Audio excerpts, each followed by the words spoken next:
it's supposed to feel.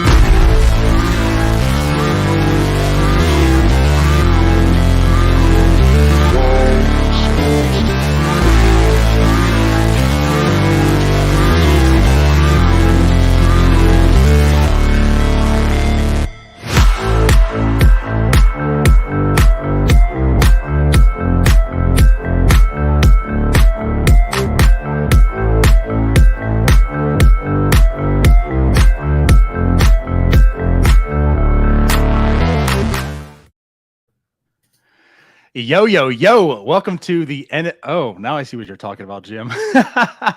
Welcome to the NS9 MLB Draft Show. I'm your host, Anthony DiNardo. With us, we got Jim Rosati. Currently not with us is there he is. There he is. Is Tyler, a.k.a. Wagner Kutch, a.k.a. I show up when I want. What's up, Tyler? A.k.a.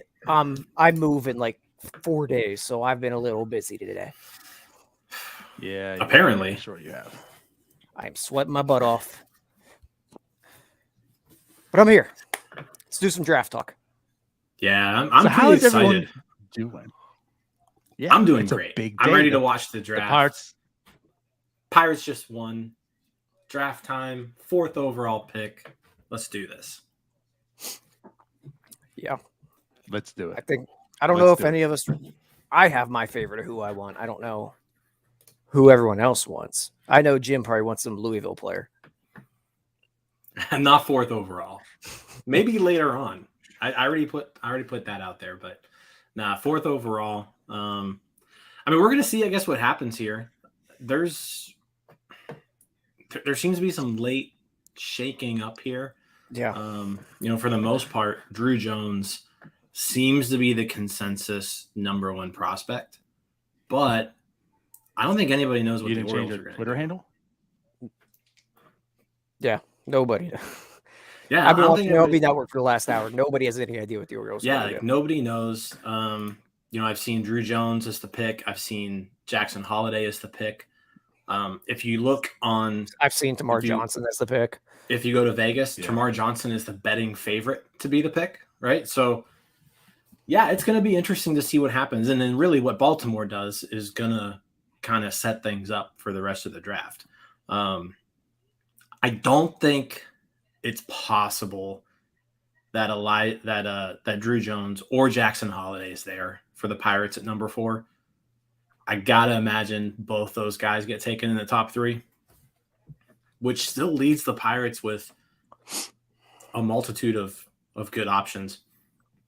I think if Johnson's there, Johnson's the pick. If Johnson's not there,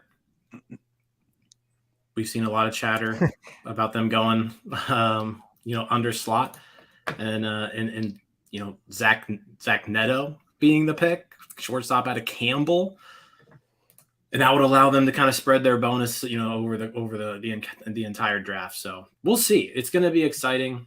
I think we'll get a little bit more clarity once this first pick comes in. If this first pick is Termarr Johnson, that's going to shake things up a bit. If it's Drew Jones or Jackson Holliday or Brooks Lee, I mean, it could be a lot of guys. I'm excited to see this. Yeah, I think. Yeah. Like you said, I think if no matter where the Orioles go, you're going to see Holliday and you're going to see Jones go 2 and 3 no matter what. If the Orioles go somewhere else, neither of them are going to slip to the Pirates, I don't think. But who knows?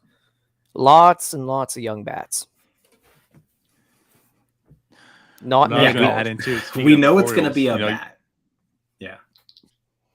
Yeah. No, I was going to say, there's like some chatter too that the Orioles might try to go, like you're saying, underslot, do the Ben Cherington plan, and the Pirates possibly as well. Let me just ask this. I mean, of course, the Orioles have all the power in the world to do what they do. Given that it's likely that Drew Jones is gone, Jackson Holliday's gone, I know last year we had some reservations like what the Pirates should do, and it kind of made sense and go in the route that they did, and we saw that they blew it out the park, right? This year, and we have to see what the rest of the draft brings, right? How it could pan out. But like, what do you want to see this year? I mean, are you okay with maybe an underslot at number 4? to go kind of the route last year, spread it around, maybe get some talent in later ends? Do you really think like this is the year, like just go best talent available, or just still wait and see? I personally, at number 4, would prefer to go best player available there. Last year was a little different because there wasn't a consensus number 1 like there seems to be this year with Drew Jones. It's just that the Orioles might go the Pirate route instead. Last year, there was a lot of, could be's. There's probably 4 different options that we kept hearing, and nobody really agreed on the number 1 guy. But at number 4 for the Pirates this year, I would probably just go best player available. This team is desperately needing an impact player in the minors. They have a lot of, probably major leaguers to good players. They need an impact bat. That's kind of like how I'm leaning. It just feels like to me, the way this like roster is, the way the minor leagues are, like I just want to try to get the biggest impact bat I can get. It's kind of time to find that, as opposed to spreading it out. And it's not like it's a bad strategy, but I just feel like the minors is kind of filled with that. Like it's a lot of talent, it's a lot of players, but is there any like true impact guys? And some of the ones that we thought, like a Nick Gonzalez, maybe aren't that anymore. So. Yeah, I think when you look at the Pirates right now, like you mentioned, Tyler, the strength of the organization is just the depth, the overall depth of it. Where it's lacking is top impact talent. And so if you see a guy with impact talent at number 4, I would prefer to go after that as opposed to spread it out like we saw last year. Last year, they did a great job of adding a lot of talent to the organization. And then DiNardo, like you said, it's not like they reached for Henry Davis number 1. Like some people had Henry Davis as the number 1 prospect. Some people had him like top 2 or 3, and it was basically a virtual tie with a couple other guys. So, yeah, it's gonna be interesting to see what Baltimore does here, because I think I don't know if that's gonna play in this, but yeah, like I think if you see. If somehow Drew Jones is available for you at 4, which I don't think is going to be happening, but if he is, I think you got to take him. If Jackson Holiday's there, you got to take him. If Termarr Johnson's there, I think you got to take him. Like if one of those 3 guys are there, I think you have to take them. If neither of those 3 are there, then you start talking about, okay, well then what? Because, do you go with a project like Elijah Green? Do you go with a more sure thing like Brooks Lee or Kevin Parada, right? So, yeah, I don't know. It's going to be interesting. I think if I'm not a huge fan of the Zach Neto chatter that's going on. So Fangraphs seems to love Zach Neto, and I mean obviously he's a fine prospect. He's basically ranked in the middle of the first round everywhere you look. It's just I think I'd rather get one of those other guys, and also I'm just a little. The Nick Gonzalez from New Mexico it soured me on small college bats for a little bit. Like I'd rather, if I'm going to go college bat, I want to stick with some teams that played a little bit better competition. So yeah, we'll see. Like I said, it should be exciting. It's going to start here pretty much any minute now. Yeah, like the thing about Neto, like. You're drafting number 4. I just feel like that's too far of a drop. Like I kind of get what you're saying. Like those 3 are gone. Maybe now you start thinking about, well, maybe we just spread some money around. There's not like a big difference between some of the prospects at that point in time. Not like last year. Like they're all number 1. We're seeing like that's the thing too. Like look at that crop of prospects last year. They're all performing quite well. The Pirates could have had any pick on. So it worked out, I guess, so far. I mean, he's been injured a lot, but worked out well. I mean, Henry Davis has been forming when he's on the field and such, right? Mm-hmm. So that whole draft worked out. But it's like I would hate. It's not. It just brings back like really bad vibes. That's all. Like when you're picking number 4 to take someone who's ranked, like you're saying, like 16th, the mid first round. To me, that's just too far of a drop. Like, no, we don't need to do that anymore. You're getting at the top. This is why you wanted to tank so bad. So go get the good player. It's a good point. I think Neto's ceiling's basically just, an everyday, possibly shortstop. And he's a guy that they already questioned whether he can stay there. A lot of people think he can, but it's not going to be great. So he's not even going to be a defensive first shortstop. that's not a guy I'm taking number 4. Especially when there's Lee on the board at that point, if he is. Yeah, and I wouldn't even like Anthony talked about Lee. I wouldn't even classify Cal Poly as a small college. Like those West Coast schools, they're legit. Like the Big West is a legit baseball conference. So I'm not really counting the Big West like I would count Campbell, in the Southern Conference. I'll go ahead and say Cal Poly is a major baseball school. So yeah, I think Brooks Lee would be a good pick. I haven't really seen too many people tie him to the Pirates lately, but I would be happy with Brooks Lee. Like I think I'd probably prefer a few other guys, but like I'd be good with Lee. I'm with you. And then there's Collier, 17-year-old college bat. What do you guys think about him? I don't think he fits the mold of what Sherrington seems to have gone after. He's a corner infielder, and we've seen what Sherrington likes to do. Is that a good thing? I mean, I just don't think he fits what the Pirates have shown that they like to do at this point. Right. Yeah, Cam Collier kind of, I'm putting him in that same boat as Jacob Berry, right? Where, like, I don't know if you pick, because he's probably going to be a first baseman. Like, Cam Collier is probably going to end up being a first baseman. I don't know if you, like, use a fourth pick with that. Also, Cam Collier also is, he's committed to Louisville. So they should just keep dropping him down in the draft. So hold on. No, so I need him to fall. I gotta mute this. He's muted.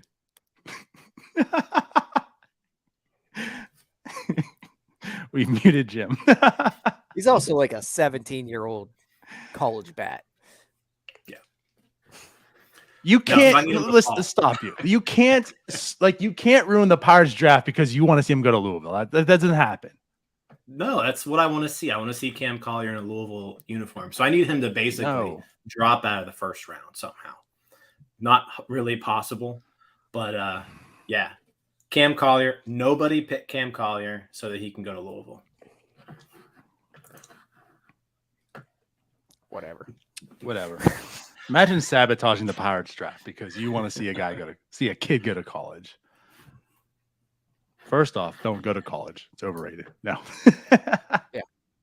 But maybe I'm not joking. But anyways, to me, that would be a better pick. I would rather go with him if the top 3 aren't there. You want to save a little bit of money? Like, I feel like you probably could. To me, that's kind of like that pick. But NATO, not so much. Yeah, I'm ashamed to say I watched a lot of Campbell baseball. I gambled on them a lot. I'm not that big of a NATO fan. His swing just does something weird to me that I don't like. Yeah, I mean, I'm sure he's got plenty of talent. I mean, like I said, Fangraphs loves him. Like, Fangraphs has him listed as a top 100 prospect right now, right? They have him as the number 5 guy in this draft. No one else has him that high. So, I mean, obviously there's something there. I don't know if I'm listing Jones, Holiday, Lee, Johnson, if that's your top 4, which it seems like that's a pretty consensus top 4, give me one of those 4. Yeah, I think I'm with you there. Cool. When is this first pick going to happen? I was going to say, it's 7:04, guys. So the draft has started. But if I recall last year, right, when the Pirates had number 1 pick, wasn't it like at 7:15? Because we were on here for a bit of time. They're going to sit here and talk for a little bit, I'm sure. Jim also broke the news before. I what? You broke the news before it was announced. I did, yeah. So I've got an eye on Twitter because I'm sure the pick will be leaked before it's announced on the show. So, I'm sure. Yeah, I've got my eye on. Yep. I just can't see Collier going to college at all. Oh no, it's not happening. Like there's no way. He didn't get his GED and drop out early and go to college at 17 years old. just to go to college again. Right. I'm aware. It's kind of so you can get your ass into this draft. Yeah. No, but I'm throwing him in that same boat as Barry, where like if the Pirates were picking 6th, like, or 7th, sure, but with the top 4 that are there, give me one of those 4. Bucko Mike makes a good point. He has an option to go to Louisville and eat ramen or get paid by an MLB team. Hey, we got that nil money yeah. now. We got that nil money. That's true. I don't and feel even like before college you had the baseball no money, you players had that get Louisville money. So That's true. Yeah. which is nothing. But I mean, it's a step up. He won't be eating, ramen. He'll be eating Campbell's. You can live on that. Campbell's is legit. It's all right. I do. I actually have some Panera. I bought some Panera ones when I was sick. I still have some. Those are legit. Those are good. All right. So who are we thinking? So let's go ahead. Let's put in our guesses. Who's Baltimore taking here? Yeah. Everyone put in the chat too. Who do you think Baltimore's taking? If you're right, So Baltimore's on the clock. You don't win anything. Baltimore's done some weird things the last few years too with their draft. Like they've kind of gone with that Pirates approach where they spread things out. Really ever since they had that first overall pick, right? And they picked Adley, who was clearly the number 1 guy in that draft. But ever since then, they've had high picks and they've kind of reached for guys. So I don't know. I don't know if the first overall pick again. I think you've got to go with the top talent. So like if I'm guessing, I'm sticking with Drew Jones here. I'm sticking with Drew Jones. I'm with you. Well, then I have to be the contrary. I think that's who they're going to go with too. I don't know why. Well, then I am going to go with Termarr Johnson. Just because I feel like Baltimore's going to do that. I feel like they're going to go ahead, which is also kind of crazy because maybe not. Like this is a good approach. Baltimore's like a legit farm system. I mean, they're packed with talent, and they have some really good. Like they have some good players too, right? So maybe this is the way of just like replenishing that even more. They don't have to go and get stars because they kind of have some star power there in Baltimore coming up and already there. So maybe this is the way of just packing that some more. Again, like I was talking even last year before. I mean, these aren't really all just your future players. A lot of these guys could be trade chips too. So if Baltimore just piles on some more talent, that's more trade power they have. So I'm going to go with the other thing that I don't think anyone really knows about is signability. There's not really any rumors about any of these guys. And it's a lot of high school bats with a lot of pedigree and a lot of big swinging dicks that are going to be walking in those meetings with them. Now I heard Jones. So Rob Manfred is on TV now. So everybody boo him in the chat. There we go. We got some boos going on.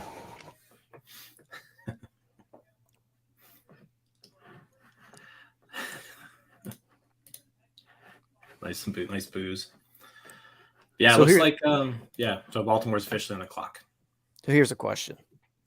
If Jones or Holiday gets to number 4, do the Pirates take him?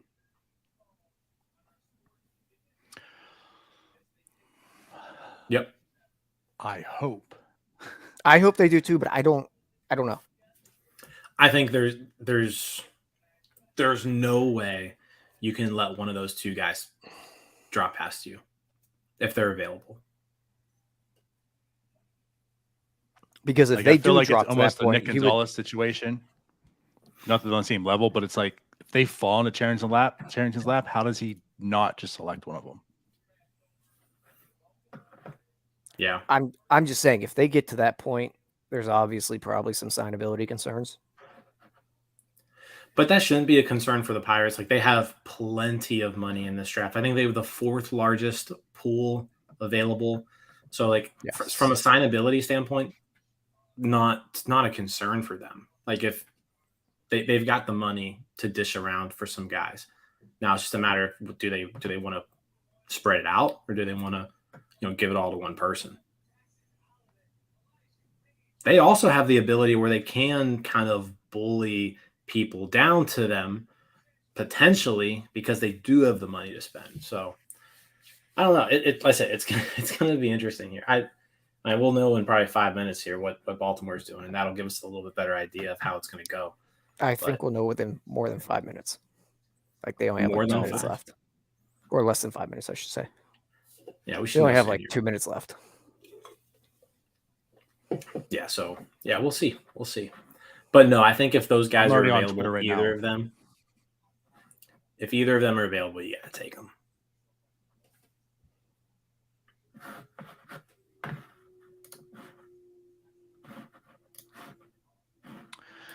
Cool. Yeah, that's just how I feel too. Like you just have to. And this isn't exactly the same, but like the Marlins were able to do it with Khalil Watson last year. Like, do it.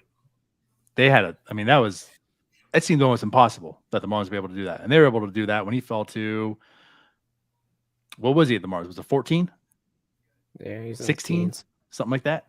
So like the fact that was they were thinking- able to do that with him and they signed their second pick to like a really ridiculous contract, like the Pirates should be able to do that. If Jones falls, you do what it takes to sign him. Speaking of Watson, another option potentially is Elijah Green, who is kind of similar to him. Explosive Yeah. athlete, probably the best athlete in the draft. Personally, I don't really want him because I don't trust the Pirates to develop him. He's got the Pittsburgh ties too. Eric Yep. Green's son. That's what's kind of cool. There's a lot of sons of former athletes here at the top. A We lot. got Drew Jones, obviously, Jackson Holiday, who I didn't even realize Matt Holiday was old enough to have a son who's drafted. Is that not the most ridiculous thing? Yeah, it's pretty crazy. Carl Crawford's son. Yeah, and then God, who else? Cam Collier, Lou Collier, so you've got a couple guys there with Pittsburgh ties.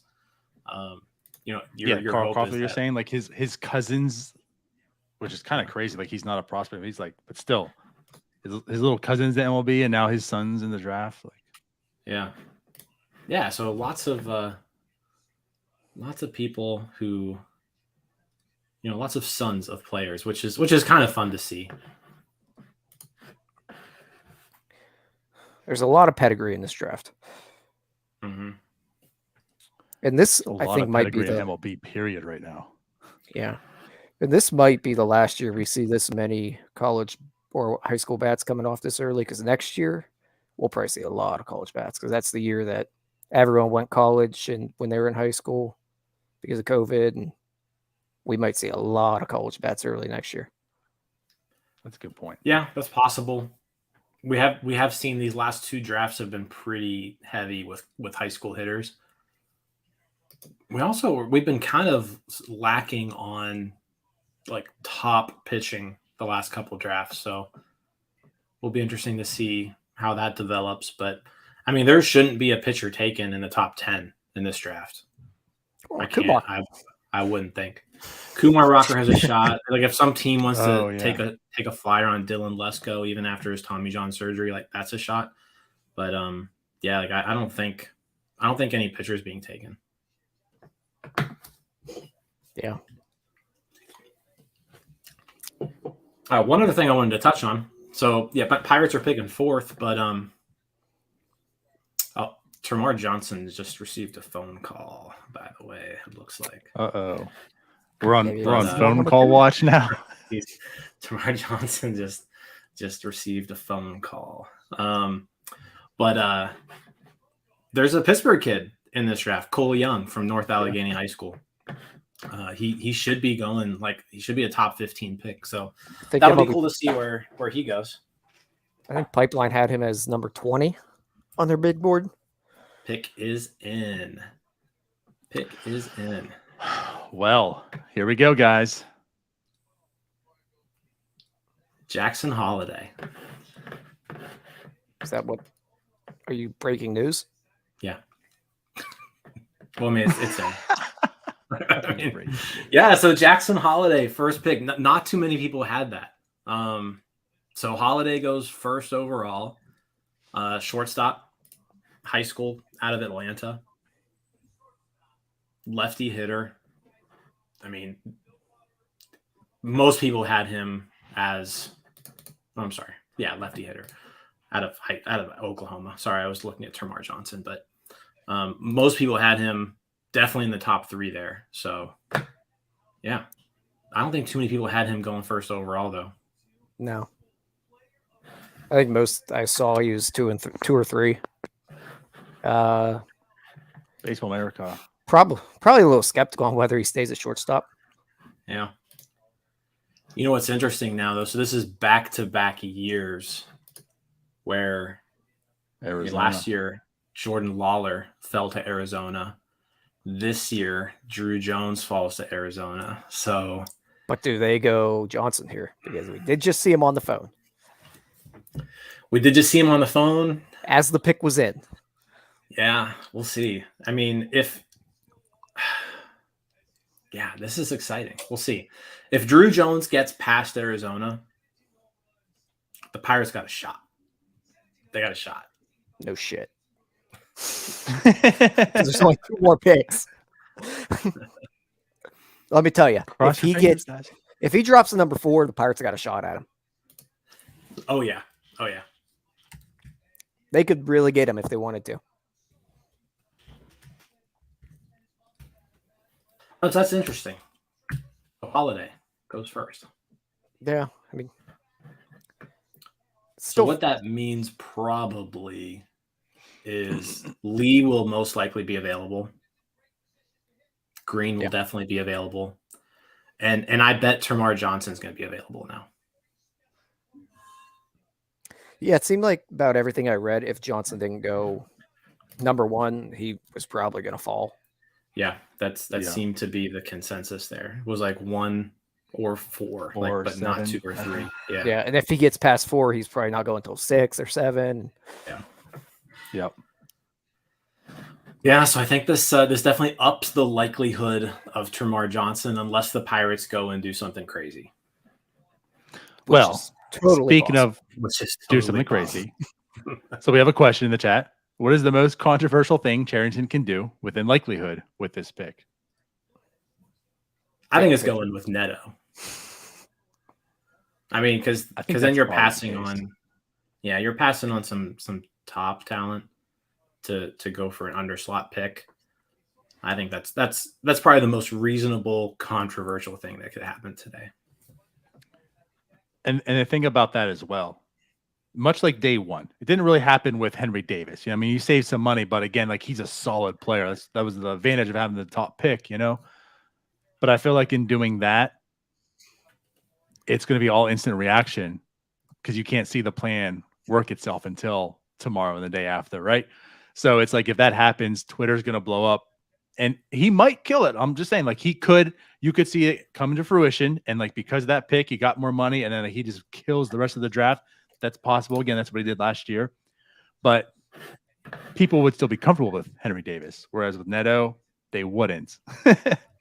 And then, you're just gonna have to sit on that all night until tomorrow, and then it's like, oh, okay, maybe this was good. So I think you're correct. I think it's definitely Neto, and part of me's here for that. I kind of like a shitstorm. No, thank you. No, give me the best player again. For your reasons of Louisville. My personal, I would rather the Pirates didn't, but for my personal liking, I love to see a meltdown. So that's all. I don't really see Neto happening unless you probably see Jones and Johnson go here. Right, which I don't think is going to happen. So I think Neto was only happening if Johnson went number 1. Yeah. I think right now you can almost lock in Johnson. I think Texas goes Drew Jones here. And then I think Arizona goes Drew Jones. Texas goes either Parada or Green. That's my guess. If it is Parada, just put out there. I mean, do you think it's Johnson or Green? Or actually, let's put it this way. Just by chance, Johnson and Jones go. That's been the situation. Those two are gone. Are you all in on Elijah Green at number 4? I'm not. If it's Johnson and Jones are the 2 picks, the 2 next picks, Yep. I'm going Lee. Yep. At that point, You're going Lee. I'm with you as well. Yeah. I'm Let, like I let said me ask earlier, I you just too don't why. trust this team. Is again, so Yeah. is that really what it comes down to? The tools are I- there, but you don't trust that the Pirates organization can be able to bring it out. Yes. And I do think we've seen a lot of this in the past where the most explosive athlete, it's very risky Mm-hmm. and they really need to hit. I'm not saying be safe, but you need a guy that rakes a baseball. The tools can be there, but I'm not taking the risk there at number 4. And like I think a lot of people are describing Lee as quote unquote safe, but safe doesn't necessarily mean bad. It just means like he's got a high floor, right? I still think Brooks Lee is a really good hitter that could easily be put into the top of the Pirates lineup, right, in a couple of years. So I'm not saying Lee is safe and that he's bad. Just because he's safe doesn't mean he's bad. Like he's the best, in my opinion, he's the best hitter in this draft as far as college bats go. Nothing wrong with taking that 4th overall. No, especially when they play shortstop and can probably stay there. I mean, the guy walked at a 2-to-1 rate. Walks a strikeout rate this year. Yeah, with some pop in that. That's my pick. I think if there's no Johnson or Jones available, that's where I'm going. I could even talk myself into Lee over Johnson. I'm just trying to get over the fact that Matt Holliday was drafted in 98. And his son was just taking number 1 overall right now. God. So he basically got drafted and popped out a kid. So that means he's 18. So he would have been born in 2004. Jesus.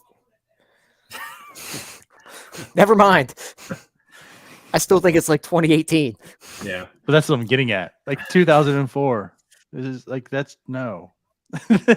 How this for some reason when I do math a lot of times, like 1980, I just do it from the year 2000.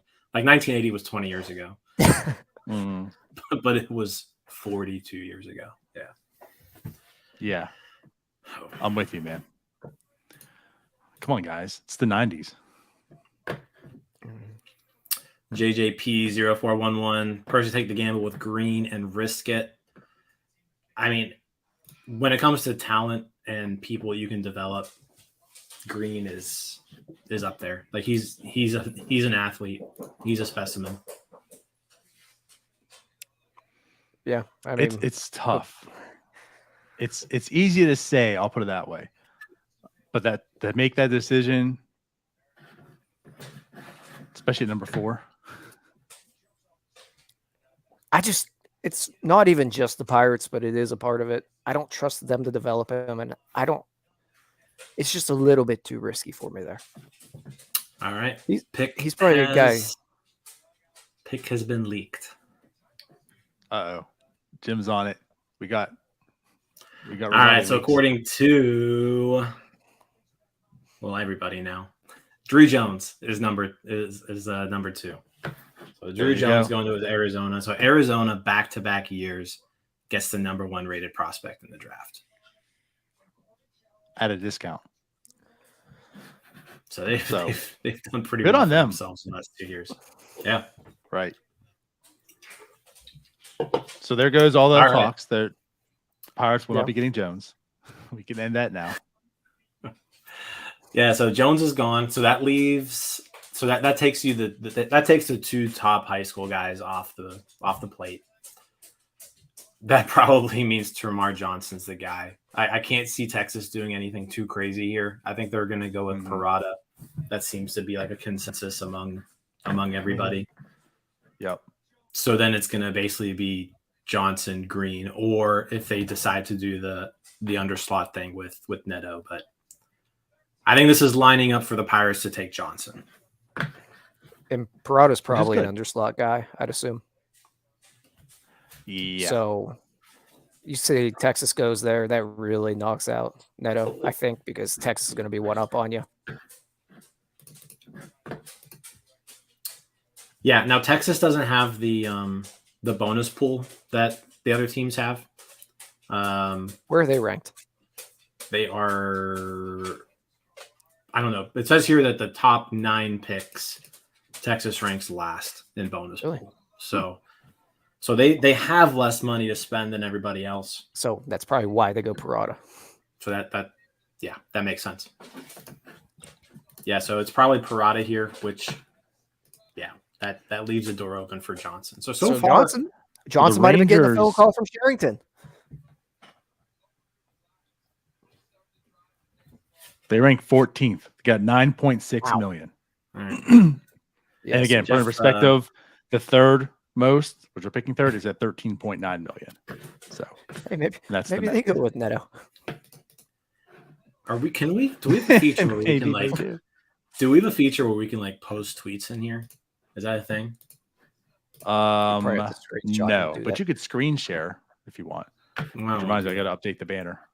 All right. Well, Jeff Passan just tweeted out. This is an interesting conversation. There's significant buzz that Kumar Rocker will be going a lot higher than teams believed he would. So he's next. So the Rangers are taking Kumar Rocker.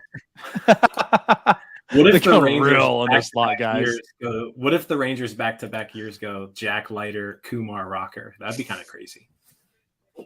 Yeah. I don't. That would be pretty nuts, though. Just don't be the Pirates. Yeah. Hopefully, it's not the Pirates. Let me see if this works here. We can do. There, we can do something like that. I just copied him. There you go. That works. Oh, look at Great you. job. Look at that. You're so smart. I know. So the pick is in for the Rangers. Oh, it's in too already? Yep. Jeez, they're on top of it. We're moving quick today. We are moving. They couldn't wait to get this underslot. They're like, listen, we already called him because we knew he wasn't going top 2. Now, are you watching the MLB feed, Tyler, or are you watching ESPN feed? I didn't even know it was on ESPN. Yeah, it's like simulcasted. Huh. Ian says he I'm feels watching the MLB Angels Network or feed, Phillies, most likely, which I saw Angels connect with him, which makes sense because they love taking pitchers who likely won't develop. What if the Angels just go all pitchers again, like they did last year? Right. Didn't pick a single hitter.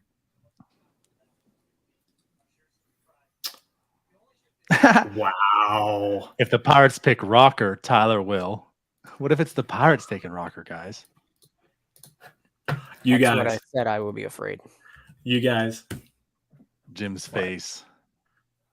Wow. It is. Holy hell. Holy I gotta crap. Kumar Rocker, number 3. Somehow How he goes does he higher go this year. number 3 this year after? Yeah, he goes higher this year than he did last year. Good for him. Yeah. I guess it panned out for him. So I Wow. guess. Okay. But then again, Well, that's it's the probably first- under slot, so he's probably gonna get about the same Yeah. money. Actually, he can't even get the same. First, It was 10 million last year. He agreed to with the Mets, wasn't it? Because didn't they It go was- overslot for him? Or no, it was less. I guess no. yeah. It was After like he was 6. falling, I don't think. Well, and then they You're right. they offered less too because of the physical. Right. I'm just saying Wow, the max they can offer is 9.6 with their whole pool. So that's crazy. wow. Huh. So the Rangers, I guess they're pretty comfortable with Vanderbilt's training staff and medical team going back to back Guess. with Leiter and Rocker. I mean, they must just be familiar and comfortable. And I mean, I don't know how you can be really comfortable right now after 30 innings in independent ball. But good for Scouts. him. Hey, good Yeah, for him. good for him. Like, I mean, and hey, good for Texas. Texas just added the top 2 pitchers from last year's draft into their organization. So Yeah. I mean, they're Leiter and Rocker, the Vandy boys. And 1-2. so that's what I was just going to get to here. I mean, like, Yeah. look at that aspect too. Just look at Kumar Rocker and Leiter now. I mean, I'm sure they're kind of ecstatic. Just they're together again. And that's kind of cool. You know, like you said, the Vandy boys, I mean, how much attention they got the past 2 years. Yeah. And now they're on the same team. Yeah. I'm Pretty sure they're awesome. more happy. I'm sure they're happier than Garrett Cole and Trevor Bauer would have been. I think you're right. I think that's a consensus observation. All right. So the Pittsburgh Pirates are on the clock. Oh boy. So Texans just At this point, I'm just no Neto. No Neto, Yeah. please. Not now. Give me Johnson. Give me Lee. I'll take Green. I'll take any of those guys. I don't I've want been Neto. on the Johnson those guys train for a available. while. You have been. think I want think Johnson. about what just happened, guys. Think about what just happened. What if Arizona did take Termarr Johnson? It seemed like Rocker was the pick at number 3. What a scenario that Drew Jones falls to the Pirates there. Damn it, Arizona. Damn it, Arizona. All right. Pick Here we is go. in. I don't want to look. Yeah, Jim, you're doing it. I don't know why I'm slightly worried. It is going to be Neto. Jim has a smile. It That's hasn't not a come great through smile. yet. Hasn't come through yet. What's the pick, guys? Put in the comments. Who are the Pirates getting? I mean, it should be like any second now. We should find out. Is it Cole?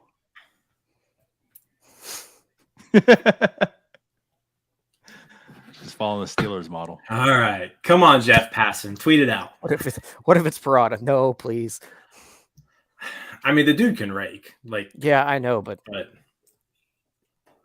And it's you know, probably a since, first baseman. since that Louisville guy can't stay healthy,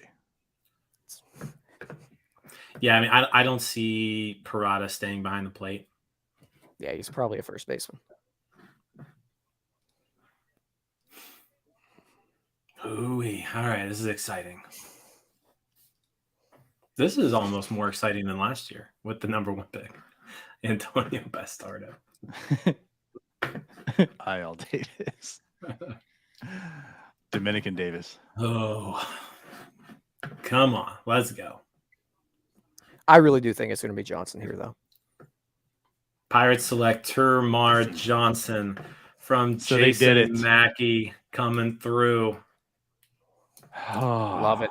I mean, Love it. you got to be nervous, but they did it. Hey, they probably they at least got the best, probably pure hitter in the draft, at least high school wise. He's a second baseman. Plays shortstop right now. Is going to move to second. I mean, the bat just plays, man. So great bat, Charrington guy. Like he plays up the middle. Just the MO continues.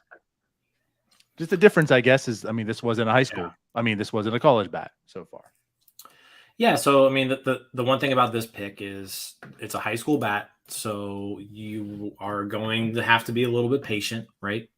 You know, he's not going to start off in Greensboro like everybody else did. He's going to kind of go through the system at his own pace. But yeah, Termarr Johnson, the pick, which he was the betting favorite to go number 1 overall in this draft. So the Pirates just got him at number 4. So that's saying something. Clearly there's some talent there. Fangraphs right now has him like in their top 100, 27th overall prospect. And had him as the number 4 prospect in this draft. So short guy, 5'8". That may be, I don't know if that may be a little bit even. Yeah, he's not generous big. there. Yeah, short dude. He's got a little chunk to him too. But he's got pop. Like what Bucko Mike put the grades in there. I mean, he's got 60 potential power. The hit tool's there, 70 hit tool. He's going to be able to hit. That is the hope here. Again, he's got high school bat, so you never know. But but he's got a bat that definitely can advance through the minors pretty quickly, especially if the move likely happens to second base. It's not a position you really need to spend a lot of time on. A scout said that he has Wade Boggs' plate discipline with Vlad Guerrero's bat to ball skills. So I will take him. So we said we weren't going to anoint people Hall of Famers, but you just basically. I'm just saying what a scout said. Second hand. You just did it, Tyler. It's literally in his bio. Harold Reynolds on us. But it's been a lot of comps to Robinson Cano with him. I think that's who he modeled his swing after. I mean, the guy's going to hit. And again, if he wasn't taking PEDs all the time, another Hall of Fame player. Well, he also, I mean, I've heard a lot of connection, like him and Jazz Chisholm are like super tight, have conversations all the time. Like that's kind of his like favorite player who he kind of models his game after. So yeah, gonna get some dances to home plate. I'm all for it. Hopefully does he come with a Jazz Chisholm attitude as well. Yeah, that would be awesome. I'm all. No, he's got a great personality. Yeah, I've watched a lot of interviews with him. I'm here for it. Because I love meltdowns. How smooth and I feel like that would get a lot of Yinzers to melt down. So, I mean, the concern will, I think, be the fielding, just because he might put some weight on. He's not tall enough to play first. The arm might be okay enough to play third, but he should be fine at second, I would think. I'm just saying if he puts some weight on. Because right now he's playing shortstop, but they're saying he'll move. He'll move there. But yeah, I think ultimately he's a second baseman. I don't see any reason why he can't stick at second base. I believe this is the highest drafted high school second baseman ever. Which kind of tells you how good the bat is. Yeah. I think Delino DeShields Jr. was the last was the highest one before this. So yeah, Termarr Johnson, highest drafted second baseman out of high school ever. Very exciting. Tells you something. He probably slots in as what, your number 2 prospect now? Yeah, and I guess depending on the list you're looking at, he's probably right there with Henry Davis. Like, I was gonna say, you have to figure 30 overall guy. Cruz will be graduating coming out. Enough. So, right.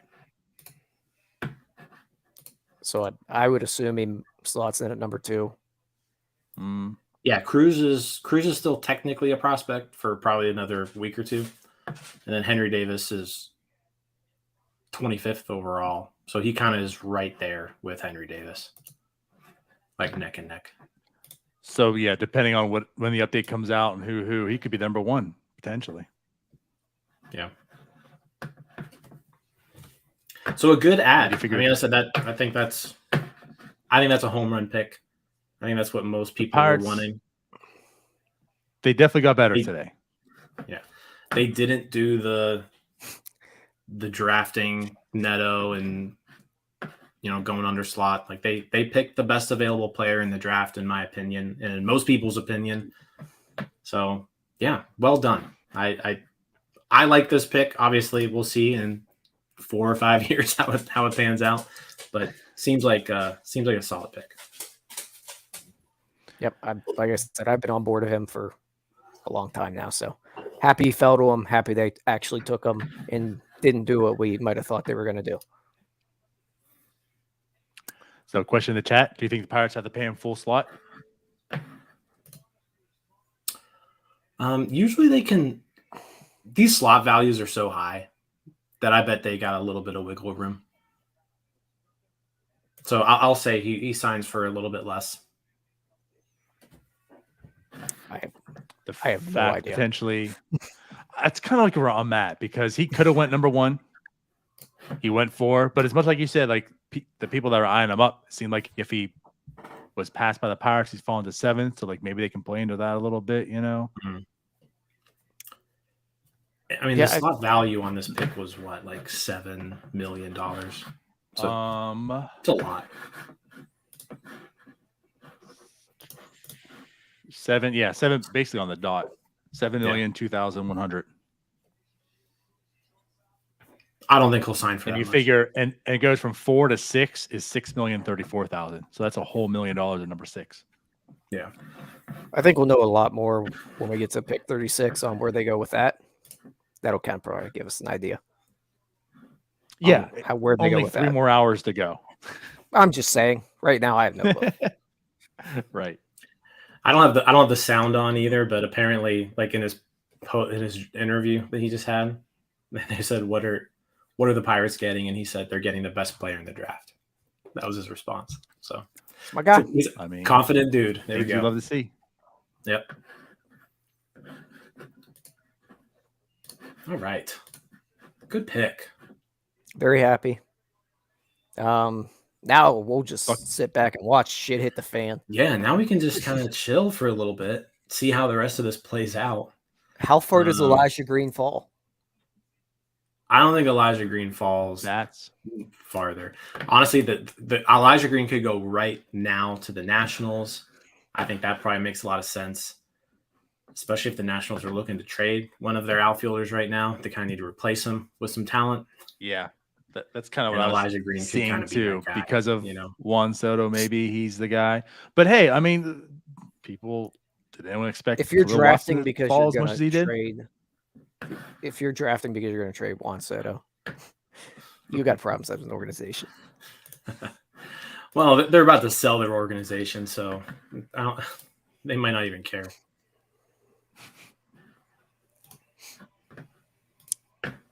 Yeah, I'm just thinking Green like Watson last year. Could see him fall into the teens. That's all I'm saying.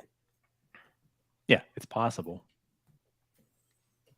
And then if so, maybe the Mets pick him up on their second Maybe the pick. Pirates trade up. I wish you could trade up. Yeah, they make things interesting. Oh boy, how will Pittsburgh Sports Radio complain about this pick?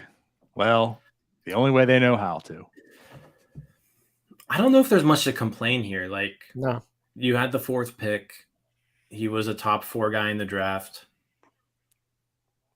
There's not sounding rational. You're using facts. There's not much of a. You don't really have an argument here if you're too upset about this pick. Well, first off, it's another shortstop, Jim. This organization needs pitching. So there's 2 right now. I just given you. That's right. I've actually heard a lot of people. Not a pitcher.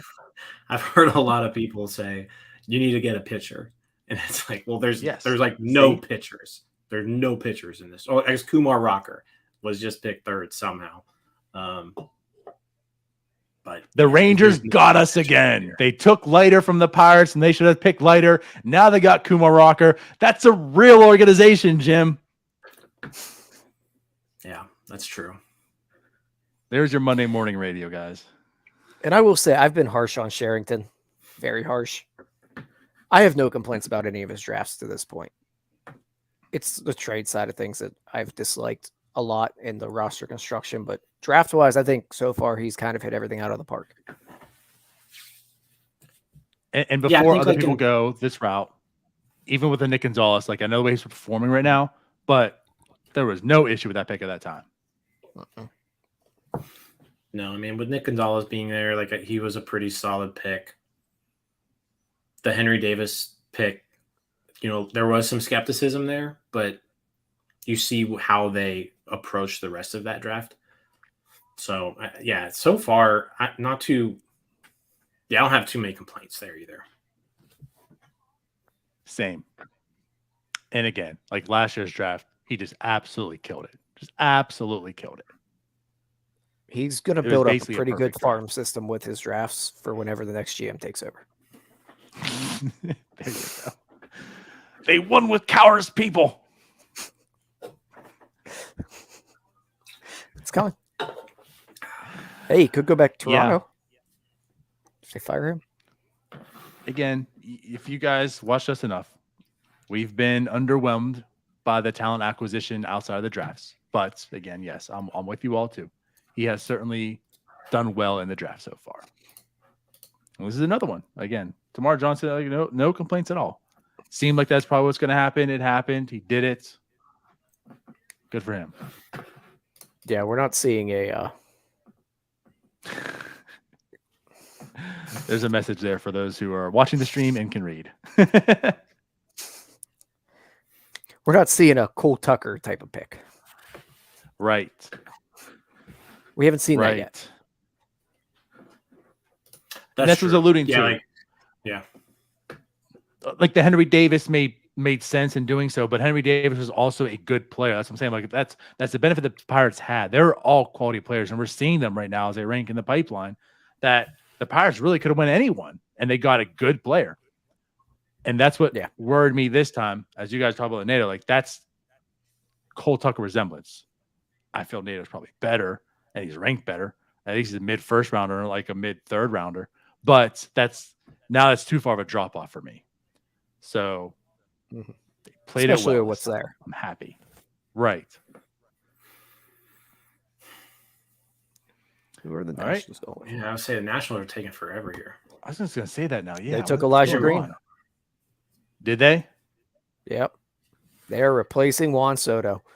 Juan Soto he's traded. he's gone. Yeah, Pirates picked him up. Well, the Pirates just traded Termarr Johnson for Juan Soto, guys. So far, the Baseball America mock draft is 4 for 5. So and not bad. Nobody is guessing Kumar Rocker. No, not that high, too. Just think last year, probably around this time, it was probably consensus. Elijah Green at number 1.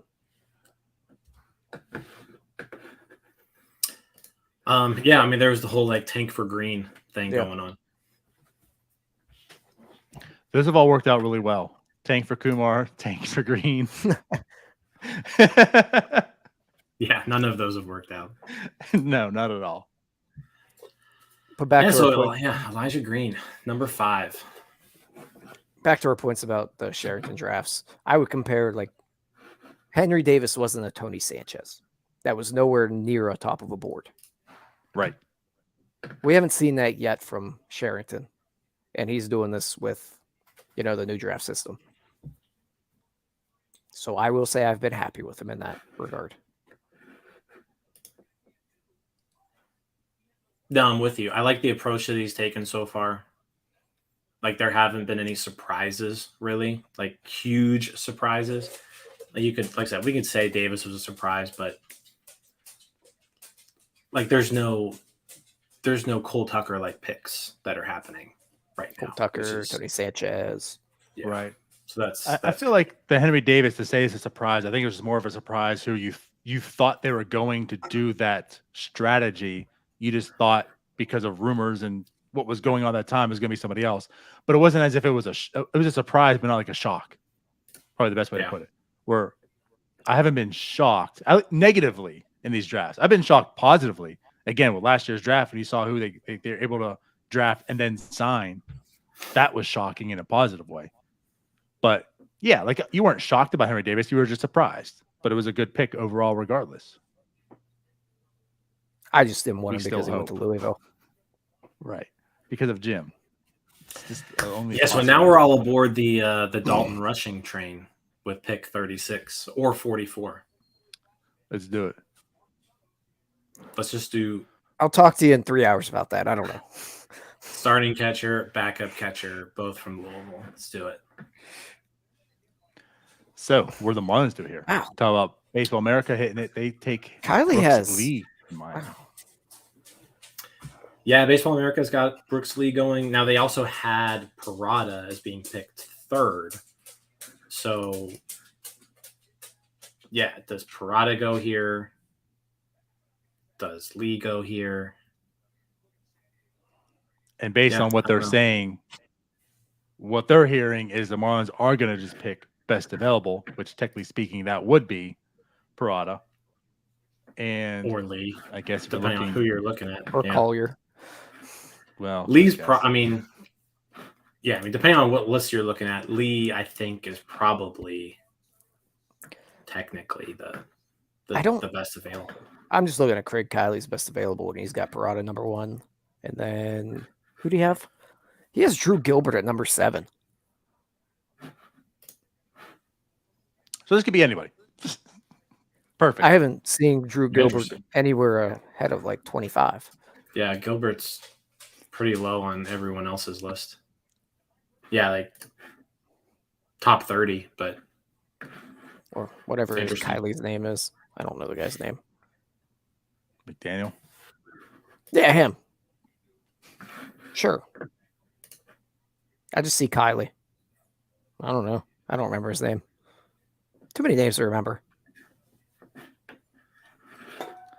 Where will Neto fall now?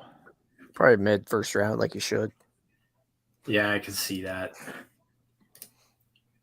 He'll go kind of where he was supposed to. Baseball America has him going to the Reds at 18th. Oh. Barry off. So Alex, I saw your question and I was like, this is actually a good question until I saw the very last one and I laughed. But he goes, it will be interesting to see what they do in the coming years with Johnson, Cruz, Peguero, Gonzalez, and Van Meter. And I agree on all of those because we know Van Meter is in the plans for 2026.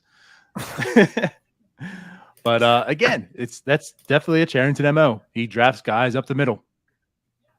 And why? And then Because you can probably teach them how to play an outfield spot anywhere else on the field. No, they're just going to move Cruz to the outfield. And that could happen. But You know what? If everyone, if all those guys are pan out, right, if all those guys pan that's what I'm out, saying. and O'Neal Cruz goes to the outfield, fine. If Cruz not is all gonna moved pan out. off to the outfield, that's probably a good thing in the sense that, like you're saying, all these guys panned out. But it's not because he has to, because he's a terrible defender. Because clearly that's also a lie. That's farce. Yeah, so I just want to eventually see a 6'7" Cruz with a 5'7" Johnson as the middle infield. Like it's literally they're the turning Judge to- and Altuve picture, but in real Yeah, life yeah. on the same team. That's the double play Yeah, that's tandem. what I want. That's what I want. All right. Well, Oh God. hey, first college bat off the That's board. funny. Jacob Berry, surprisingly, Jacob Berry going to the Marlins. So they got Really? themselves a corner infielder power guy. I think he's an outfielder. No, They have him listed as a right fielder. yeah, he's probably either a first baseman or a DH. They have him listed as a right fielder. Not playing. They also have Brooks Lee as third baseman. So Yeah, so that's surprising because no one had Berry ranked as the top college bat. I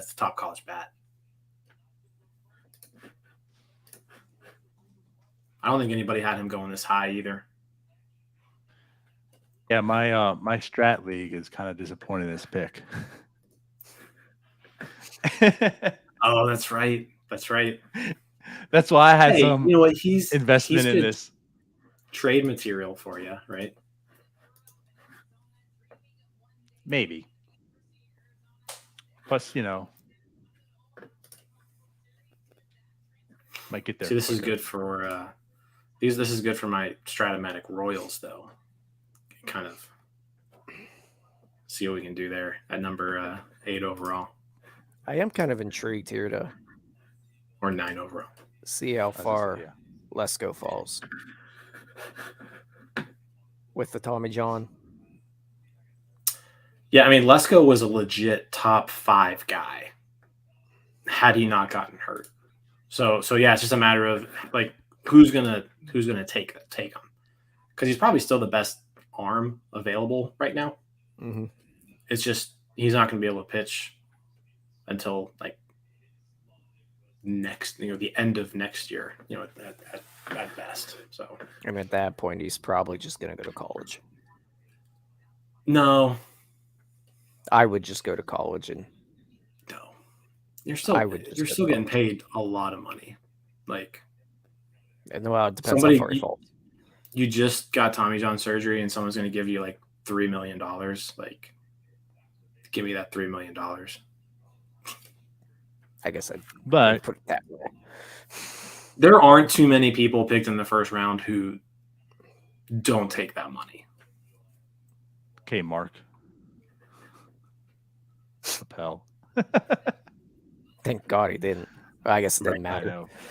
But actually, then again, he's in the league now. He's literally pitching for the Phillies. At like age 31. Right. He's finally made it, guys. Yeah. Did he get a save actually the other night? I can't remember. Oh well. Who cares? Right. He just plays for those stupid Phillies anyways. I don't know who would like them. Stupid Phillies. Dumb Phillies. All right. So what? The Cubs are on the clock? Yep. Pick is in. Boo. Boo. Everyone boo the Cubs. Boo. It's going to be a long wait to 36. Cubs on the clock. You still got Brooks Lee available. You still got Cam Collier's linked here. Yeah. They're going to take Brooks Lee. Kevin Parada also available still. They're going to take Brooks. They love college bats. That's true. We'll see. They're linked. They've been linked to Collier, but I guess he's a college bat, but yeah.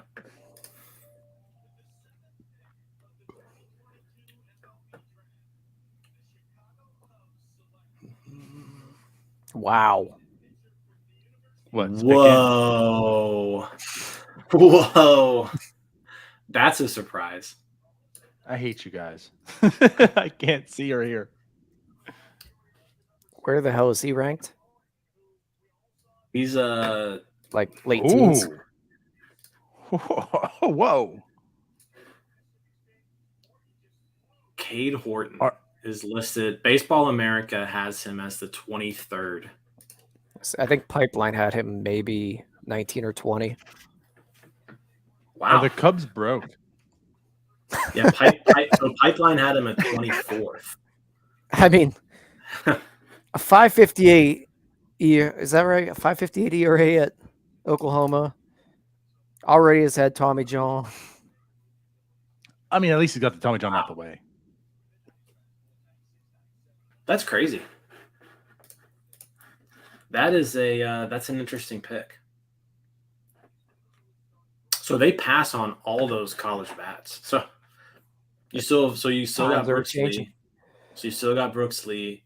You still got Kevin Parada. You still got Cam Collier, all still available. Wow. How about that? Thanks to Rocker and Horton. Yeah. And Barry being picked high too. Yeah, but I mean, yeah, he kind of falls in line with this pick right now, though, too. Whew. Okay, so Twins Really? are up next. Whew. Only 1 year at Oklahoma. 4.86 ERA. Yeah, that's just I don't know. I mean, we'll see, but Chris says, Cubs fan here, definitely expect Cubs to mess up this draft. well, I mean, if they're going to go, I mean, this is a classic case of they could go under slot here and then they could be more aggressive later on. Right. Or they could finish building Wrigleyville and just go all under slot. And they have a lawsuit coming up, actually. So, again, this is why they got to That's pay true. for the lawsuit. They got to pay for all the ADA violations that they just had. Yes. Man, okay. Interesting. Yeah, so, I mean, the Cubs do have a lot of money to spend this draft. They've got a little bit over $10 million. Yeah, they're seven in total. This pick was slotted at $5.7 million, but you got to imagine you can probably sign Horton. Like, if he's a mid-20s guy, right? Like, the number 25 pick is a $2.9 million slot value. So you could probably get away with giving him like $3 million here.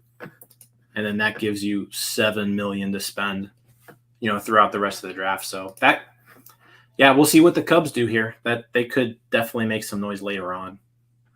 I guess, but it's tough to pass up on what's there right now.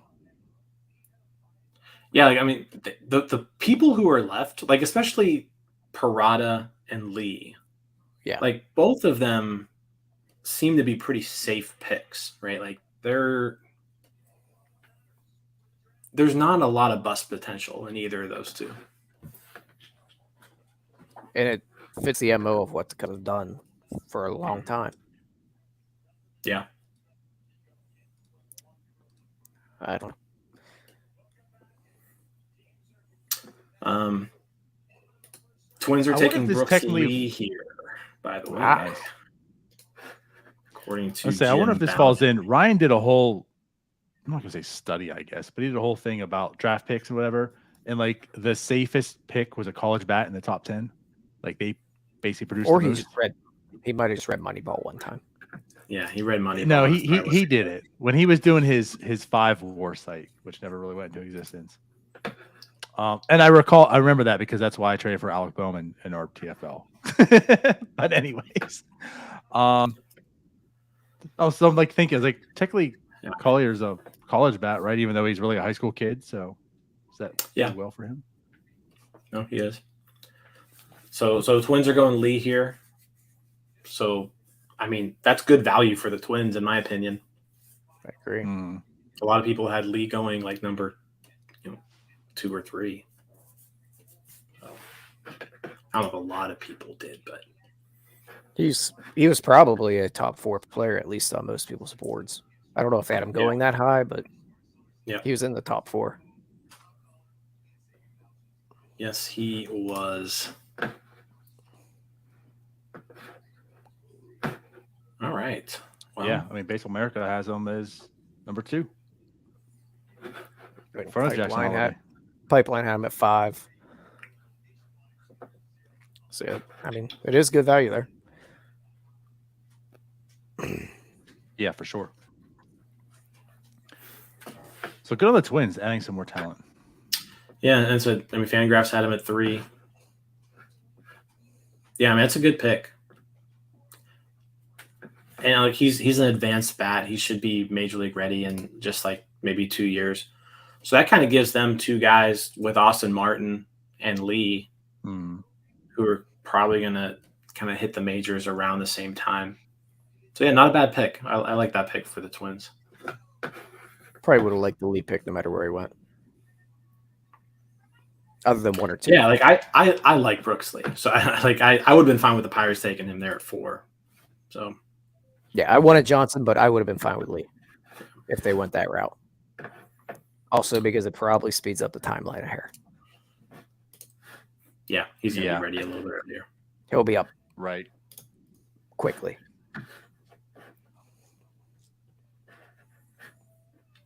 So once the Twins make their pick, that'll put the Royals on the board, and the Royals still have Parada and Collier there. How do the Royals screw it up? Yeah. They tend to do some interesting things. They do.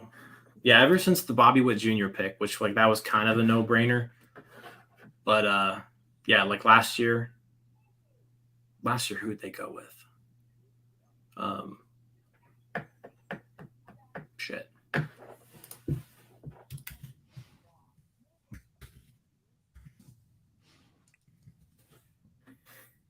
Frank Montecato last year. That was a stretch.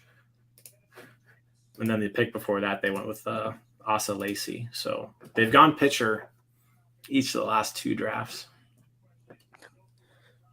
I'm even going back to when they picked Brandon Finnegan. It's weird. He pitched in the playoffs that year, but yeah, he helped. It was still. Man, they have had a lot of bad picks for a long time. Well, it looks like they're about to. They hit on Bobby Witt Jr. right? That's a hit. Yeah. Nick Prado looks like it's a hit. Mm. But And then who's their first baseman too? Vinny Pasquantino, Yeah. he wasn't a first-round pick, though. No, but I'm just saying they're getting some talent. I was alluding to, I mean, their rebuild's taking some time, but I mean, they had a complete teardown. They did. And they have, like Tyler's saying, have missed a lot of picks. Yeah. I mean, they're kind of in the similar boat of the Pirates where the mid, like 2010s picks were not good. And it sets you back. Actually, that's a good comparison. Not only that, too, but like they had a complete teardown. They didn't have much to tear down because all their guys were long in the tooth, not much value there. Kind of like the Pirates, right? At first. It's not like the Pirates could get a whole lot of talent in the trades back then. Not like Charrington. I mean, there was some talent, on the MLB team.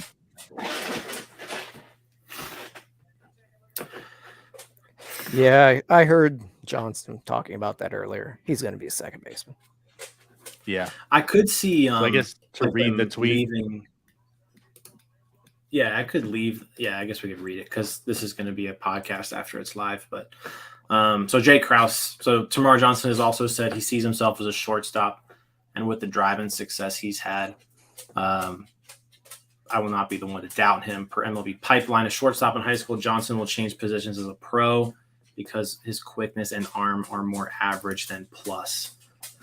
So I could see the Pirates at least like playing him at shortstop in the lower levels and like keeping him there until he like forces them to move him. I could see that happen. But yeah, I think ultimately, he's a second baseman. And like that's also fine. It's not as if he's a first baseman moving from shortstop to later. It's not like some crazy move, Yeah, you're going from short to second. Yeah, it's not. Basically, it's not what second baseman hasn't done that? Pretty much everybody. Yeah. Right. I mean, pretty much everyone that gets drafted out of high school played shortstop in high school. Yeah. Exactly. Literally, unless you're a second catcher, baseman was a shortstop. And like I think Johnson was playing second base for like Team USA. Yeah. So. Yeah. I mean, what do you want him to say? No, I'm not good enough there. Right. Like you gotta like the kid's he's gonna be confident.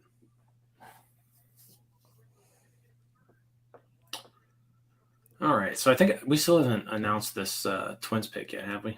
Yeah, you announced. Okay, we did. All right. So Brooks Lee off the board officially. Good pick by Minnesota. Yeah. I mean, Kansas City could go Parada here.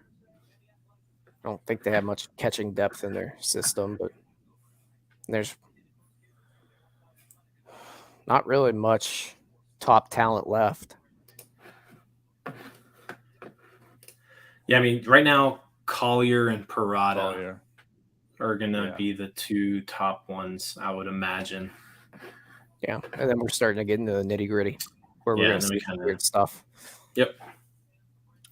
Plus, the Royals have Sal Perez for like another 10 years, $400 million, don't they? So they might not go catcher here.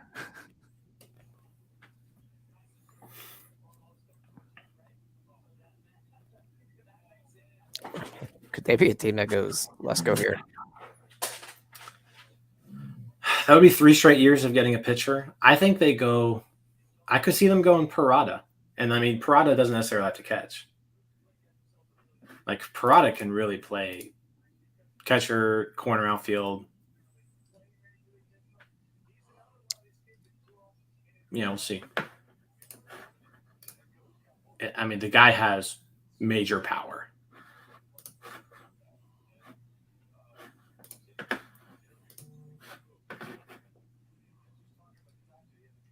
We should be getting a pick. It looks like the Royals draft room is shaking hands and kissing babies. So,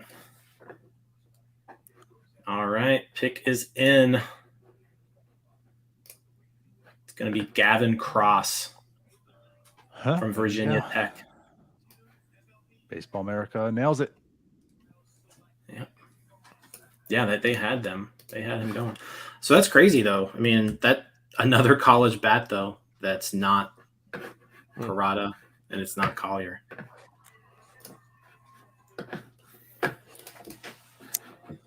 I don't know too much about Gavin Cross because he wasn't really a guy that the Pirates was in the mix there for the Pirates, but had a pretty good year at Virginia Tech. Yeah, Pipeline's got him. I mean, Pipeline has him as 10th best player. Pipeline has him at number 10. Baseball America has him at number 10. Fangraphs has him at number 15. So, kind of, right in Right there. where he probably. Yeah. Where you're probably looking at him. Yeah. Okay. So still, Parada's still out there. Yeah. Yeah, Collier. And Collier. You might be getting your wish. There we go. Nobody picked Collier. Just keep him going. I hate you, Jim. For all the reasons everyone in this chat hates you as well. Cam Collier Colorado up to Louisville. Let's go. So the Rockies up. Baseball America has them taking Jace Jung. So Which Jace Jung, that would be 2 second basemen in the top 10. he can hit though. Oh yeah. He's probably a better hitter than his brother.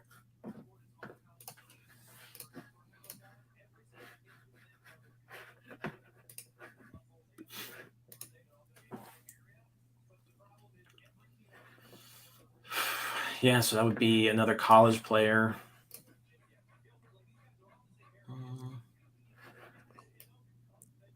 Yeah, we'll probably start to see a run on some college bats.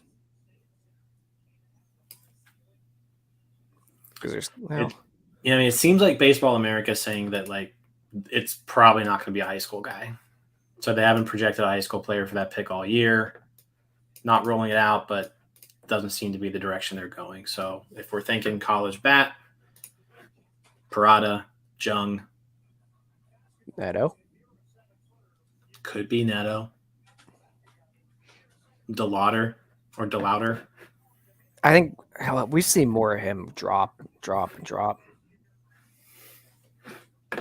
I know you don't really want him. Yeah, I said DeLauder, you mean? Yeah. Yeah, give me. I said I don't want James Madison guys. Mind you, Travis Swaggerty too much. I'm very biased. Yeah, no more. Well, James Madison's in the. Are they in the Atlantic 10? What are they in? Tell you. I don't even know. I know they're an FCS football school. There you go. While this happens, I got to get my dog some water. They're in the Colonial. Yeah, so no, I don't want that. But yeah, so we're probably seeing college hitter here though. Which, I mean, those Rockies, they love their hitters. And they all come up. And Yeah, I mean, Rockies have gone, Zach Veen, Benny Montgomery, last 2 years, Yep. high school bats. So they go a pitcher from Gonzaga. Whoa. Oh. So that's 3 So we didn't think any pitchers were going in the top 10. And we now have 3. So they're going Gabriel Hughes, right-handed pitcher from Gonzaga. You know what's funny? So Baseball America had the Rockies selecting him as well, except it was pick 31. Oh, wow. All right. So that was a stretch. Yeah. So how about that? Yeah, I mean, Pipeline had him at 26th overall. Baseball America had him at 22nd overall. And Baseball America, 22nd. So Fangraphs has him at 33rd overall. So that is quite a reach. Quite a reach. And that pushes both Parada and Collier out of the top 10. So like every single pitcher. Yeah, So so what? 3, yeah, Just Pitcher. shockers. Yeah. pitcher. Yeah. 3 in the top 10, Ty. So interesting. Yeah.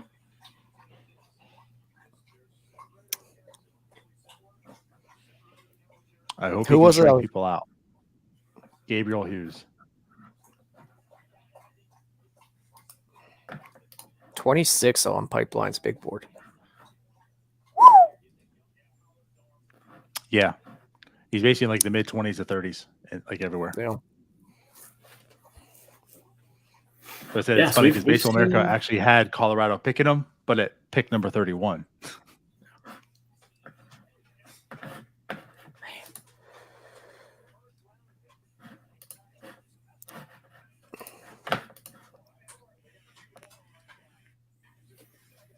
I wonder if I guess we can kind of start talking about Pirates at 30 at 36 a little bit. I wonder if they'll go. I wonder if they're eyeing a pitcher, or I think I'd probably like that to be a pitcher if possible. There seem to be a lot of pitchers kind of ranked in that 25 to 35 area. So Justin Campbell out of Oklahoma State's the guy I'm interested in. 6'7". Throws freaking darts. Command's not great, but 6'7". was he their Friday pitcher? Or was he their Saturday pitcher? I can't remember which one he threw on. I watched a Because little I remember betting Oklahoma State on a lot of Saturday games, just because I knew like they had a pretty solid 1-2 punch. bit. Yeah, I can't remember which one he started on. Yeah.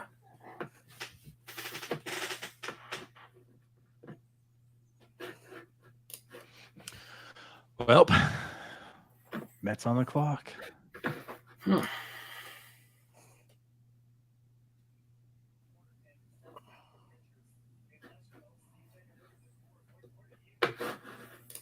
So let's see. Mets have 2 out of the next 4 picks. I think this is their Kumar Rocker pick. This is their compensation for Kumar Rocker. And they're going with Kevin Parada. There we go. Ooh. So Parada falls to 11. Probably After some pretty being good mocked. value there. Yeah, that's a nice pick because he was pretty much a consensus top 5 pick, really. Yeah. So that's a good. So safe good to say value he there won't be for the catching in Mets. New York. I think that's pretty safe to say, considering they've got like the best catching prospect The in the number minors 2 right prospect in baseball. now. Yeah. But I don't think too many people were expecting Parada to catch. Right. No, I think that's a good pick there for the Mets. Fangraphs has him, like I said, 6th overall in the draft, 67th if you're going top 100. Fangraphs has him as a left fielder. Baseball America had him ranked 6th. Pipeline had him ranked 6th. So consensus 6th overall guy, basically. Yeah, nice pick by the Mets. Yeah. Ian says good pick like Prado. I mean, good value there. Thanks to all the other guys picking those pitchers. Yeah, and the Mets have a lot of money to hard to spend pass here that up. too, so they can be pretty aggressive here. I mean, they've got almost $14 million to spend this draft. Right. Yeah, nice pick.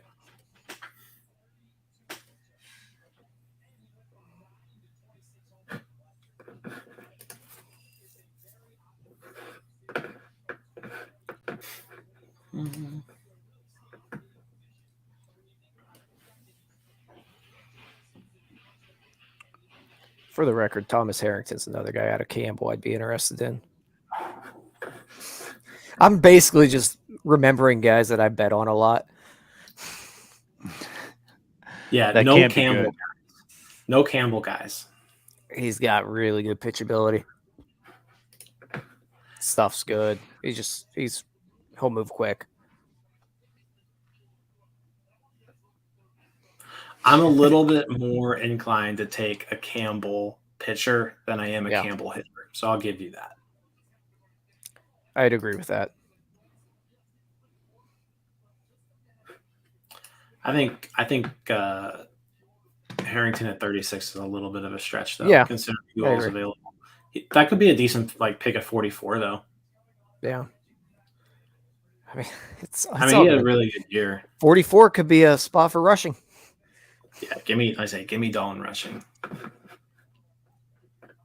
They're gonna have to take a catcher sometime in the top 5, probably. I don't have to. You don't have to, but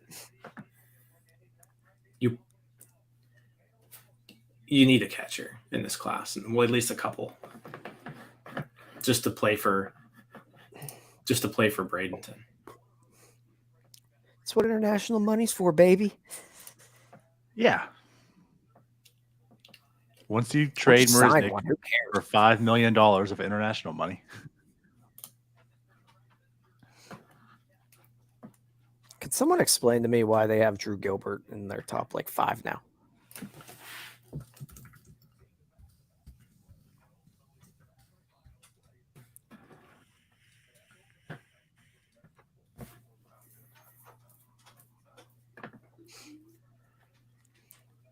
I'm gonna have to Collier keep dropping. I'm gonna have to up my donation to Louisville's baseball team. keep them dropping.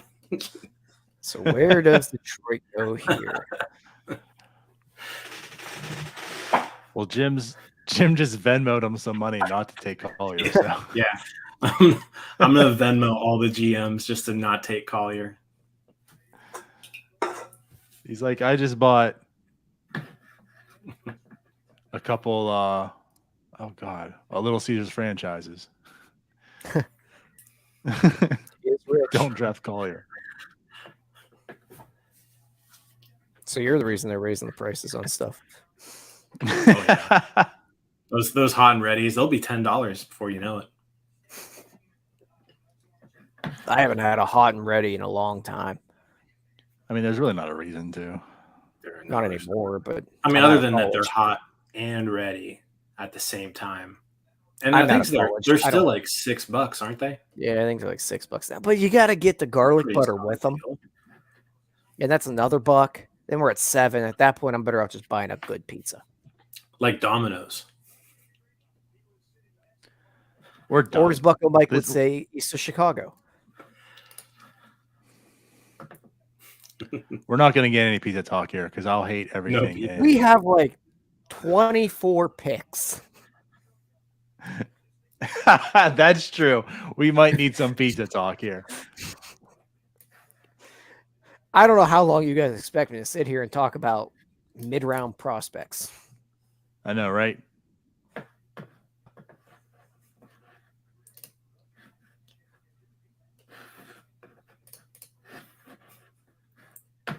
Why are we sharing Cody Duncan tweets in here? I just wanted to make sure everybody saw it.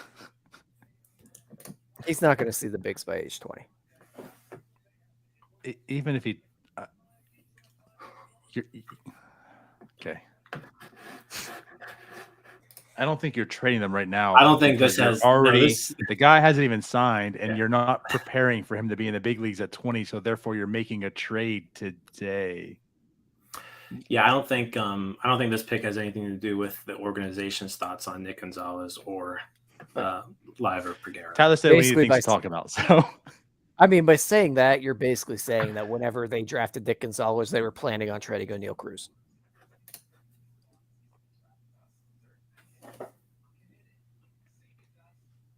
Well, you can't have all these. That's why you draft all these guys out the middle, because they can play almost anywhere. Yep. Johnson, maybe not. The Heights, he's not going to be a corner infielder. You're also not trading Nick Gonzalez right now. It's like the least valuable he's ever been. They're not trading any prospects right now. Yeah, they're not trading prospects right Well, now. There's no reason to. That's They're not the looking to biggest compete thing. next year. So right. They're not trading prospects for a long time. no. The one that they probably should trade or release is Chiwambe, as Jim says. Yeah, just cut him. I'm okay with Yeah. just cutting him.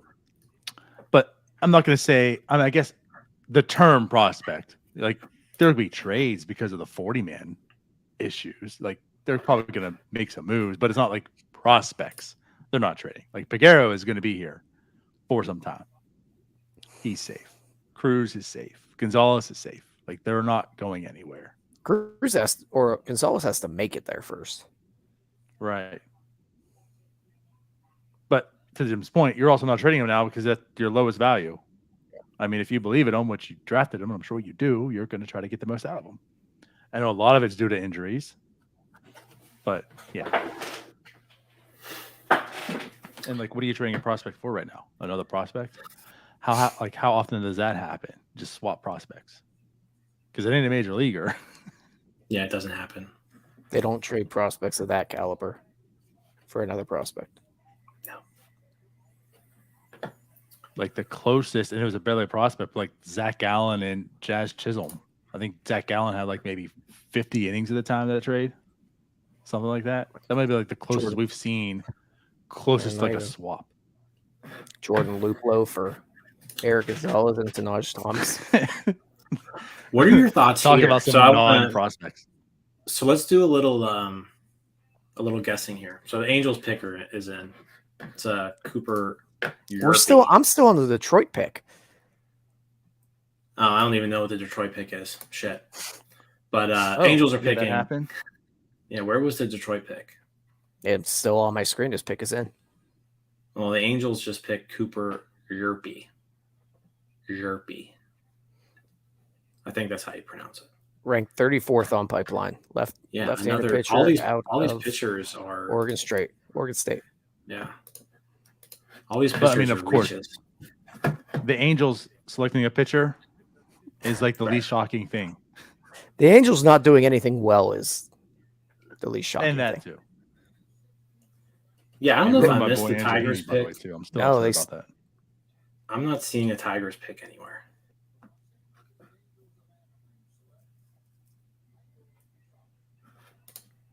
But but I wanted to talk about the Mets with these two picks right here. So they got Parada. They have money to spend, so they can be aggressive with this other pick. You're Can they thinking make Collier? a play? Well, let's say they pick Collier in the second pick there. Can they make a play at Soto now? Dealing those guys plus Beatty and Mauricio and others potentially. I mean, damn. You At could that even point- throw Alvarez in there. Like, I mean, if you want to trade Alvarez and then the Mets have prospects. The Mets have prospects. So They do. And the thing about And Soto is they it have takes money. a team that has prospects and money. So they've got money, they've got prospects. They're adding 2 top 13 picks here. Makes you think. Like you're gonna have to give Soto half a bill. Yes.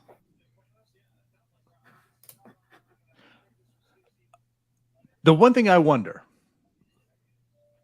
this goes to the 400 million, 440 million, all that. I mean, he came out and said like he prioritizes winning. Now, $440 million is a lot of freaking money regardless. But I wonder how much of that's turned down because it's not my worth, or how much of it's turned down too because it's like, I really don't want to sign with you. So it's like, could 440 get it done in New York though? That's where I'm getting at. Cohen wants to win. Cohen's going to throw some money. Yeah. Mm-hmm. All right, so Tigers pick is in. Yeah, Jeez. it's Young. Oh, so they got nice. So that's a nice pick for them. I mean, he was kind of slotted right in that 9, 10, 11 range. Yep.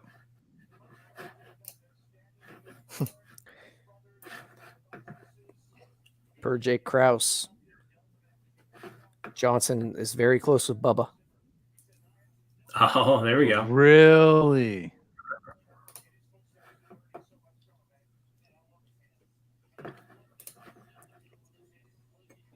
Well, that's cool.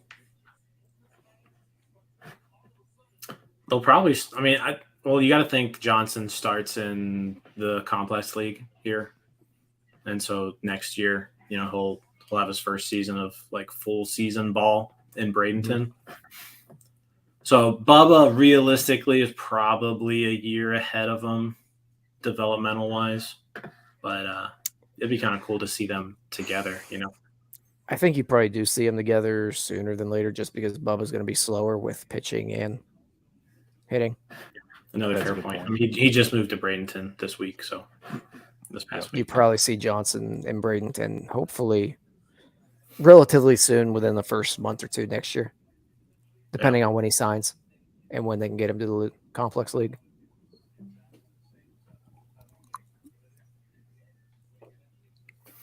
So still no Collier. Yeah. All my Venmos are working. All my Venmo transactions. But by the way, Jim's broke.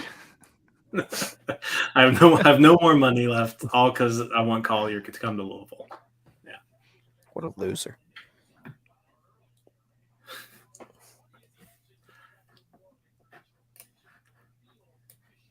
Ian says he really likes Chase Young's batting stance. So you got to emulate it for us, by the way. Got to send us a video. I love the fact that Ryan's just having his own conversation in the group chat. Yeah, does he not know that we're all on here and that no one's listening to what he's saying? What a terrible I haven't even NS9 member. Is that guy's name Herpy? I think it's Yerpy. Let me. I can look it up here. That looks better. I was going to say Yerpy, but It looks like Herpy. I can't say I don't see it. I mean, it's uncurable. I mean, it definitely looks like Herpy.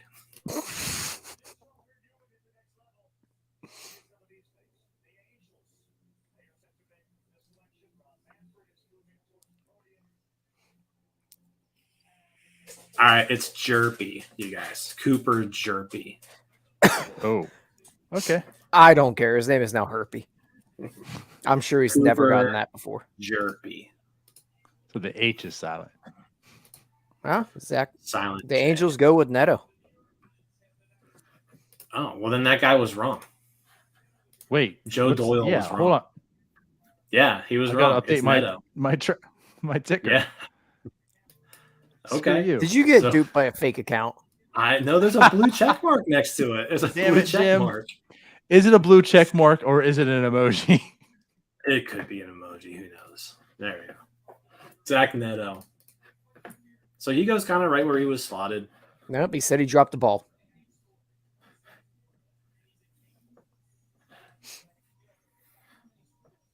So interesting. So not a pitcher. And it's Zach Neto. Not a pitcher. And not Collier. True. So do the Mets get Parada and Collier? I mean, just going back to your theory, just talking about this whole Juan Soto thing. I mean, regardless of Juan Soto, just think about the Mets in general. Could they scoop up like two of the biggest like drops in this class? They could. I could also see them going. So like Jet Williams is who Baseball America picks here, and like pretty solid. Like I like him too. Like in that, especially in that slot. But yeah, like you've got Collier sitting there. You could even go Lesko here too. Like if you want to just like. Because you got the money to give them too. So like if Lesko's going to require money, they have it. I say, what if they're just actually on the phone right now with Rizzo and Washington? It's like, well, who do you want? Mm-hmm. And we'll select them for you because we're just going to trade them to you to get Juan Soto. That's true. They could just be like, hey, Washington, this is basically your pick. Right. We're going to trade him to you for Soto. Who do you want? Yeah. They'll make a movie about this pick here in 5 years. Exactly. Man, the Pirates Facebook page is just fun. What's going on? We need some Facebook comments. Tyler, you got to provide that content. Let's see. He's too talented to keep. The owner will trade him to the Yankees for a carton of cigarettes and some bourbon. They won't sign him. He'll go play for Arizona State and re-enter the draft in a couple years.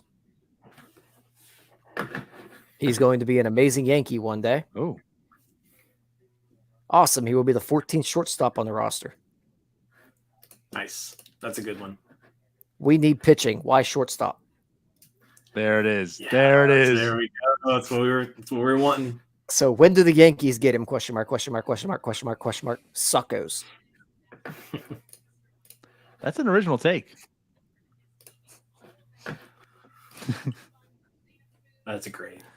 We need pitching. Could possibly end up oh, in the outfield, first base, or DH. He's 5'7".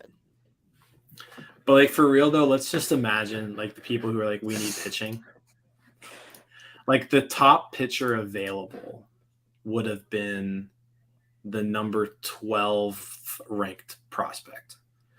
And so like how much would people be upset if they picked the number 12 guy fourth? right. That same person. That tweet yeah, instead exact would same just be cheap nutting. Yeah. So I guess Cruz is not the quote unquote shortstop of the future. Another left-handed bat. Come on. Oh, God. This could be the next Actually, Marlis, people. That is a That's little bit of true, though. concern. Yeah. Man. Let's see. Yeah, those are good. Why? Must already have a deal to trade O'Neal, spelled like Shaquille O'Neal. Cruz.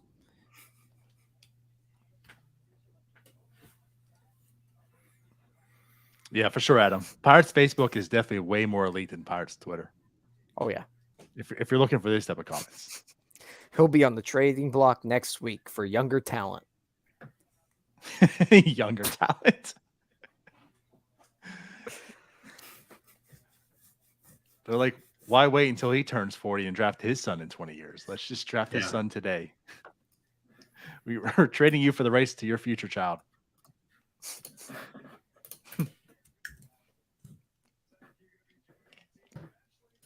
Another shortstop. Need first base and pitching depth in minors, yet we fail to add there.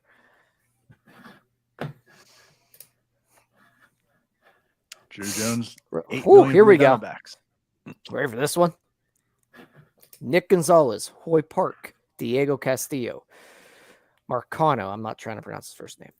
Peguero, Bubba Chandler, Escato, Rodolfo Castro, Ji-Hwan Bae to go along with the incumbents Kevin Newman and Big Boy O'Neal Cruz. Do we really need another middle infielder? Are though no corner power guys or franchise arms available at number 4? That's great. So the answer is where I no. have to- Also, I do you can't know read anymore. why? My brain hurts. Because they're not that valuable. I mean, of course, pitchers opposite of, but there aren't any good ones. Good grief. So it Who did looks Mets like, take?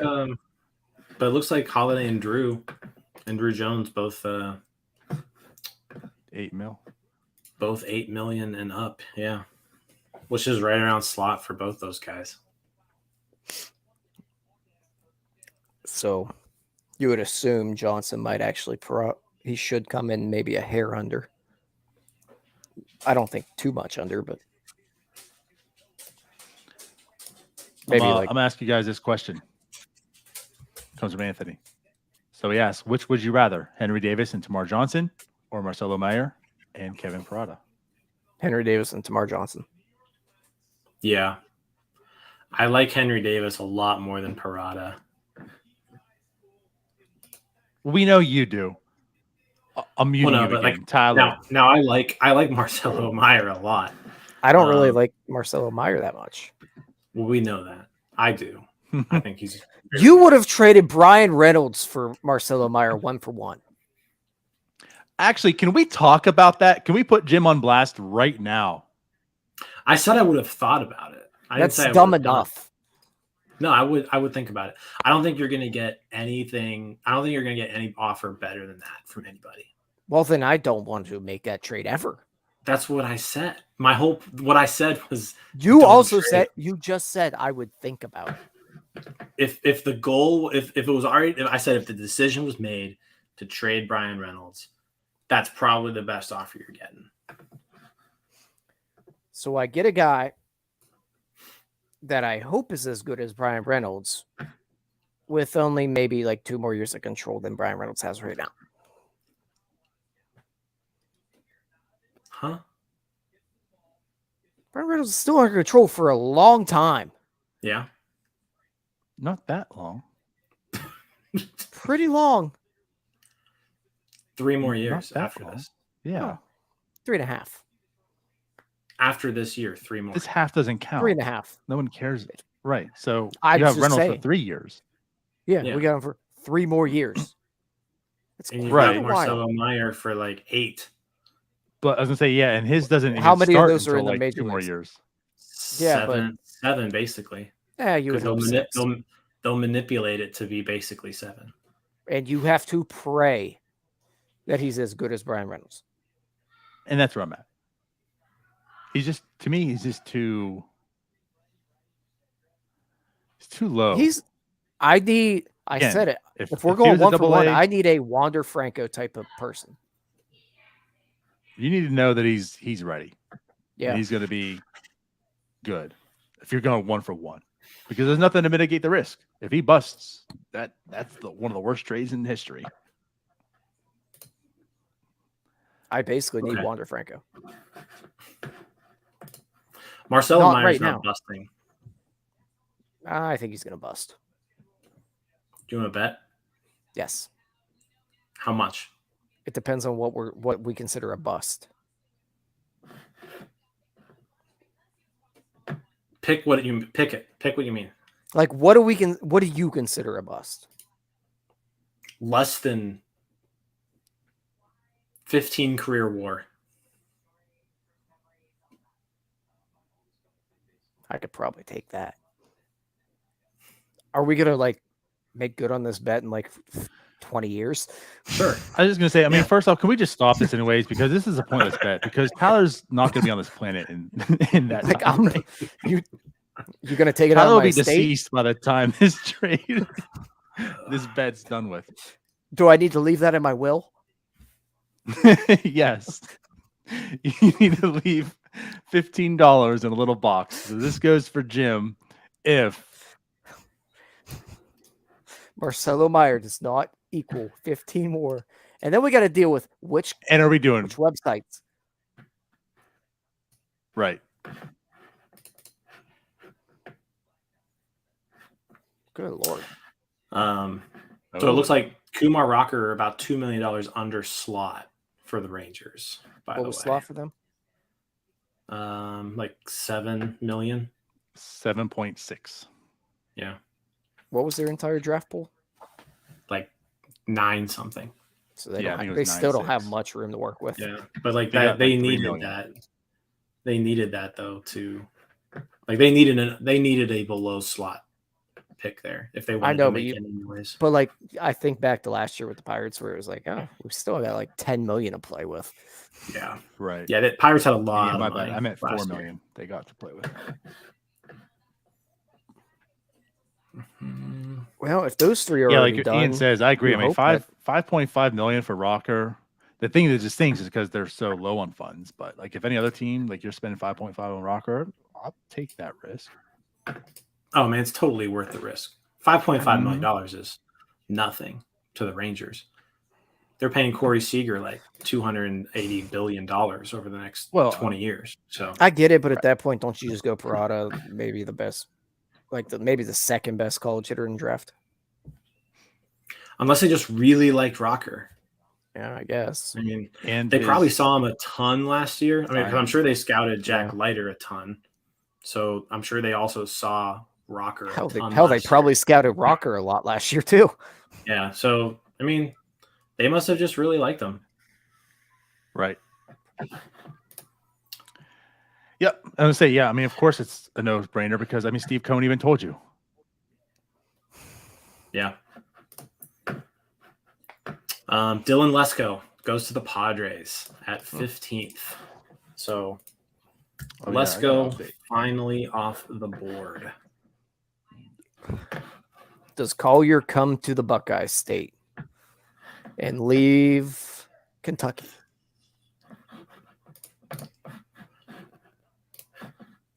Let's hope not. Yeah, so Cleveland's got the next pick. Cleveland, Baseball America had Lesko going to Cleveland, by the way. Yeah. They seem to like to take some injured arms. And they develop pitching. Yeah. They don't. Oh, yeah, Cleveland's, they've done pretty good with their pitchers. I was just thinking of Brady Aiken. It's one. I know. This is the one that came to mind.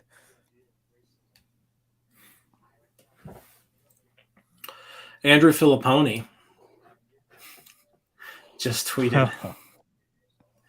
Good, I'll put it up in here. Where's our boy Pony? You know What how did he say? we don't like where I said we weren't doing comps to Hall of Hall of Famers. Famers. He's There a he combination of Wade Boggs and Vladimir Guerrero. I literally said that earlier.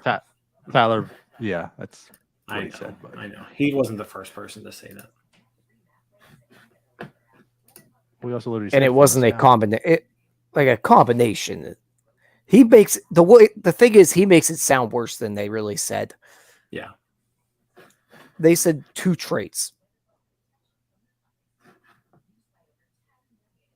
Yeah. All right, so we are halfway through the first round. Which means I need a beer. Time for Tyler to grab a beer. Yeah, I didn't have any beer. I'm very sad. I had no alcohol in the household. I crushed I'm I had drinking Gatorade. crushed an energy drink because I didn't take a nap today, DiNardo.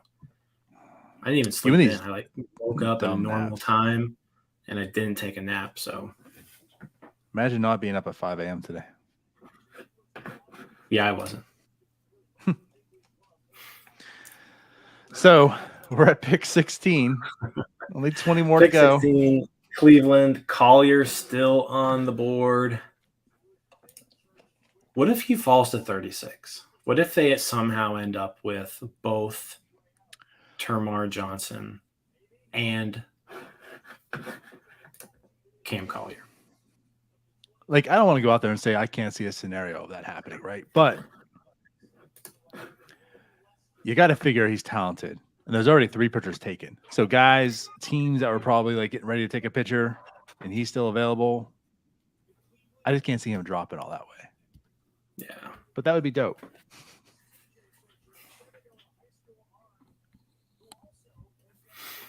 All right, so Padres' pick of Lesko is officially in. And there it is. And you get the creepy mascot.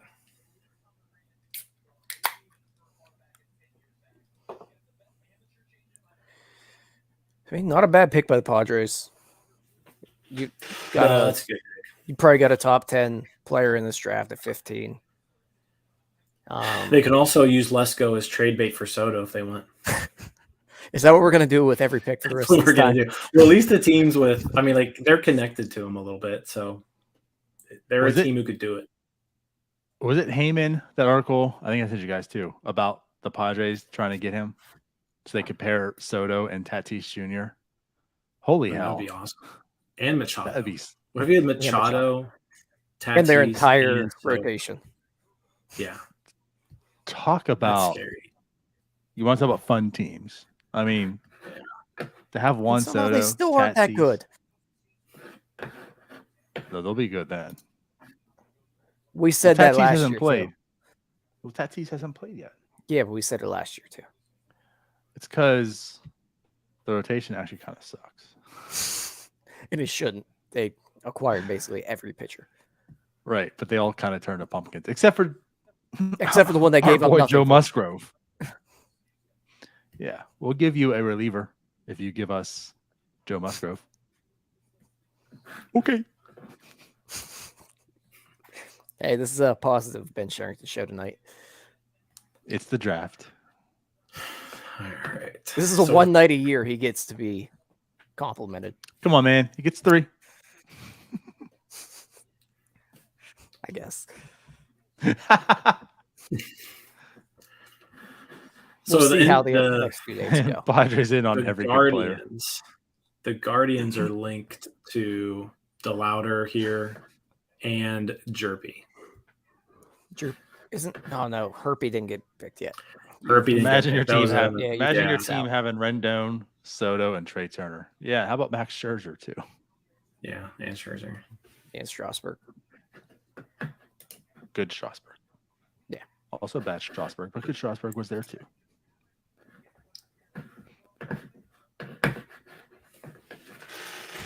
Hey, this is I probably the do last. feel bad though, and especially on this show. Like Tyler, you've definitely spoken of it, but man, Rendon, like just his career, it's just sad. I mean, Angels is just where you go to die. It really is.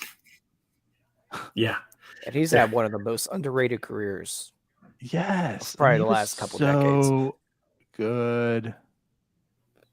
I mean, listen, Jim's looking at us like we're deserved stupid. that contract. he was good for like 3 years, and I he don't think he was wasn't. underrated. I think he was perfectly rated. Like people thought he was good, and then he went to LA, and now he sucks.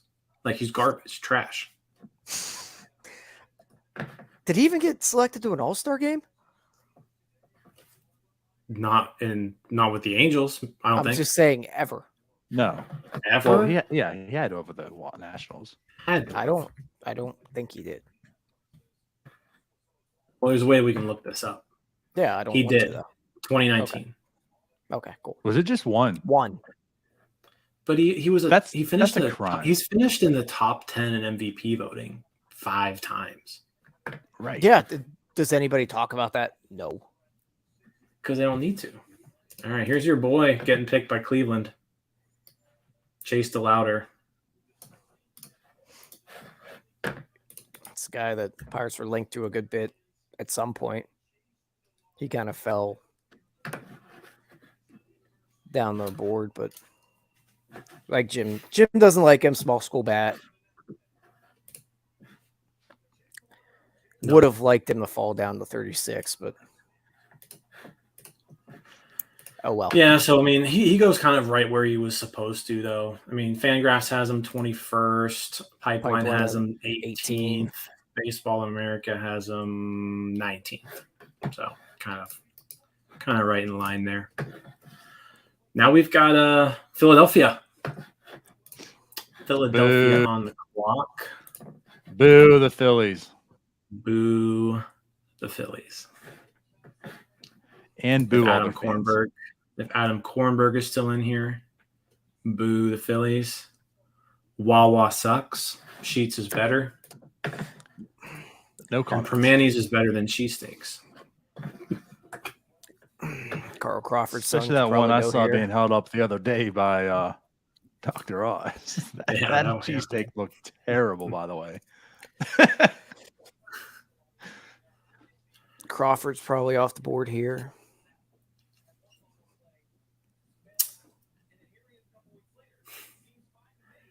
Yeah, I mean, basically everybody Baseball America had them linked to is gone. So, like, they had them with Hughes, they had them with DeLauder, they had them with Cross. They also have Barriera here, too. Yeah, they're going Crawford here. Would be a pitcher. See if they go Crawford. Crawford's definitely one of the best available right now.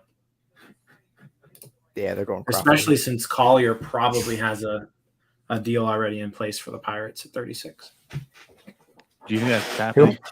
Oh, No, I don't know. I'm getting word that's the play. Teams are backing that'd off be because cool. they're already out of the price range. The Pirates have already backed up. It's possible.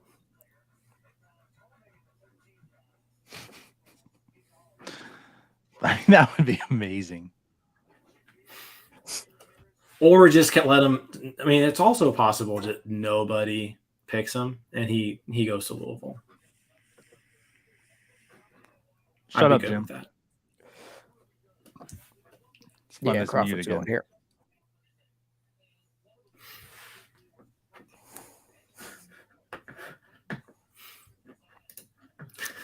These picks are moving very slow now. Yeah, they're not moving that fast. My guess is They're pulling Barry. That's my guess. My guess is Crawford here. I guess we'll see. Crawford would be a nice pick. Another Crawford for the Phillies. I mean, Pipeline's got Crawford at 13th on their board. And the pick Who did they is get for JP Crawford? Crawford is the pick. Good job, Tyler. I don't remember. I forget. Who did they get for JP Crawford? Probably I some don't reliever. Adam, do you know? You act He like probably doesn't. we Not a real don't fan. have phones that we can look up stuff. We do, but I'm too busy doing work, guys. I'm chilling. JP Crawford was Carlos traded Santana. He was traded with Santana. Gene for Segura. Juan Nicasio, Gene Segura, and Ooh, James our boy won. Bezos.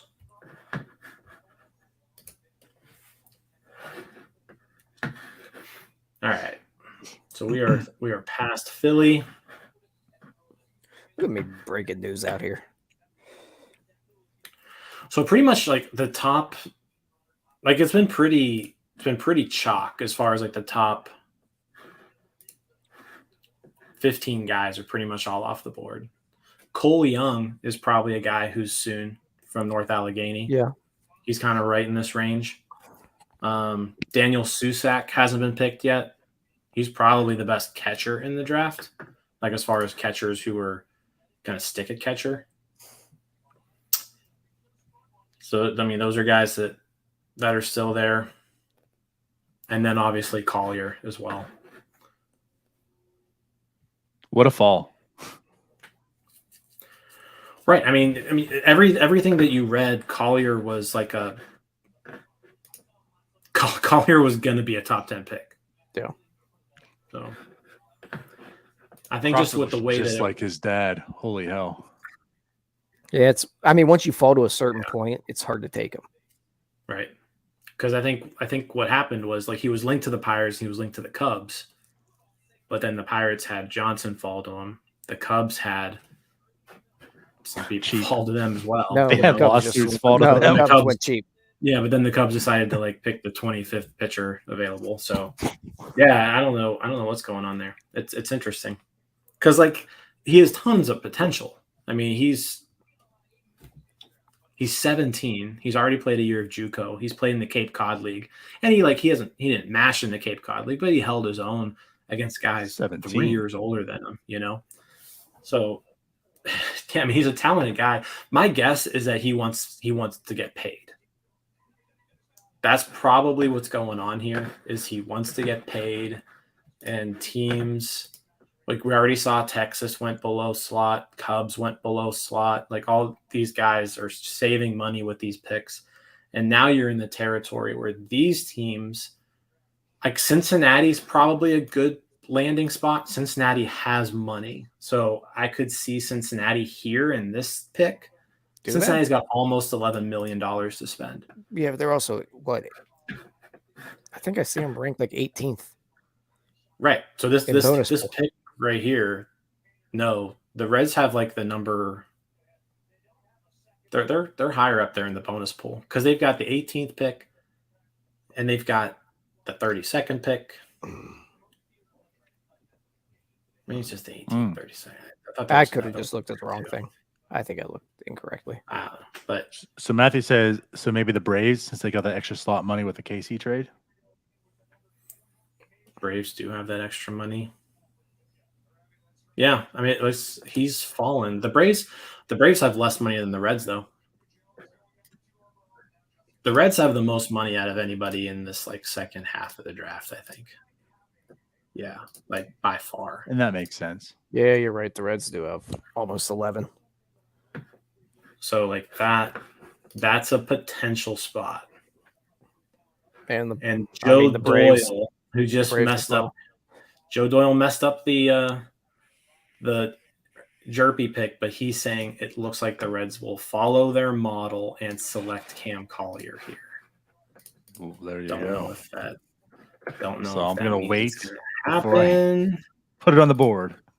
but that's what it says. So we'll see. Like I said, the Reds have the money. I mean, good on the Reds. it's Sucks, but good for the Reds. It's a good pick there. Right. I mean, Wonder that's what the he- steal of the draft. I mean, I don't know at what 18, he's looking at, but if you get him around, you'd imagine maybe 6. Yeah, I mean, so this slot value is $3.6 million. They could probably run up to 6 or so on him. Yeah, I mean, or even like 5, right? Yeah. I mean, if 5 million would be basically like if he was the 9th pick. I was gonna say, didn't Watson sign for 5 something last year? If it like comparison for some of the I'm not dropping sure. that low and such. Yeah, I'm not sure. I don't remember. That seems low though for him. But I guess he dropped to like 11, right? I think Khalil it was Watson what I dropped thought. far. Yeah, because the Marlins were a playoff team per se. yeah. Well, He dropped I to think he 16. went Yeah, 11. pick 16. 16. Oh, jeez. I didn't realize he dropped that far. I didn't either. I thought Yep. it was earlier. I knew he dropped Probably quite a bit. But because he was on the Marlins, but because of Yeah. 2020, they ended up being a playoff Yeah. team. He got 4.5. okay. There you go. So it's Yeah. gonna be like Yeah. almost a similar So situation. 5 million where- seems like Yeah. Where like once he got past like that 7th spot, he was just going to keep falling until somebody could pay him, and the Reds seemed to be that team.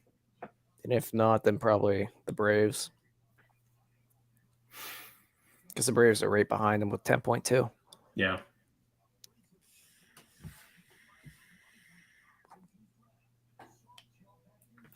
I'm waiting to see. We need like Mark Madden or something to tweet out about like the Pirates needing to trade up or something. yeah. I don't think he did, but yeah. But remember last year, all the tweets about the think Pirates some- need yeah. to trade down. Yeah, they're like, this would be a perfect draft to trade down because there's no consensus Yeah. first overall pick. Right. So what they do is essentially that, and they get called cheap.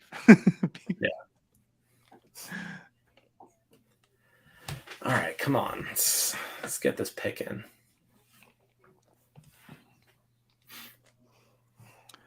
Yeah, come on, Cincy. We got it. Come on, all of them. Commercial break. Let's get this draft going. Yeah, we need to get this going. Did you say they're doing how many picks tonight? What's that? How many picks are tonight?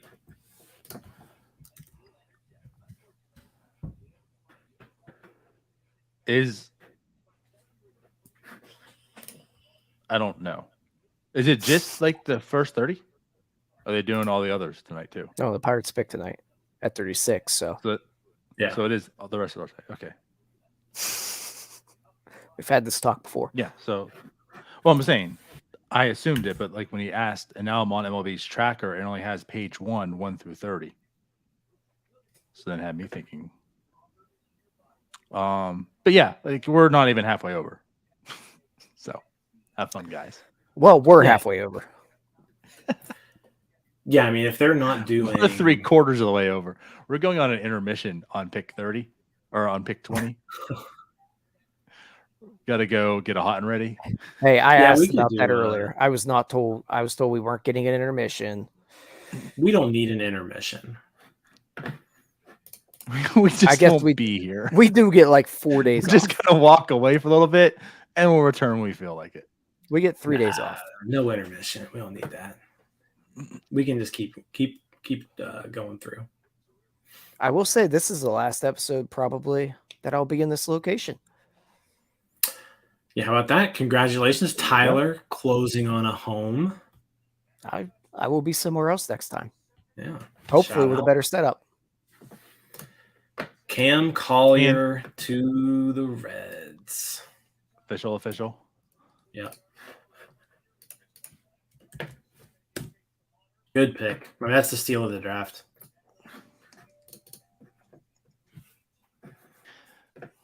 Assuming they can sign him, which I'm sure they wouldn't have made that pick if they didn't. Yeah, they wouldn't have made the pick if they couldn't. So yeah, good on them.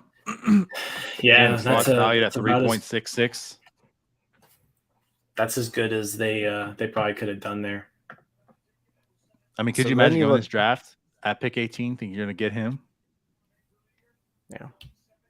Also gives me another reason to hate the Reds for stealing a Louisville commitment. So I guess here you look at Atlanta with the next highest bonus pool. Do they go with like a Brock Porter there? Maybe. Yeah, I mean, he's Or- been the guy who has fallen the most, I guess, right? Or do they He's the go next- under slot there and Yeah, try to really hit it later in the draft? they could do that too. Although it seems like they're going to have some competition with the under slot stuff. There's a few teams that have done that now. But some Like of the them Cubs are going to spend some money Yeah. here. are they? Maybe they could just be completely broke. So Yeah, I'm afraid of that now too.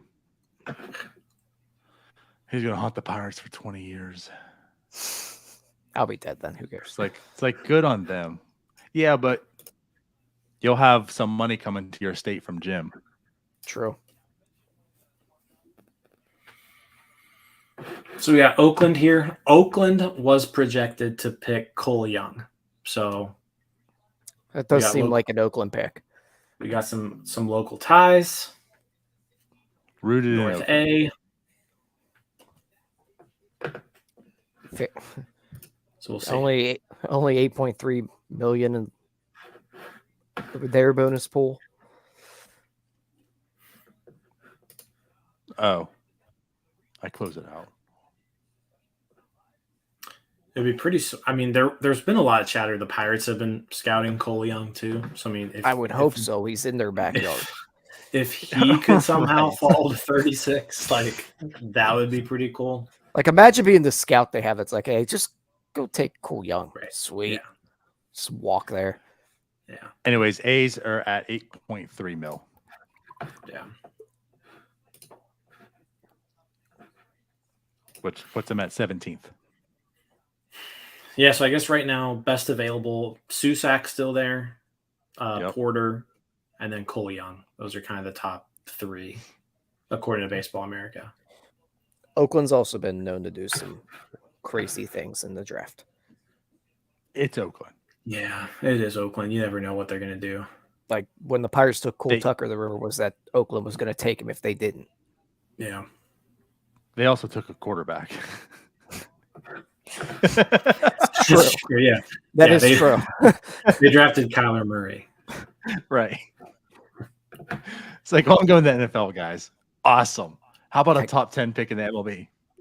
Kyler Murray, who didn't even really have that good of a college baseball career. He hit 296 and he's a midget. Right.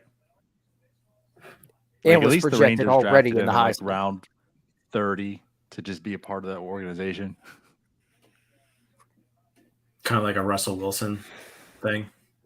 What That's team what I was it said. that draft?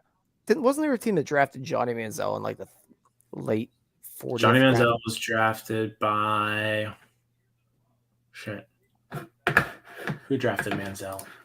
Like at that point, you're just telling the entire draft to piss off. Oh, I mean, yeah, it happens all the time.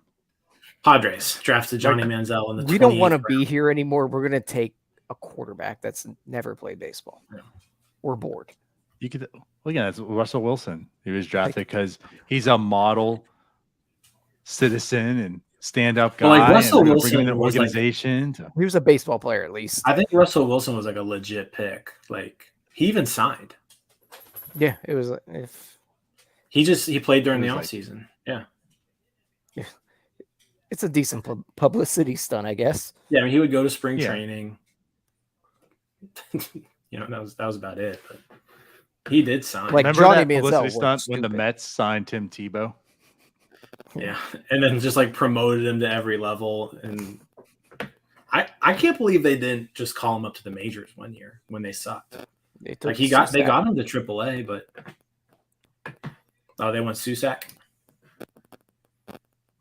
Baseball America tweeted Suzanne. Little typo. So is this there. Andrew's son too? Since everyone's This is Andrew's kid? brother. Yeah, that would be impressive as if this was Andrew's son. right. So yeah, Daniel Susak. So this is a good pick. I mean, he's probably the best. He was the best catcher. But again, the A's with how many catchers do the A's need? So the A's now have in the minors Soderstrom. They just traded for the Braves dude. Yeah. Shit. I can't. It's a K, right? I'm so that I don't know. Holy hell! Why can't we think of his name?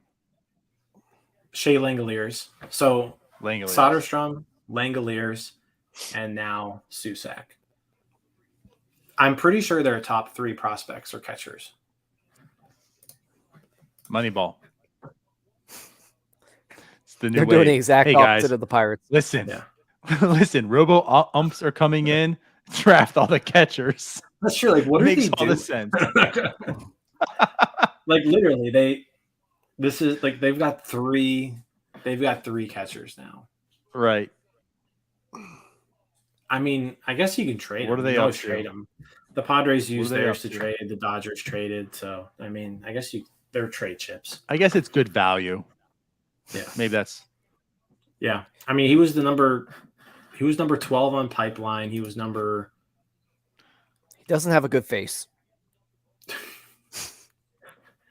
Well, he's wearing a mask all the time, so he doesn't Yeah, but need a good I'm just face. saying Oakland doesn't care about a good face.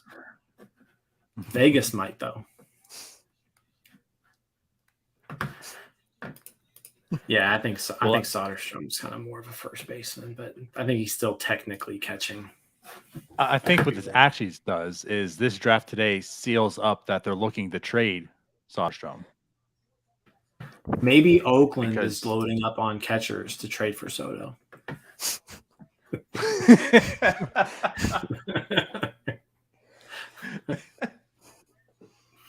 Oh, good lord.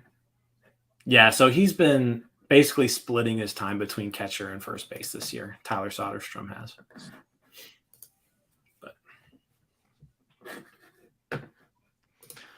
All right, guys, I'm going to be right back. All right. Pud whacker.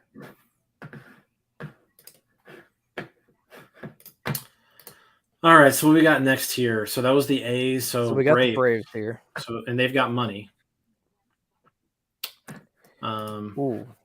Can This we is put where up your Here's this the is where your question. boy Justin Campbell was. The Pirates projected. just put out the tweet of Sherrington calling Johnson. Can we share the screen for that? Yeah, let's see if we can do that. Hold on. Let me see if this will work. I know you've done it before. I haven't. Yeah. Also, I'm not logged in.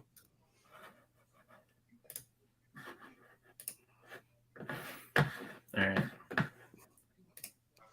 Hey, Termarr, hey, this is Ben Sherrington of the Pirates. How you doing, man?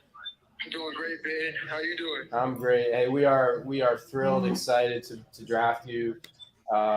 Really appreciate who you are as a person and as a player.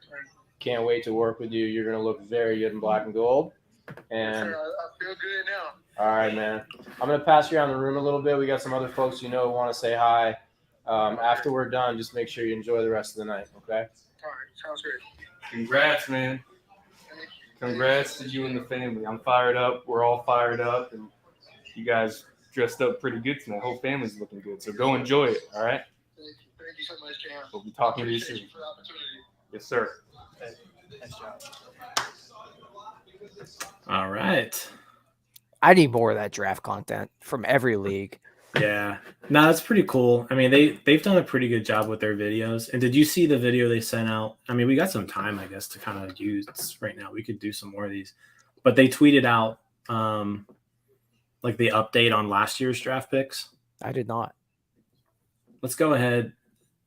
It's like a 7-minute video. So we got can, 7 minutes. We're yeah, okay. we can use that as like a we can use that as a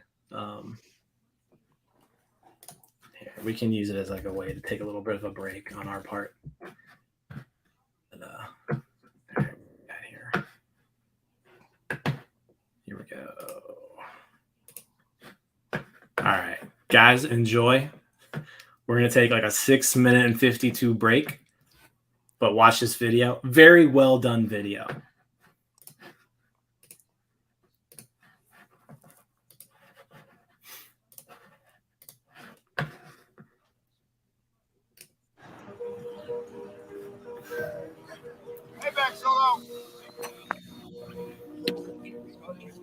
In a college program, players are, mostly choosing to be in a place, and in some cases even choosing to be in a place together with other guys if you're part of a recruiting class. In a professional setting, that's really not true. The choice is made by the team and scouting groups and front offices, and players are choosing to play professional baseball, but they're not as much choosing a team. They're selecting. We make that decision. The Pittsburgh Pirates select Braylon Bishop, an outfielder out of Arkansas High School. I wanted to become an expert at my craft. I wanted to be like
Apparently, Jim screwed the video up. Of course he did.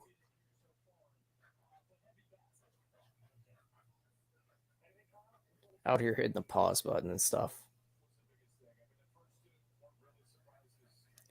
He's killing me.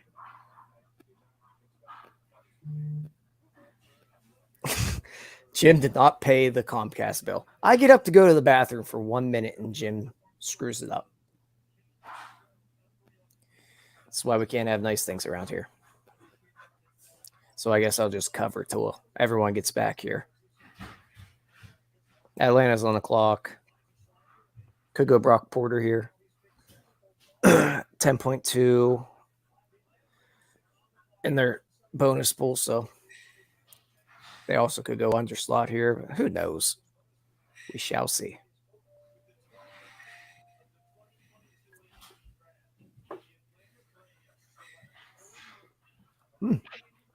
Owen Murphy. Can't say I'm too familiar. He is 48. 48th on Pipeline's big board. So Atlanta obviously going under slot here. Let me just go ahead and remove this for now so you don't stare at that. Remove him for now so you don't stare at that. And remove him. You can see my pretty face.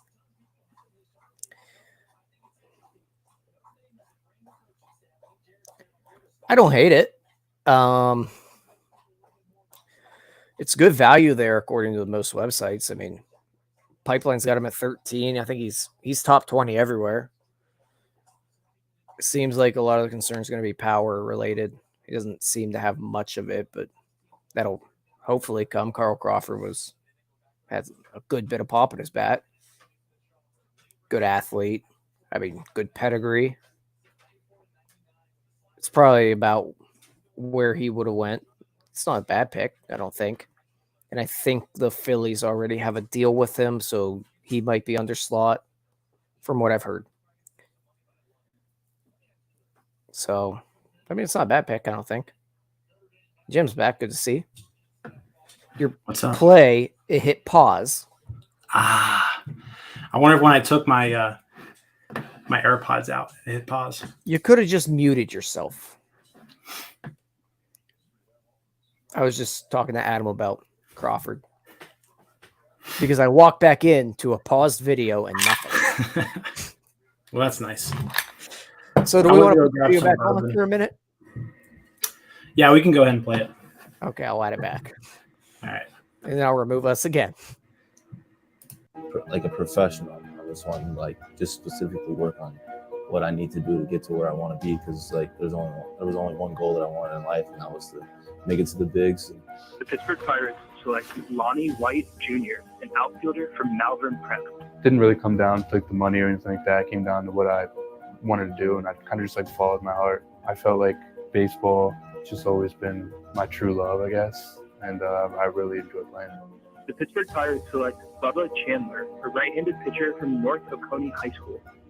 I felt like this was the best opportunity maybe not going to get, but for right now, it was the best thing I should have done.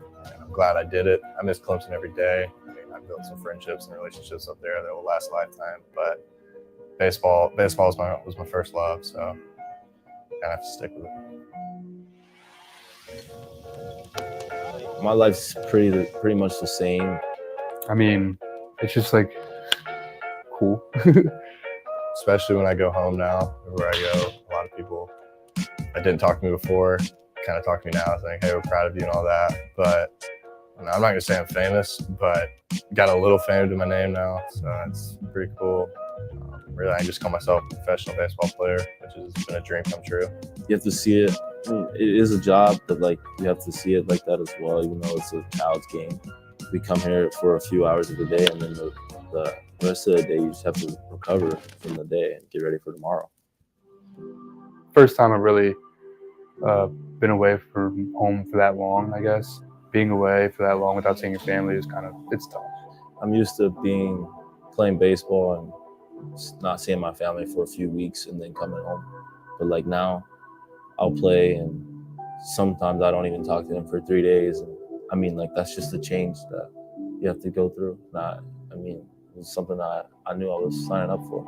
I don't know, sometimes you just want to be immature, just be a kid, and can't really do that right now. So just little stuff like that, but it's all gonna work out.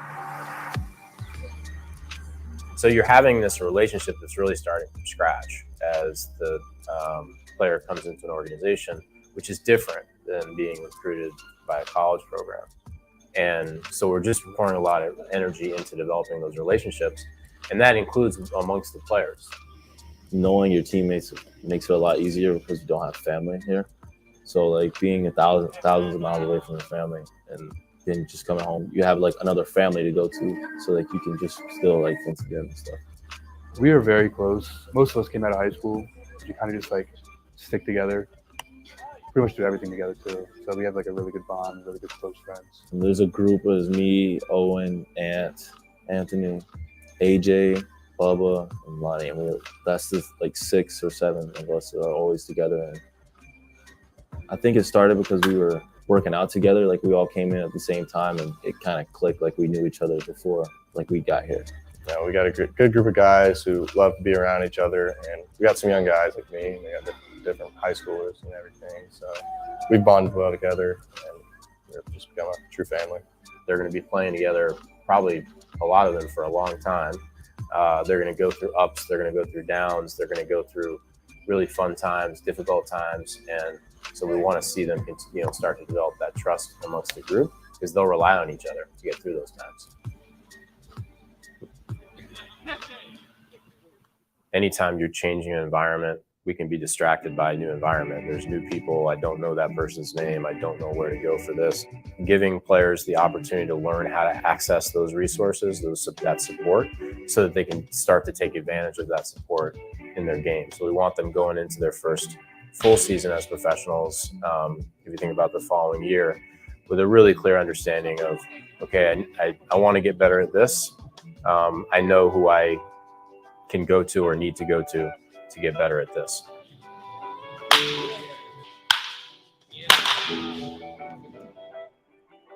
I want to get stronger, faster, obviously. And you have everything that, I mean, if you do something wrong or if they're going to make sure you're okay. It's a different game. I'm gonna need to add some strength. I've done that, so that was probably my number one challenge coming in, was finding a good routine, and getting strength. But getting to know myself and my body, the way it works, it's what they're helping me do right now. It's really helped me with my game and everything.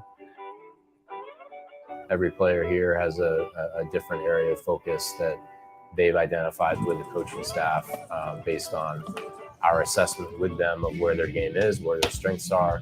You know, what's the one thing we want to turn up a little bit right now? What's the area? What's the priority? It's going to be a very, very long season every single year. And you'll have 500 plus at bats. Staying positive is very important, because if you get down on yourself, it's going to be very, very hard to climb back up. So I think having a good mentality is always key. I'm gonna get it done. And if you don't have that mentality, then you're gonna see through the cracks. I always said growing up, I'm going to get drafted. I didn't even know anything about the minor leagues at first. Like, I'm still kind of learning about this stuff. I don't even know what's next. We know that great players at the major league level practice at a really high level. We want to start that kind of mindset right now.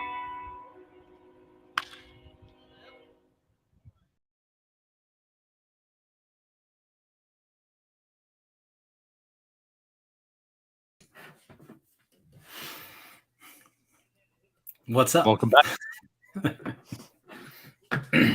No, so that was cool. They put that out basically right after the game, or I think during the game today. So just giving everybody a little update on last year's high school picks. You know, they seem to be a pretty tight knit group. But yeah, while we were gone, North Allegheny's Cole Young goes to Seattle at number 21. So the local guy, nice pick. Yeah, And- Braves went super underslot. It turns out the Cardinals got herpes. Yeah, Yep. I saw him compared Yeah. to Josh Hader. I don't know if I want Josh Hader in the first round. Herpy? Yeah. I don't want a closer in the He doesn't first have round. nearly the stuff as Hader, does he? I just saw them compare him to Josh Hader, and I don't want Josh Hader in the first round. But can we get to my brain is going here? Brock Porter. There's nobody else really that can go get him right now.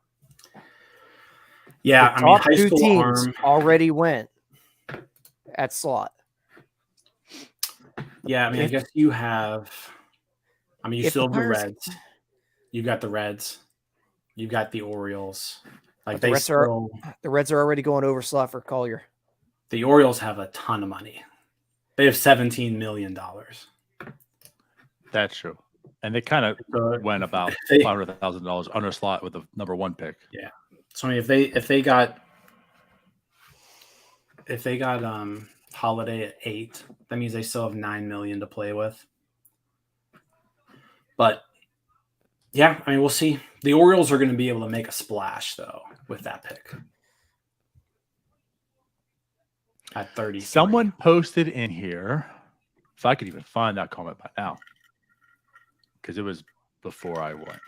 I think it was Anthony, but he said something in the fact that could you see the Pirates, or maybe it was his idea. He thinks the Pirates might just go big at their second pick and then just kind of tank the rest of the draft. I don't see that. Could that be the one? I mean, if they We go haven't there, seen- they will. Yeah, we haven't seen that approach yet by Charrington. So I don't I doubt it. And there's not really anybody there that's going to be that big still. I mean, at this point, like all the top 10 guys are gone. Yeah. Brock Porter's still there. Even if it's Brock Porter. But like Brock But Porter still probably have a isn't lot of signing money. for more than, yeah. I mean, I don't think that's the case. there are going to be a handful of arms probably available there, high school arms, that are top 20 type guys. Yep. I mean, you look at, you were talking about him earlier, Beria, Snelling, I already mentioned Porter, Ferris. Right. So There's gonna Ferris, be those. Ferris is who Baseball America had them taking at 36.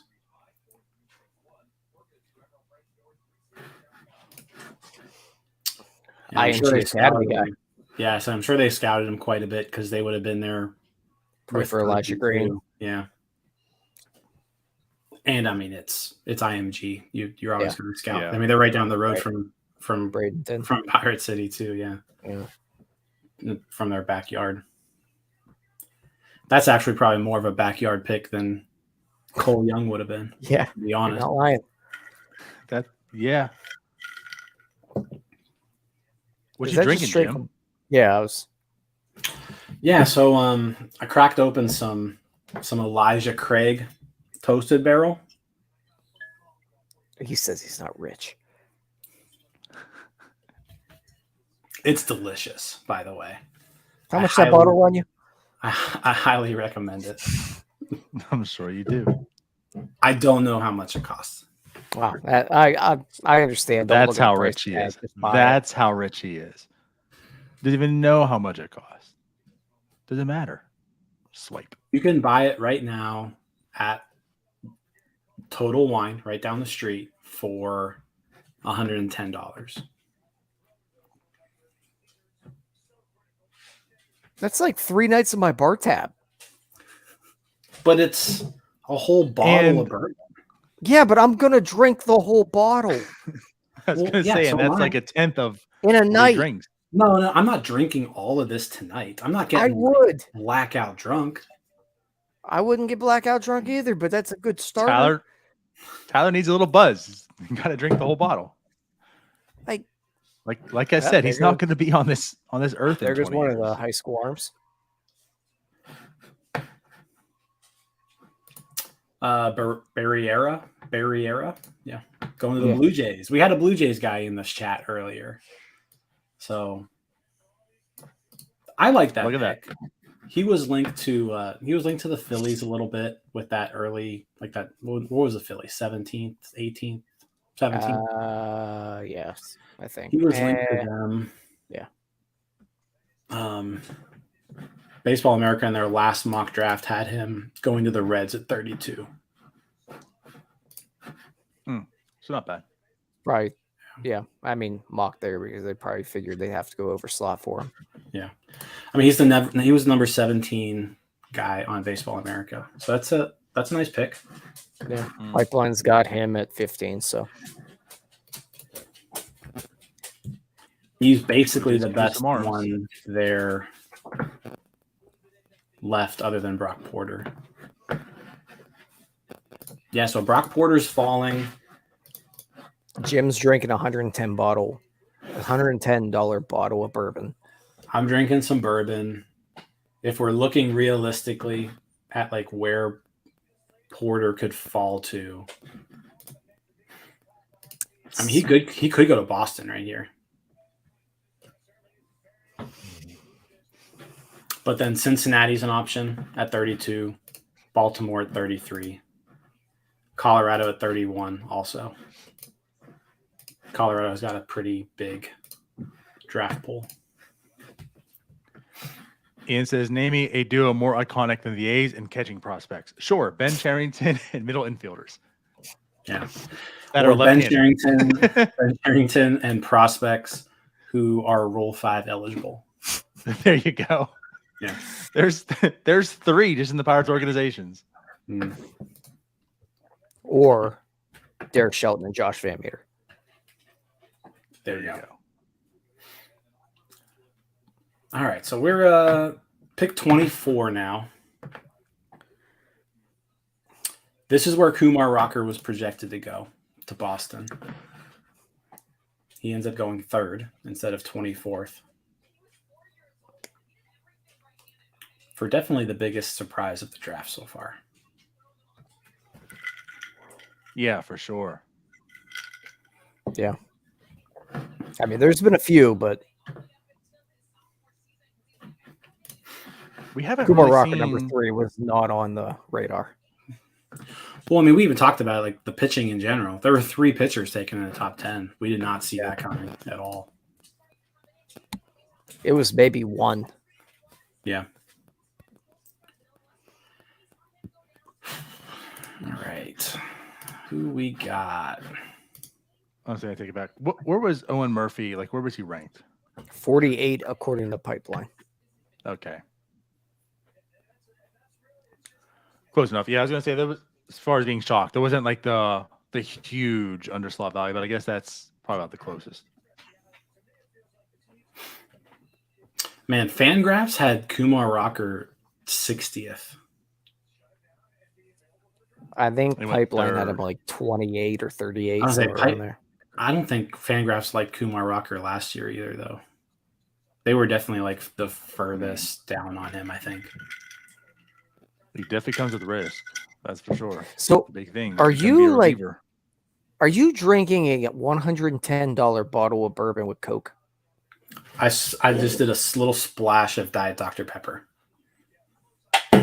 Tiny splash. Wait, did he say a tiny splash and do this? No, like it's a Hey, tiny. no, Bernardo, that's huge. No. Like I did Like, a that's the tiny, whole- like tiny. Both of those are huge. It's a tiny. We splash. got you on tape. We're gonna rewind. We're 2 hours and 46 No, minutes. and you can 44 rewind the seconds tape. in. It's this can is. You said pretty much- put a little splash. That's big. okay, and I was wrong. So it's more like a little splash. I'm sorry. Can you say that again? Shh. You can rewind if what? you want. You were what? So you can rewind it if There. you need to. That's an iconic duo you'll never see. Jim and admitting he's wrong. I'm just saying, Dardo, you were showing like 9 inches, and Jim was showing like 7 to me. Yeah, he definitely had 9 inches of Dr. Pepper in there, as far as I saw. Did you put like orange peel in there as well? No, it's just ice. I can't see that far. All right, when he lifts it up quickly, it's a little bit orangey on top. I can't tell. It's the light. Well, whatever. So we're gonna make a pick. We're gonna get through this. I told you we got like 1 a.m. 12 more picks. Who's up now? Who are we talking about? Boston. The Red Sox. Boston got just the luckiest draft ever last year. Shut up, Kornberg.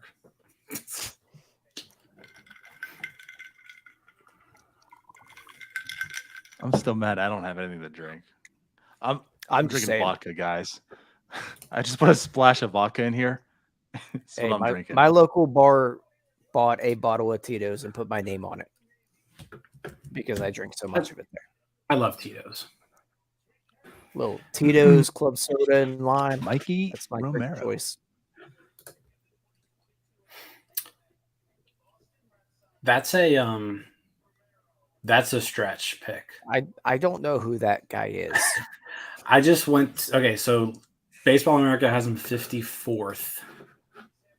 I'm scrolling. I'm still scrolling. There we go. 65 on Pipeline. Man. You love to see it. He's 37. Maybe on he's. Fangraphs. Is that Ricky's son?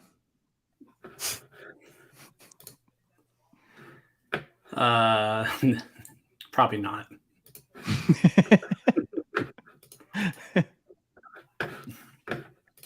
Okay, so Red Sox going under slot with their 24th pick.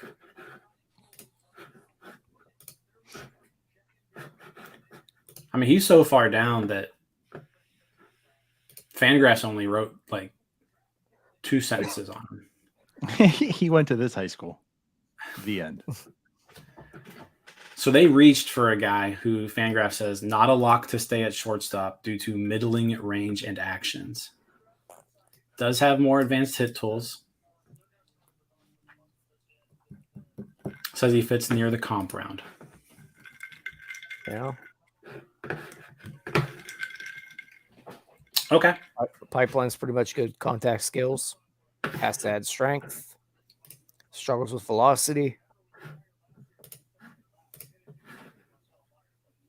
I mean, they also do say smooth defender.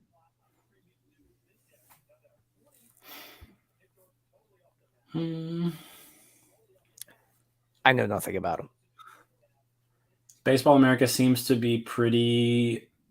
So Yankees are now up, and they're saying Spencer Jones from Vanderbilt, and that they've had him connected to the Yankees for a while now. So we'll see.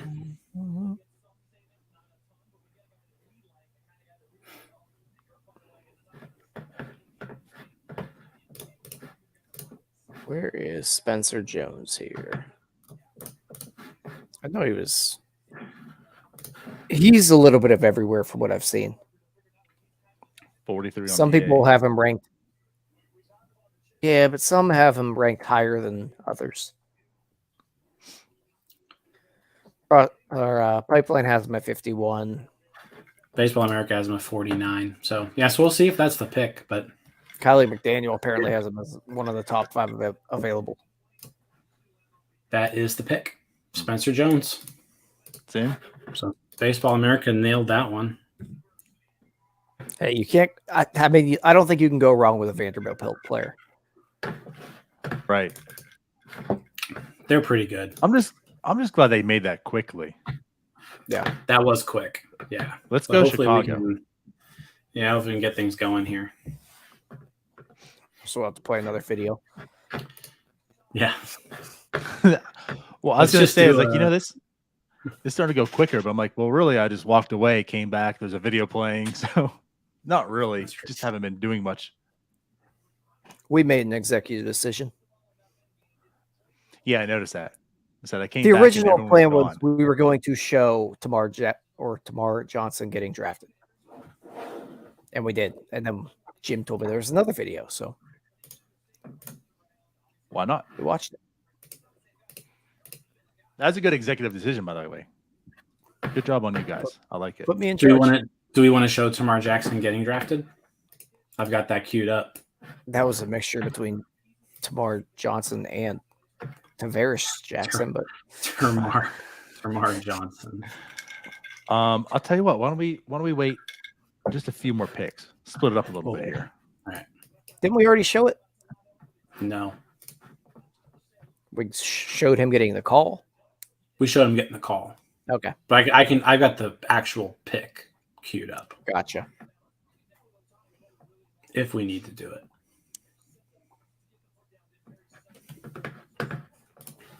Well, if we're going to do it, we probably need to do it after Milwaukee's pick. We could also just show, there's a nice solid 5-minute video from the MLB Draft Combine on Termarr Johnson. We could do that too. Oh, I'll just fall in love even more. There you go.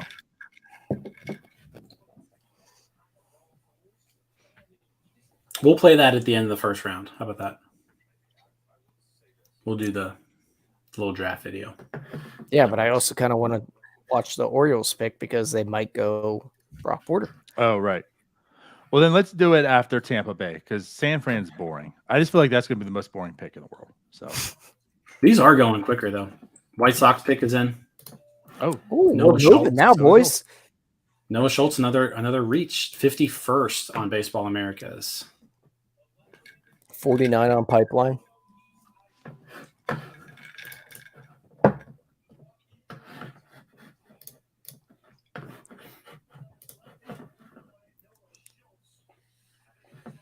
All right. We're moving. Good stuff. Now Milwaukee's up. Maybe we should do it after Milwaukee then. You want to do that? Like Tyler just said. I mean, those 3 picks might go by. Because I think the Orioles could make it interesting, like you mentioned. I mean, they do have a lot of money. Whew, 6'9" lefty. Taking projectability there.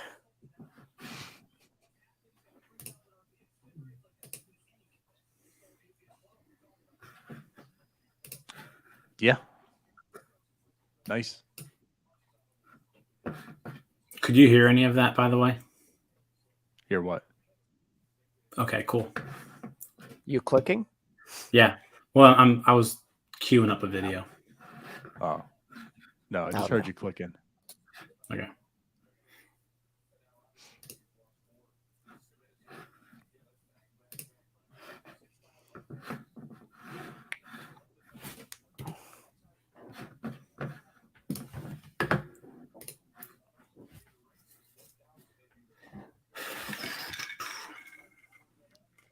So what's Milwaukee going to do, guys? The Reds already After got the- Cam. Man, after these last few picks, I have no idea. Just pick a guy in like the 40s or 50s. Just keep doing it. Works for me. Baseball America is saying Gilbert. So Drew Gilbert. They are also saying it could also be Dylan Beavers. So college. A guy I hate going to the Brewers sounds great. So college Gilbert's bat. a douche.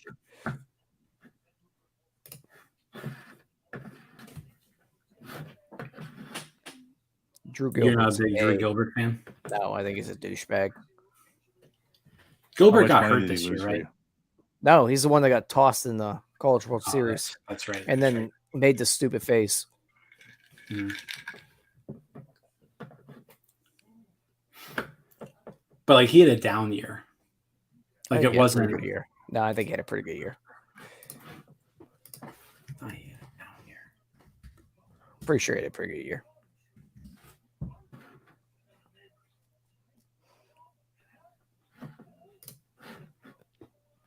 He did. He's also the one that was flipping off, I think, the center fielder after hitting the walk-off.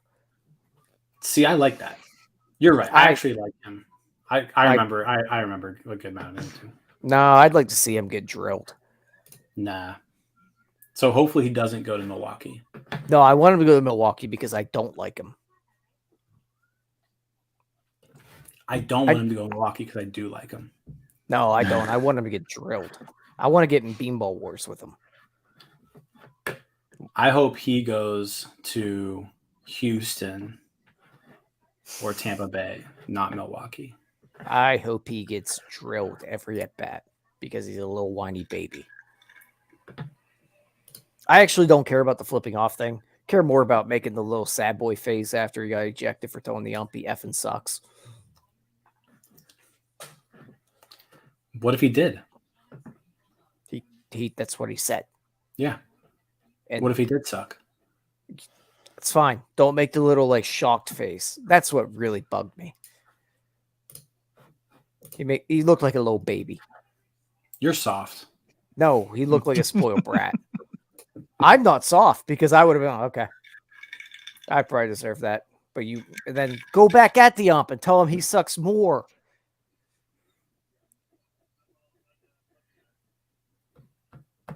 Don't be a You baby. too good now? No, I want to see Drew Gilbert get drilled a lot.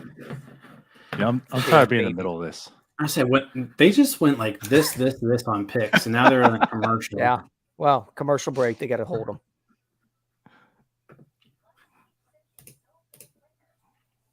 Jim wants to take another break. He needs some more diet Dr. Pepper.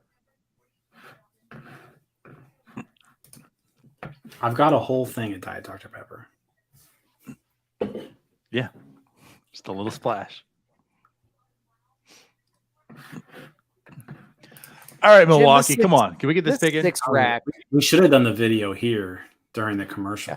this 6-pack of Busch lattes cost me $6, and it's tall boys.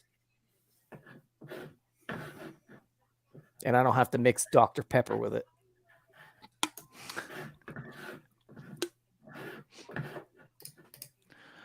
Oh boy, oh boy. All right, there's All right, Milwaukee's. so they're world. showing the Brewers draft room. So they're doing the whole second round tonight. Whew. Was it the We're whole not second going to round? stay. Yeah, we're not Two? staying No. here. The whole second I will round. not be here at the 44th pick. Let's stay here for the 44th, and then we'll stop. It's 10 o'clock. I mean, if we're going to be here for the 36th, It's we might as currently well the stay for 27th 44th. pick. And as Tyler said, it's 10 o'clock. They'll start. We are moving. halfway there. All right. The Brewers select Eric Brown from But Coastal Jim has a Carolina. point because that's literally 8 more picks. Yeah. To what? From the 36th. To the 44th. Yeah, I guess that's what you're saying. I If we're guess waiting it until the is. 36, might as well wait till 44. Got another video queued up. For real. Yeah. And we want to go video here. All right. So this is going to be Termarr Johnson. It's going to be kind of an interview, it looks like, / some We don't know what highlight. we're showing you. Just tune in. It's an interview that he had on MLB Network. Yeah, it's an interview. So get to know him a little bit. How long is it? It's 4 minutes and 50 seconds. There you go. All right.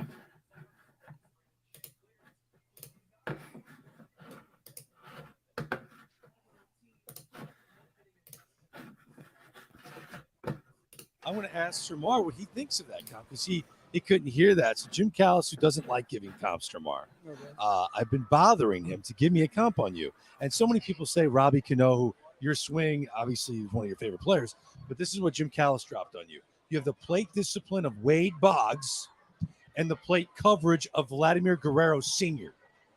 That's amazing. I mean, do you agree with it? I kind of, I mean, it would be nice to. Yeah, of course I agree with it. You know, I never got a chance to see those players, but I heard they had great careers and they were great hitters. All right, so can I give you my comp, which is a current player that Yeah. I'm sure you know because you're obsessed with baseball like we are. Yeah. And this guy's a switch hitter. You're not.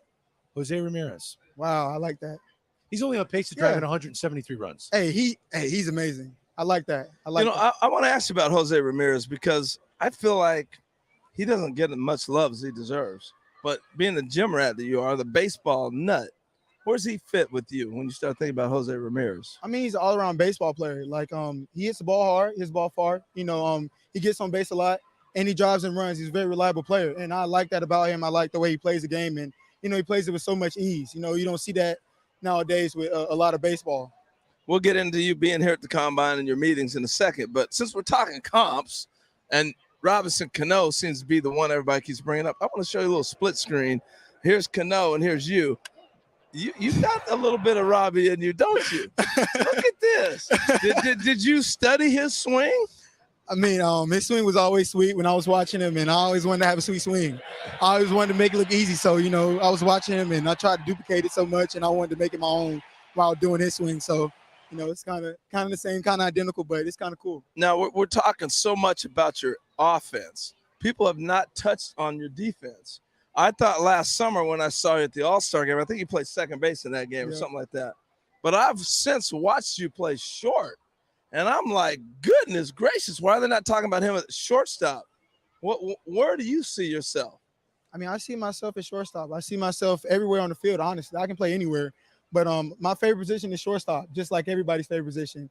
But it's really cool, you know. But there's not a weakness. You know, most people think shortstop, you got to have the arm strength. You got that. Of course. Footwork, clearly have that. Yeah. So you see yourself playing short? Definitely. I can see myself playing shortstop for a very long time. I feel like I have the confidence in my game, and I feel like I can do it at a high level. Can I tell you what stands out to me about you? Your instincts. You have, even in the cage, everything about it.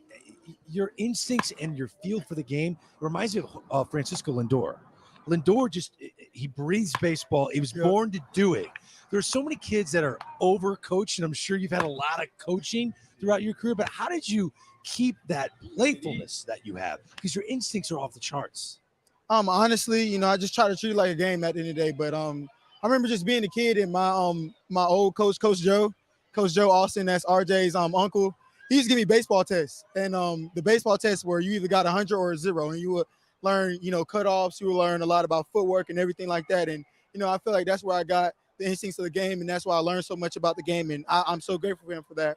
I want to say you're at the top of the leaderboard. You may be the number one guy off the board, yet you came here and you hit. You've been in the meetings. You've been around all these peers of yours. Why are you here?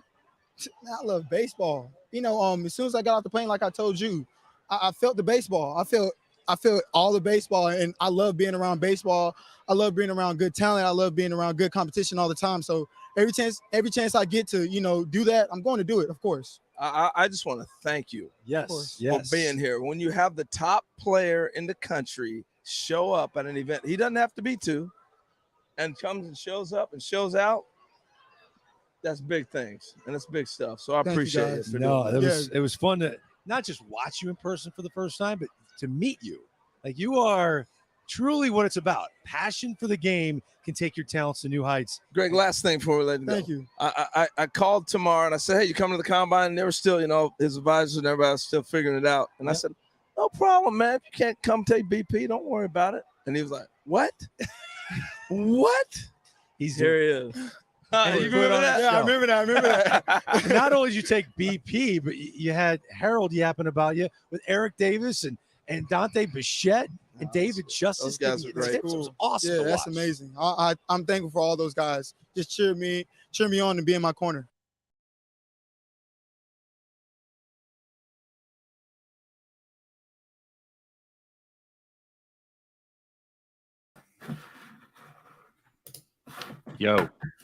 Yo. Confident, huh? Yeah, he's definitely. I think he's going to be a guy who the fan base is going to like. He's got a good personality, though. Yeah, it's not an arrogance about him. Right. I mean, again, if you want your stars, that's why I go back to the whole Kutch thing. Like, you want your star to feel like he can play everywhere and anywhere.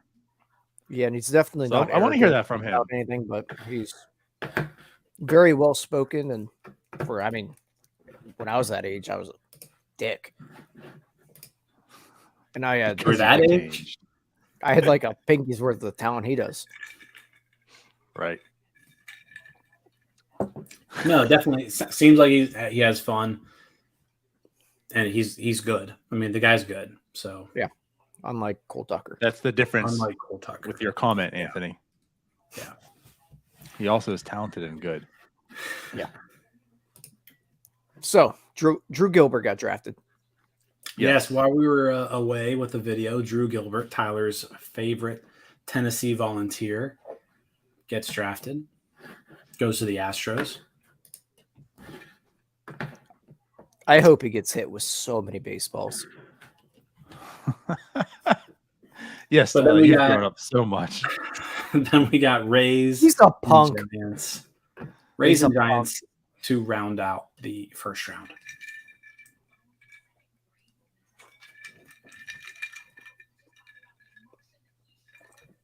He's a dork. But Brock Porter, let's talk about him. Yeah. He was, so Baseball America had him going 11th to the Mets. That would have been a slot value of $4.7 million.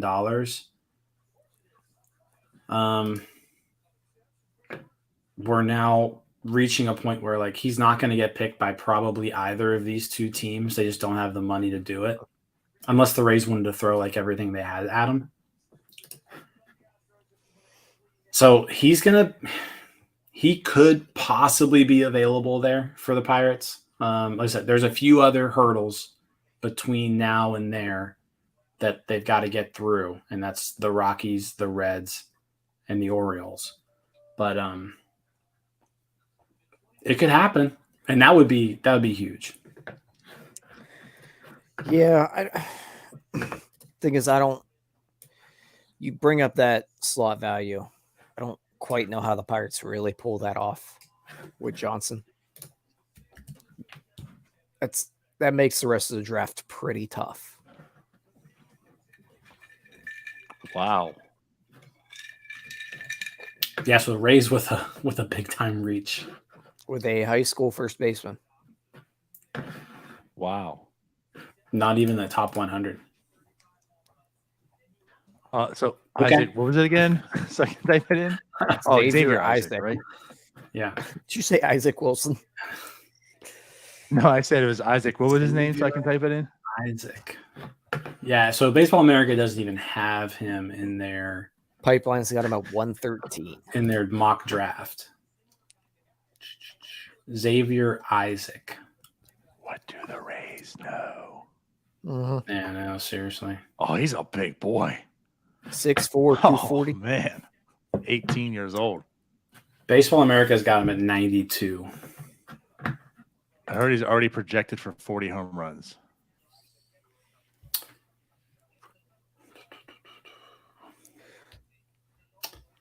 So scouts don't seem to hesitate when grading him out with 80 raw power. Okay. 6'4", 240. That's just a given. You're just given that rating just by that alone. True.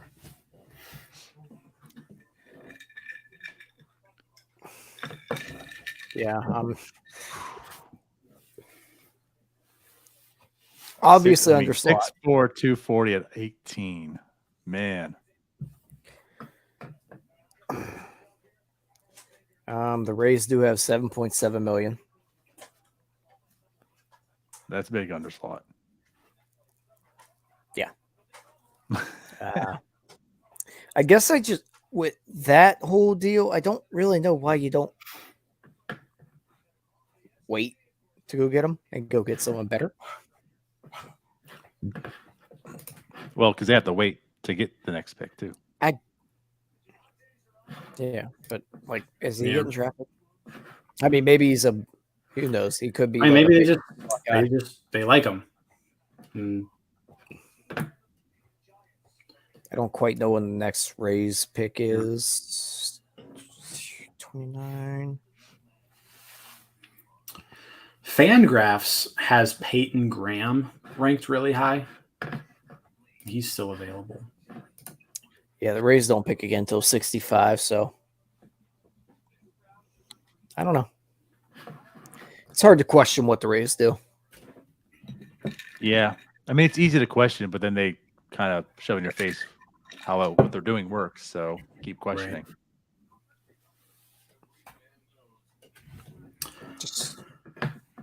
Oh, we got another commercial, so be a few minutes here. Another video. So do we have another commercial? We do. That's the other thing. We're going to make commercial breaks next time. The Pirates just put out a tweet, a Termarr Johnson tweet. We could share that. Send it in. Let's do it. It's only a minute long, so we'll take very long. See what we got.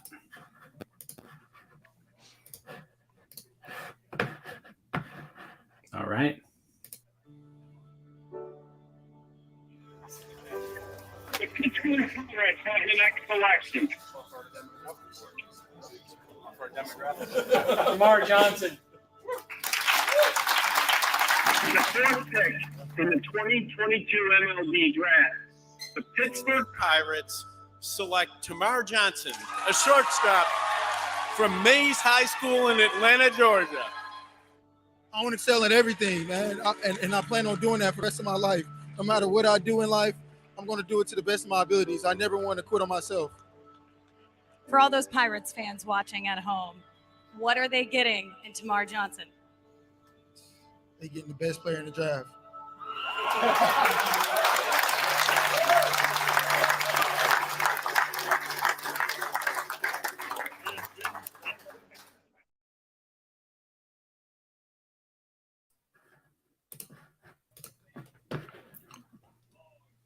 I freaking love this guy. Well, there you have it. Getting the best player in the draft. I freaking love him.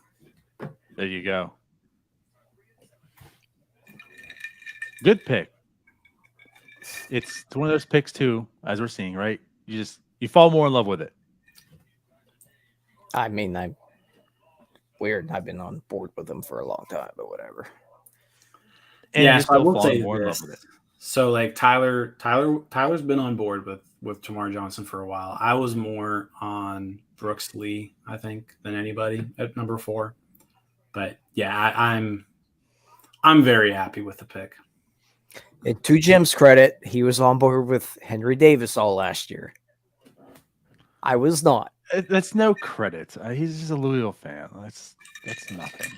So It's far, nothing. it looks good. It's just it's a homer pick. Sometimes homer picks work out. Yeah. If you Like just Neil happen to Walker. be the lucky person that roots for the team. at the Neil best Walker player. was a homer pick. Exactly. Absolutely no credit. Fine, whatever. I don't care.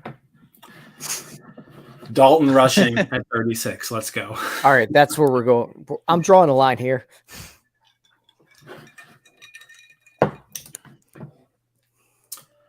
Okay. Giants not- pick is in. Reggie Crawford. Who the hell are these people? Yeah, I'm going down my list. Reggie 80th. Crawford, 53 from I've got him 80th Baseball on America. Pipeline. 59th on Baseball America. Pipeline does not like him. How did I end up with the worst site of all of them, though? I don't know. He's a pitcher from UConn. Yeah. For the record, Pipeline does have him at a 70 grade fastball, 60 grade slider. That's literally it. That's what Baseball America has as well. Okay, so you're probably drafting a reliever there. Probably. Also had Tommy John last year.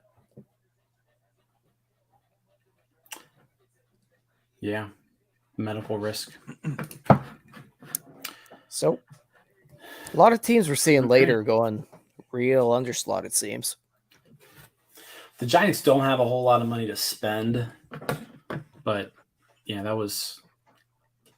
I mean, again, maybe they like him. So He did. that lead the Big East- officially. He does led the that Big end East first round. in home runs Does. in 2021. So that ends the first round. We're now in the comp picks, I believe. Yep. Colorado picking Still the 31st first round. overall. Yeah. Since you want to yell at Draft me is about still that moving before, Jim. incredibly slow. It's still the first round. Yeah. So this is the Rocky second pick. I don't really consider the comp picks a first rounder. Sue me. Well, Major League Baseball does. So that's what we're Yeah, gonna but go my with. opinion is way more important. I agree, actually. I mean, honestly, if you're weighting things, baseball's opinion on anything is pretty much a moot point. Yeah. I will take Tyler's. I don't consider this a first rounder. The thing is, that's how I kind of am too. This is comp round 1. It's not the first round, it's comp round 1. Because I'm not going to tie in and mix up with some late. I mean, this is the second pick for a lot of these guys. It's the 31st Like, overall pick. It's round Yeah, 1, yes, pick 32. 31. Okay. But that's why I still There's like to 30 separate it by teams. name. Because to say a first rounder and then you're picking number 36. I basically consider it a second rounder. Like, I don't consider Cabrian Hayes a first rounder. Well, if you look on Comp. Brian Hayes' baseball reference and Fangraphs page and MLB.com page, it says he's first round pick, 32nd overall. Both of those websites make up WAR. So, and that's a fake number as well.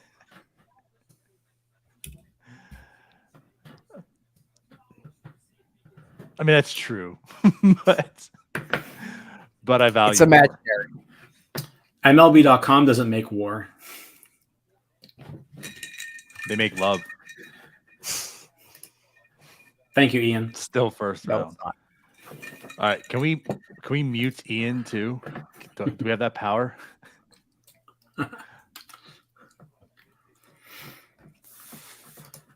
All right, so we're done. Come on, let's get these picks in. Let's get these going. Well, Jim, Oh, you weird. It says decided compensation that- picks. Yeah. Doesn't say first round. Why is Did there? you see Why is there the a border big there? thing Just on the keep going. front, on the top that said round 1 though? It's fake. It's just like their Sterling trophy's just a piece of metal. Thompson.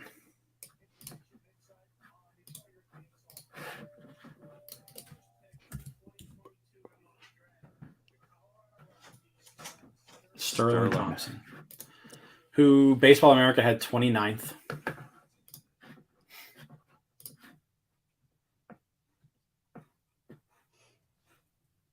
They had him going 28th. So right in that area. 29th on Pipeline, so yeah.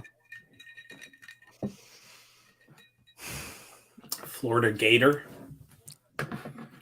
So we got, I guess, according to Jim, we have 3 first-round second basemen.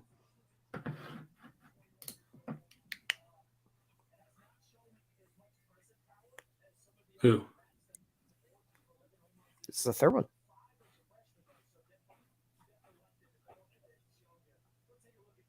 Wait, what?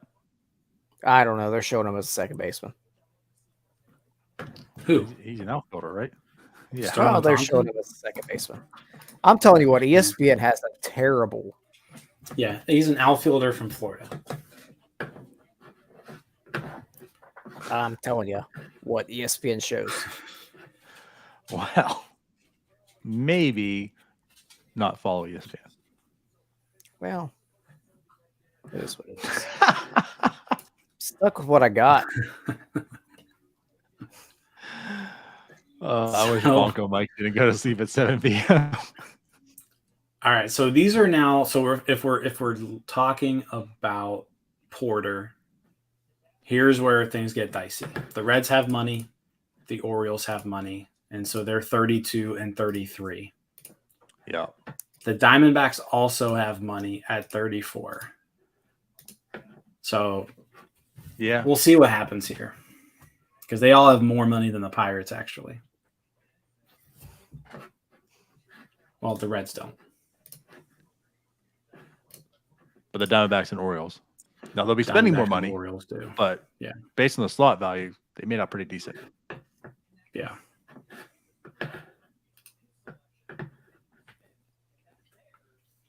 So yeah, we'll see how this goes. You got to imagine though, one of these teams with money to spend has to scoop up Porter. Reds did not go with him. Sal Stewart.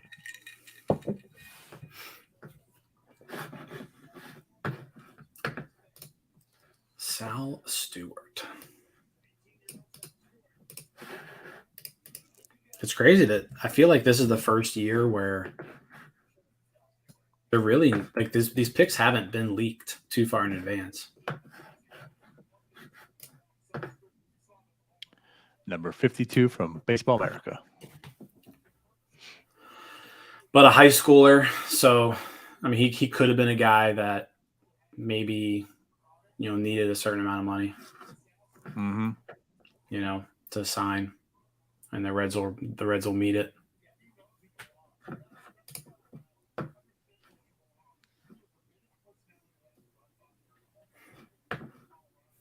Pirates just dropped another Termarr Johnson video. Perfect. We'll need something before the number. It's only 17 seconds though, so it's probably not even worth it. Put them on a loop. They might miss it the first time watching this.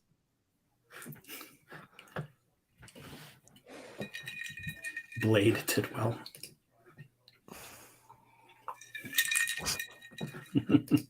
I guess. No, like really at this point. I mean, if he doesn't go to Baltimore or Arizona, he'll be there And it's just a matter if the Pirates are going to have money to pay him. Which, Well, they unfortunately, do if they decide they want to. Seems like everyone else's terms have come out already, but Johnson's. Yeah.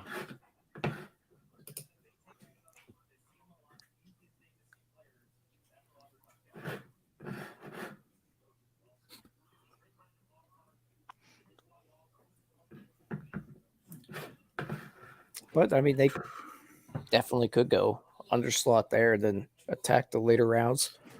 They could do that. So they could go underslot at 36 and then go higher at 44. That's definitely a possibility. Yeah. Which I think seems to be more their MO. Because if they go with Porter there, they're gonna have to go at least slot, underslot the rest of the way. Pretty much. You don't make a whole lot of savings the further you go down.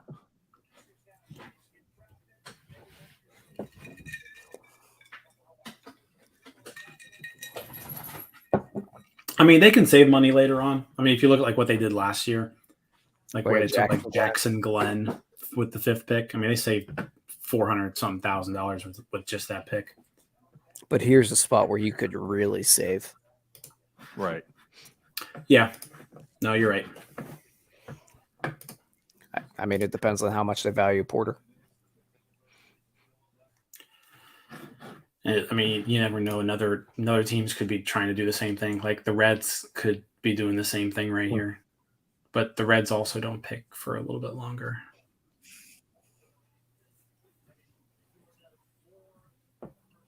But the Orioles will have another pick. So they could do the same thing.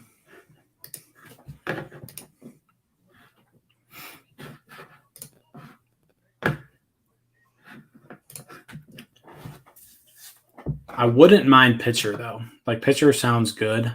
Yeah. And like you've got options here. Like I think Robbie Snelling's still available, right? He is, yeah. Campbell. Campbell's still available. Yeah. Wisenhunt, yeah. Tidwell. They could even just go slot here with the college arm. Yep. They got a lot of choices.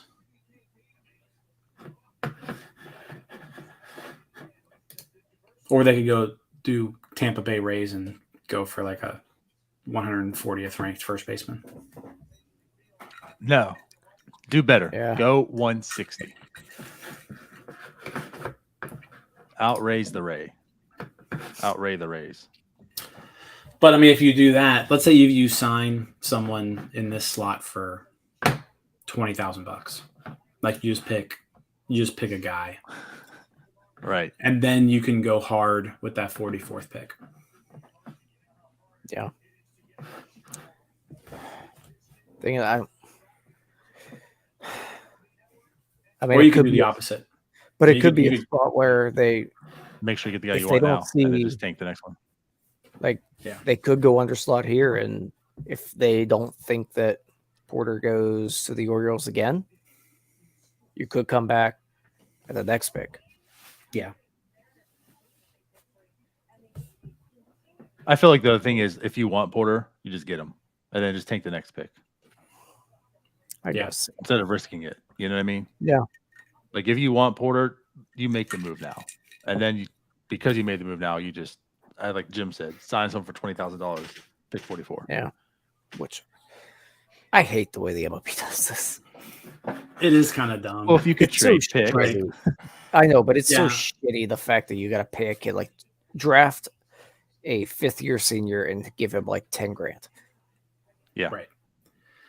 It would be nice if it was just like it would be cool if you could trade picks and then just like wherever you're picked, that's where you sign. I mean, or like you just don't have a cap. Yeah. You wouldn't have to do things like this. Right. So like kind of like the NFL, like every pick is basically given a slot amount. You don't have to worry about doing underslot because you'll just end up being the 20th rounder. And I mean, it was nice when the slot was just like a guideline, and the Pirates were just like, we're just going to give everybody as much money as possible. Yeah, here's $5 million. It was like the one loophole that they exploited as far as spending money goes. Yeah. And then what happened? The Red Sox complained, and then it went under slot. Yeah. Red Sox got mad, and so then they had changed the rules of the draft. That's right. They got so mad that they couldn't spend money like the Pirates. So they went and signed Mikey Romero. That still was not like talked about enough. Yeah. Like the Pirates broke the draft and everyone got mad. And so now no one can spend money on the draft. Mm-hmm. And now we're going to have an international draft. Right. Yeah.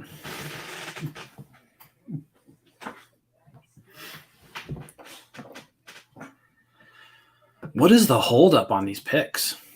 Right now I'm watching highlights of the Mariners Rangers game. Because apparently ESPN decided that was more important. Wait, what? Than people having a normal bedtime. I wonder if ESPN is done and it's all on MLB Network from here on out. Yep, you're exactly right. I got to fix that. Oh, really? So MLB Networks. So Brock Porter, obviously best available, then Robbie Snelling, then Jacob Melton, and then Dylan Beavers, if they want to go. But I mean, bunch of pitchers still left. Mm-hmm.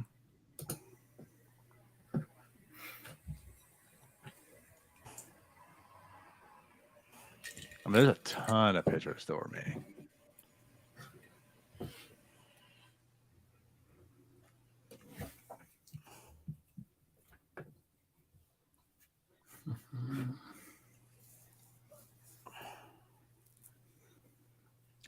That's a good point. It was the Charrington Red Sox too. Yeah. Frickin' Charrington. You know what? Maybe that's why Charrington traded Bell. He just had a vendetta against him because of that draft. That could have been it. That's fun. I never linked that together until right now. Okay, so someone's coming out to say something. So hopefully this is a pick. Someone's coming out to say something. All right. We got a pick. It's Rick Dempsey. I said Orioles have money here.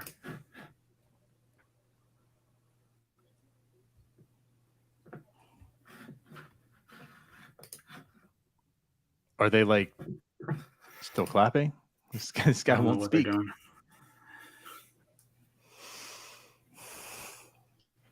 I have the closed captioning on, so half of the words are spelled wrong anyways.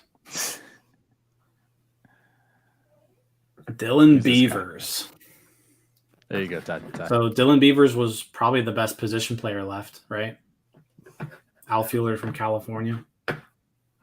Weird. It says competitive balance round A. Doesn't say first rounder, Jim.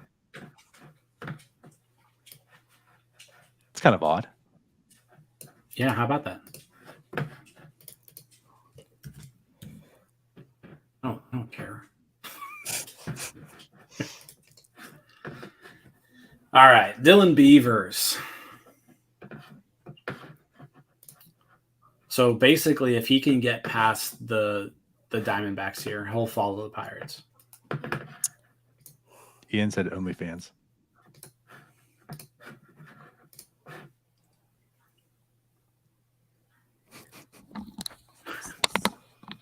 Dylan Beavers OnlyFans? Yeah.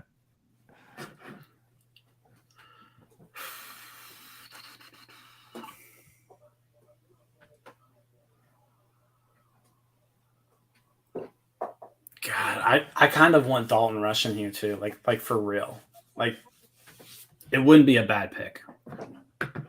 What's that? And he'd like Dalton rushing here probably wouldn't actually be too bad of a pick. They could save a little bit of money, probably, and then they can go they can go hard with that 44th pick.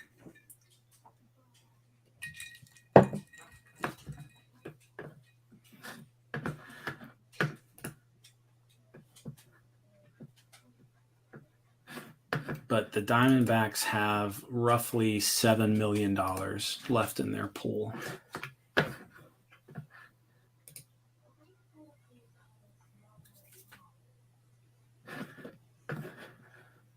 Yeah, Louisville catcher again, Ian. Let's do it. Let's run it back.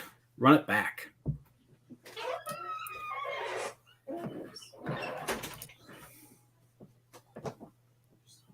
I mean, I guess when you mess up on the first one.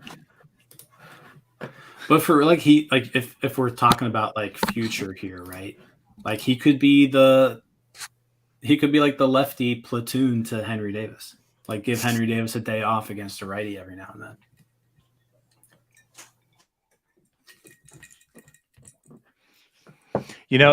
Think about though, it doesn't make sense.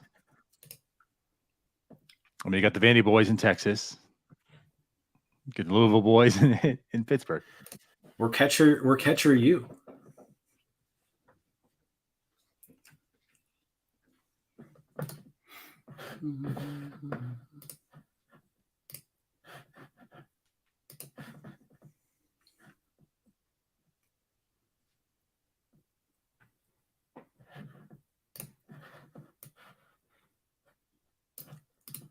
I'm going to post this tweet right here just so we can all see it. For everybody.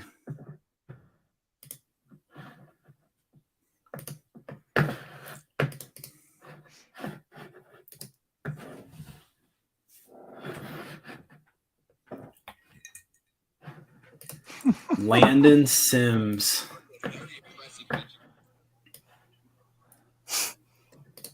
Really, Kaboli? Already starting. So Diamondbacks go Landon Sims, who I like from Mississippi State.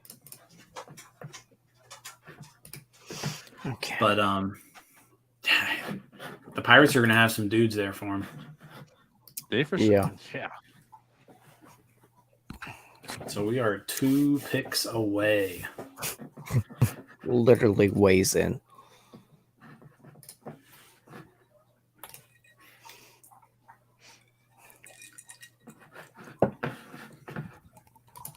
Yeah, I don't mind that pick right there for the Diamondbacks. That's a good first 2 picks.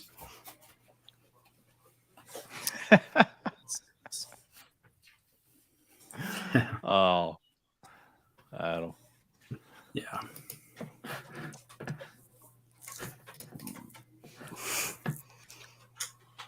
So where do you go here? I think you go pitcher, and I think you just go best pitcher. Like, that's what I would do. Like if Brock Porter's there, you just take him and then you just figure it out. You just figure out a way to make it happen. Yeah. It's hard to pass up. Like the ability to get 2 top 15 guys.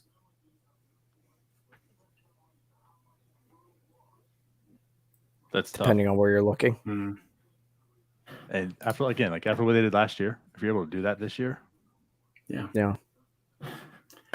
They have enough. So you could save the money in the 44th pick to go with someone high here.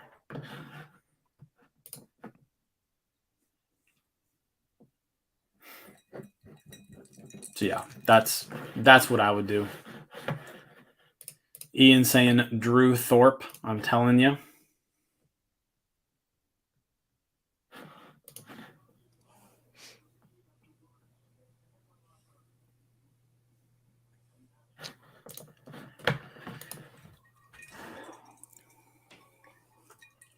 Who they probably would have scouted him while they were scouting Brooks Lee.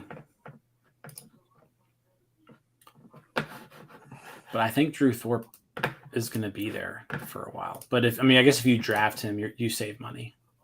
Like he would sign for less than slot.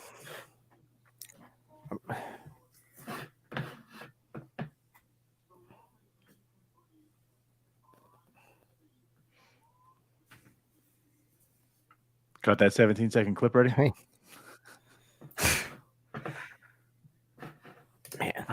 Yeah, I do. Here. Real quick, 17 seconds. Boom. He's also I found him so much as he was hard to miss for the past couple of years being in the area and scouting him. You just don't find a guy like that loves the game like he does and has that type of bat speed, and he's just different in the box.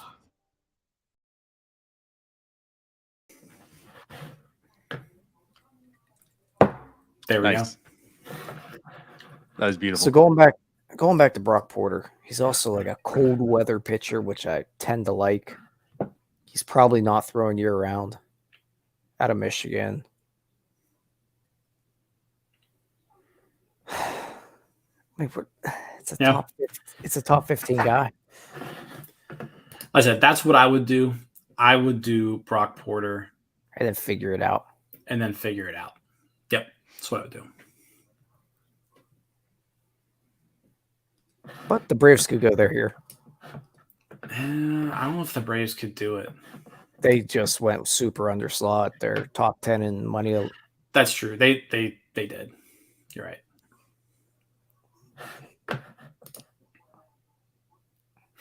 So yeah, we'll see.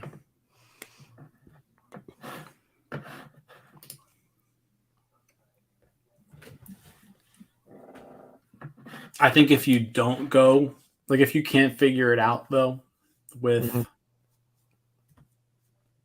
Porter, then I think you still go like pitcher.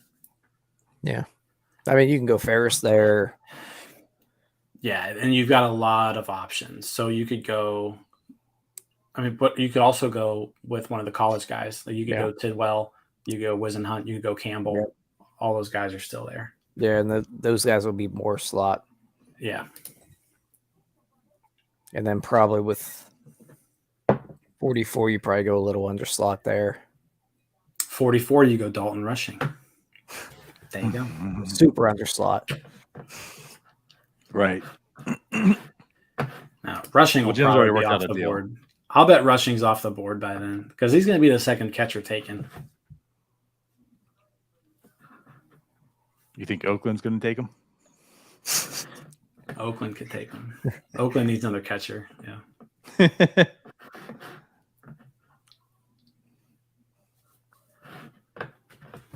All right, Atlanta Braves.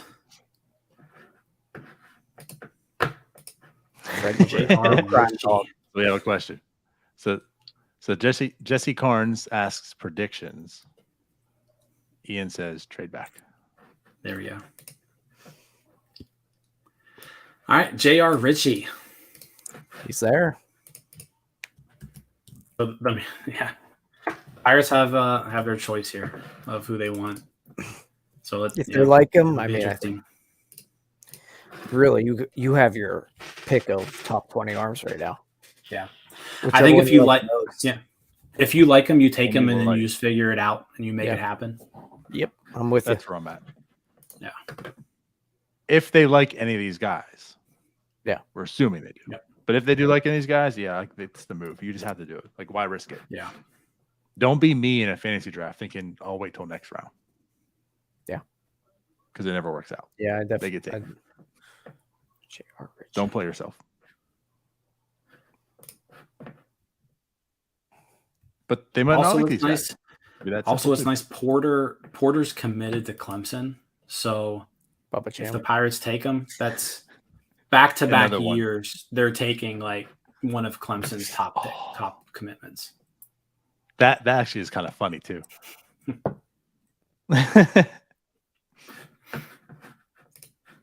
All right, Pirates are on the clock.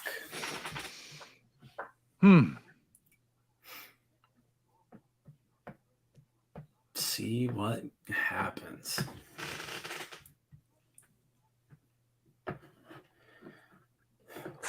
Thing about Porter though, like Pipeline talking about the changeup being a 60 grade already. We've talked about Pipeline's grading system, but that means there's Pipeline's- something there. Pipeline system is absurd. But Baseball It is. America has him at a 70 changeup. Yeah, they have him at a 60 changeup. Yeah, so I mean, he's a starting pitcher. He's got 4+ pitches. He's fastball, curveball, slider, changeup, and they're all solid. Like I don't understand how he's fallen this far. Like, unless he wants a ton of money. Do it, Ben. All Throw the right. cash at him. Here we go. Should be any second now. If he can get him, like, that would be crazy. That's 2 underslot deals for the Braves. What are they doing? What are they building? And they They don't have gained. Braves don't have any money. They just spend it all on World Series rings. and But no, like I mean, they $200 trading gained money cheeseburgers. though too. That's right. Which Greg Brown will not have any of. No. Matt But Capps don't bring that ish around him. Yeah. I'm good. I mean, obviously, I think we're all good with Porter here. If they decide not to, I'd be okay with like a Campbell here or any of the other or top 20 arms. If you want to go cheaper route, I'd be okay going Campbell here. I'm with you. I'd be good with really like any of those college arms that are still out there.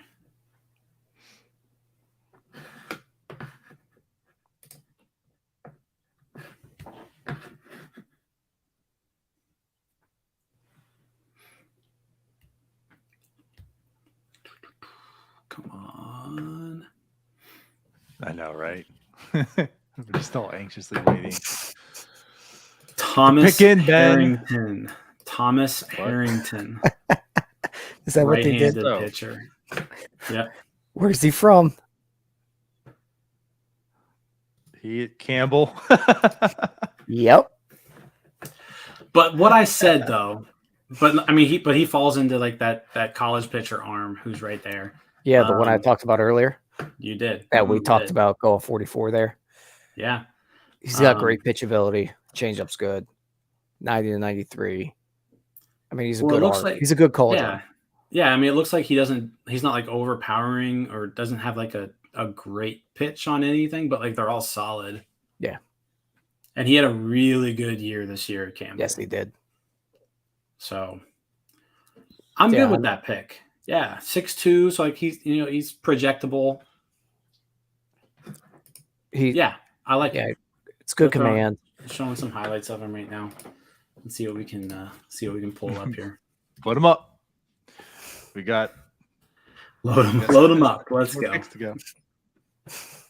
Wonder if there's a let's see. Hey guys, Blanco mic's up. Yeah, like I'm like No, that's change a solid pick. I'm good with that. No, he's a solid college arm. Yeah. As Jim said earlier, he's okay taking a Campbell pitcher, not a Campbell hitter. Yeah. Look at us. We already we talked about 2 of their picks already. We act like we know what's going on. We're just huge Southern Conference fans. Apparently. Thank God I gambled on Campbell a lot. And it was mainly when he pitched. All right. Hopefully, so the here we gambling go. on him in a lot in the future. We're going to show a quick. He's probably quick like little a video. He's probably an underslot guy.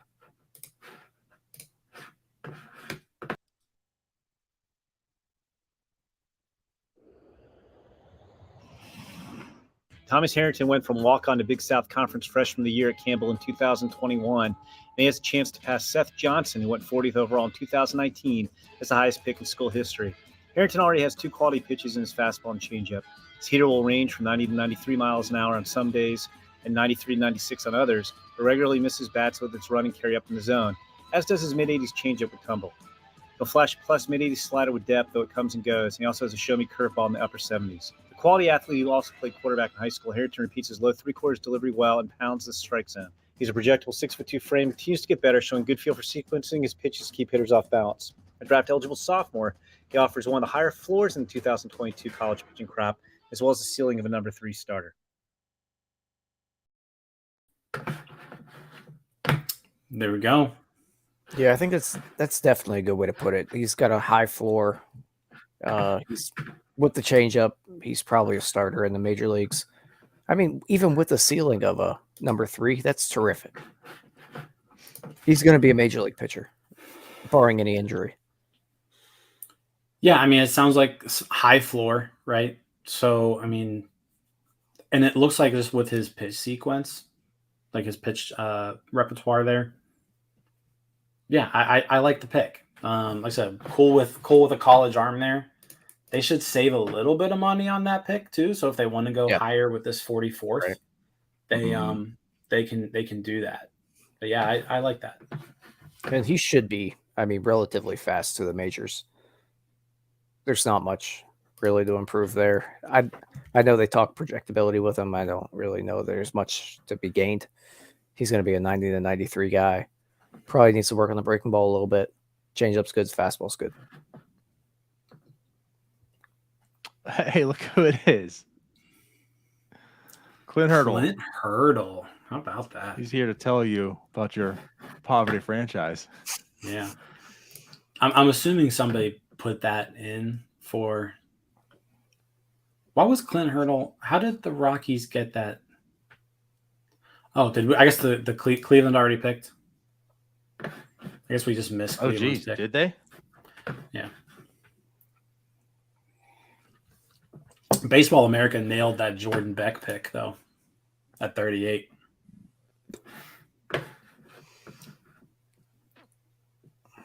Apparently, MLB is not updating their tracker anymore. I mean, it was. Yeah, well, there's Jordan Beck. Justin Campbell went 37th. Yeah. So we just spent too much time talking about Campbell's in general. Yeah. Yeah, back to back. We went Campbell University, and then Justin Campbell. Yeah. The Rockies take Jordan Beck. Now we're on San Diego. Round A is almost over. San Diego. And then Baseball America does have my boy Dalton Rushing going to the Dodgers at their next pick. Oh, well. To back they up got Will the good Smith. Louisville. Yeah. They got the good Louisville catcher.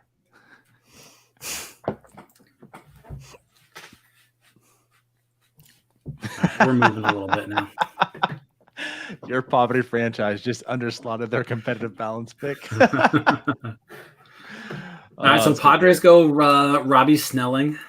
So he was the guy that we were talking about there with the Pirates pick. So it seems like all those college arms, they're now being taken right here. I mean that's what back to back 3 out of the last 4 picks are those college arms that we were talking about.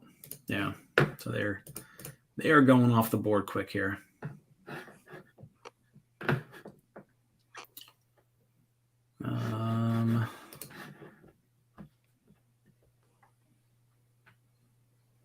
Yeah, let's see here. So who's still out there?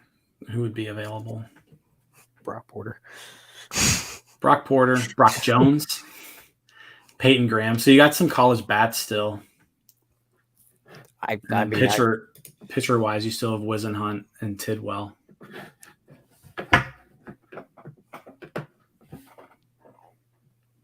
I'd be tempted to run it back one of them. One of those pitchers. Arms. Yeah. High school. I mean, you could go back to high school with Brock Porter. with Porter, or like Ferris Jackson. Yeah, Jackson Ferris still there too. Ferris probably. I think at this point maybe Ferris is more likely.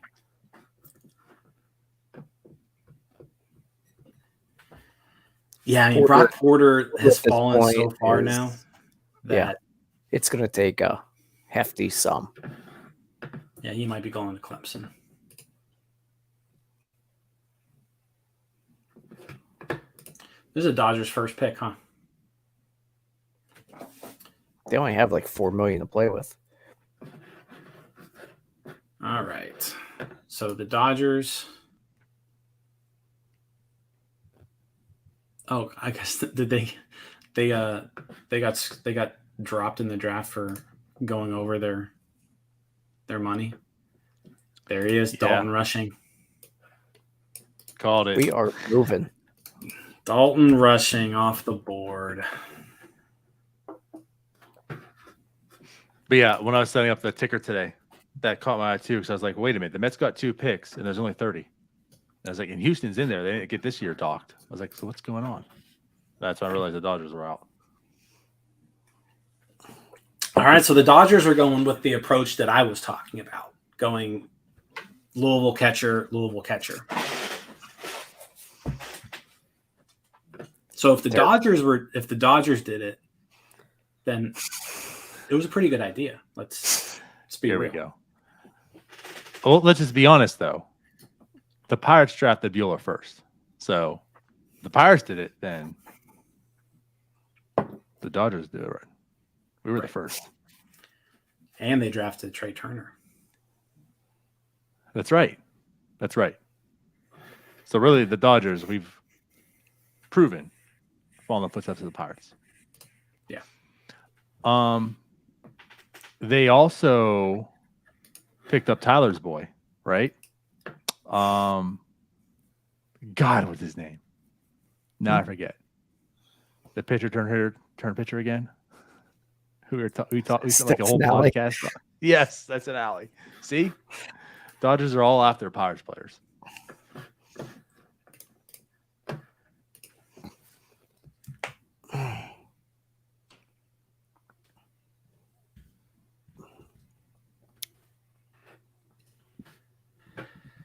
All right, so that was pick 40.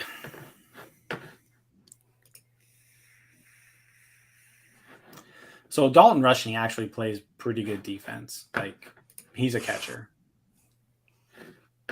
He's a better defender than Davis.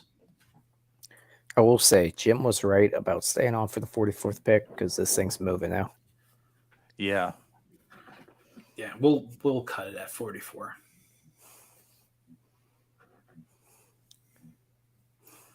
That sounds what are the good, Red right? Sox doing? Who's this guy? Yeah. Is that Todd Coffey's kid?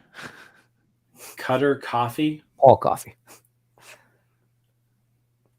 He's 65th on Baseball America. Two-way player. It's a great name. Actually, like, that's such a badass name. It's a great name.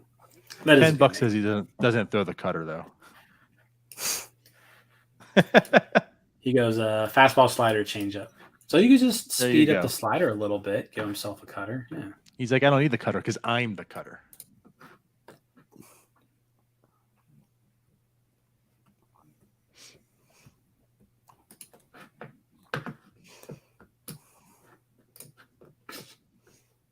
Orioles pick is in as well. We'll see. There's There another they spot They're that gonna get 'em. could go Porter. They're gonna get him. They're gonna do it.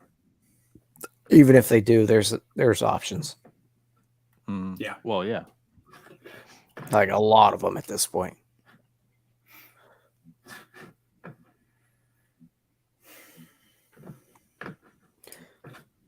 And they got to hit a commercial. Yeah, I know. Those damn commercials. Well, that's the official end of the competitive balance round. So now we've got round 2 starting.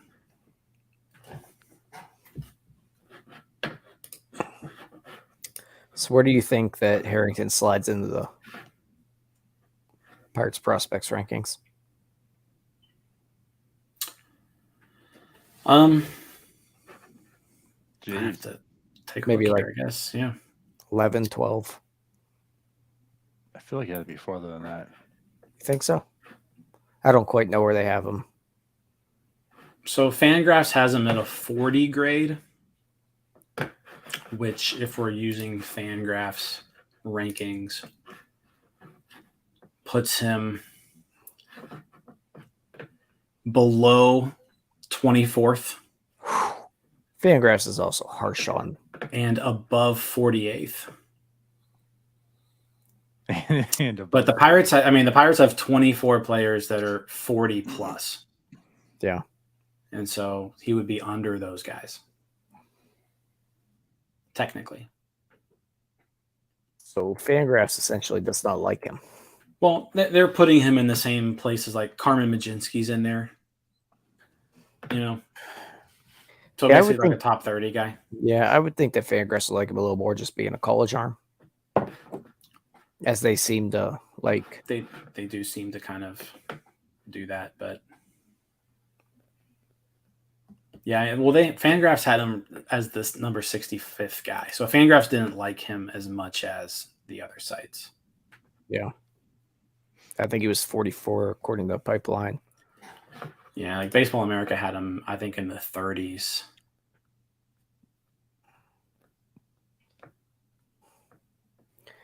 The late 30s or No, the 48. 40s, yeah. 48. I mean, yeah. Pipeline's got about a 40, 50 okay. future value guy. 50. Yeah. Crazy. Baseball America has him at, well, Baseball America has him at 50. I mean, that puts him relatively high. So on Baseball America, how many people do they say the Pirates have that are 50? Let's take a look.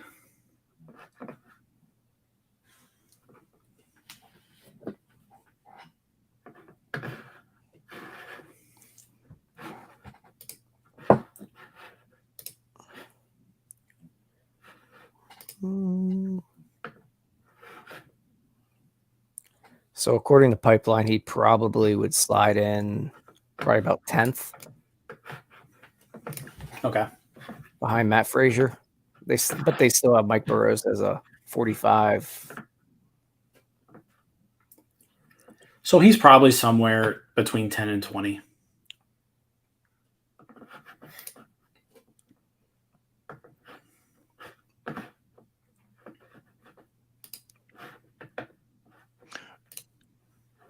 Yeah, I mean, excuse me. That's what I was thinking. Like when you said 10 or 11, what you said, I felt below that. Because I just feel like, I mean, I don't know. Do you think with Bubba Chandler, Lonnie White, he kind of lines up above them or below them? I kind of feel like it'd be below them. I think he's above Lonnie White. He's probably above those guys just for the sake that he's closer to the majors. You So know, we'll he's put him like at less basically of 10. Yeah.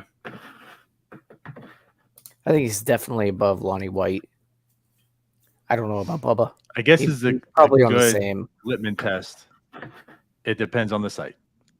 Yeah. MLB Pipeline, he's probably low teens.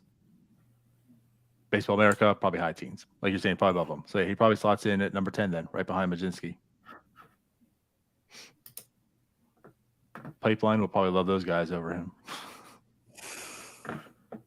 Pipeline loves everybody. So the Diamondbacks go first base. He loves Marcano.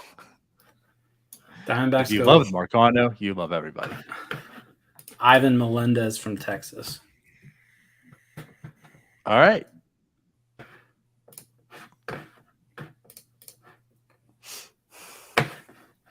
So, what happens here, buddy? Yeah, I guess we're up. What are you now, doing, right? Ben? So And we're the pick up. is already in. Yeah. Jeez, The this pick's is already moving. in. Yeah. You know why it's already in? Because they're like, we're not wasting time. Yeah, they're like, I mean, Get over they're gonna here. wait because they're interviewing this dude now. So I'm sure But the Pirates are like, we're not wasting time, Brock. We need you up here on the podium. I'm sure it's already out. All right. Does Nightingale have the pick? I've got the Twitter feed up. So as soon as someone says it, I got it.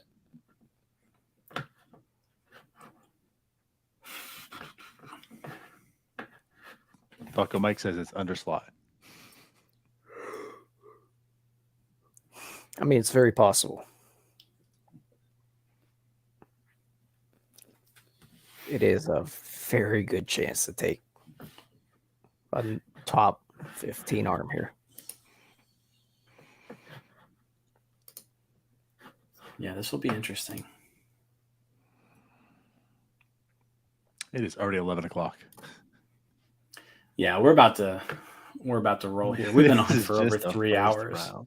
We've been on But for like 4 Bucker Nick hours. says he's 43 for 43, by the way. It's impressive. Hey, shout out to all the people watching too. Like you guys have been watching all night, so that's awesome. You guys are Actually, great. yeah. Really appreciate it. If you're still watching, Yeah, you guys are hit the You subscribe. can just fall asleep to. I mean, we've had a decent amount of viewers. I mean, across all 3 streams that we're on here, but we've had a decent amount of viewers all night long. So, hey, cheers to you guys.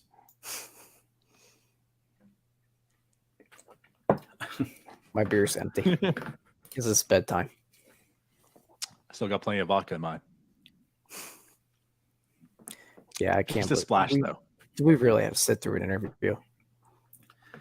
Yes, apparently we do.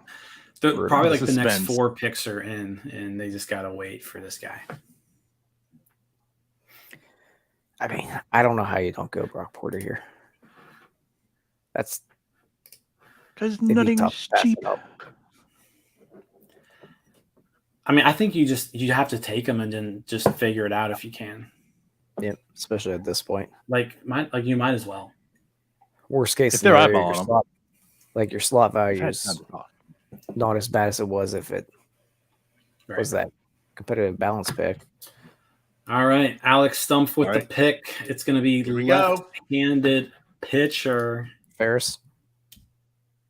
Hunter Barco. Who's that? From the University of Florida. So Bucko Mike was right. 44 for 44 for Bucko Mike. Bucko He went Mike under definitely slot. had that one, right? Yeah. Yeah, I'm gonna be honest. I don't know who that is. Um, I'm not gonna trash that. I just don't know who he is. I'm looking on Baseball America's list. He's 69th, so that's nice. Okay, good number. Very nice.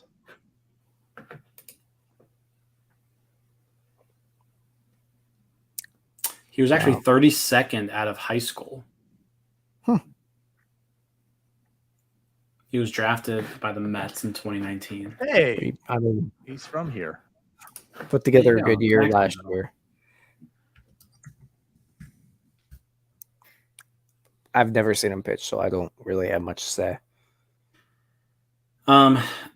He had Tommy John surgery, so that's why he fell. He apparently was he would have been a first round pick. Season ended due to Tommy John surgery. Okay. And profiles as a back of rotation, high likelihood big league starter given a clean recovery. Well, I'll take it. I'm gonna try to find a video here. There we go. Congrats, we got a Gators fan. You know, it does show something though that they're going these college arms that are probably a good bit closer, knowing what the system looks like right now. That's kind of a good point. The pitching certainly behind. If you're looking into the next Pirates window, you go high school arms. Obviously, they're a good bit away. These guys should hopefully be able to fast track through the minors, at least at a much better pace than a high school arm. Yeah, I mean, well, he's got the Tommy John surgery, but yeah. Other than that, So when did he have that? this year, Hmm. so he will be shut down until at least middle of next season, I would imagine. But here we go. So with that said, I mean, well, go ahead. Do we want to watch? Yeah, let's watch this real quick. In some ways, Hunter Barco is very similar to the prospect he was back in high school, albeit now with a track record of SEC success. The 6'4" southpaw relies mostly on his fastball-slider combination. His fastball typically sits around 92 miles per hour and touches 95, and when he commands it well, it's plenty given the life it has and the lower slot cross-body delivery that causes some deception. His 80-mile-per-hour sweeping slider misses a ton of bats, and he can manipulate the shape of it to give it more of a curveball look at times. He sells his changeup well with excellent arm speed. Barco has done an excellent job of consistently finding the strike zone in college, though there's improvement that can be made in terms of command within the zone with that funky delivery tough to repeat at times. He has a ceiling of being a number 3 or 4 type starter at the next level.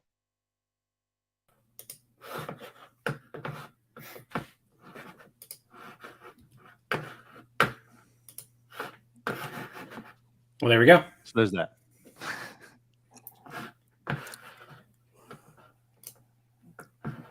Well,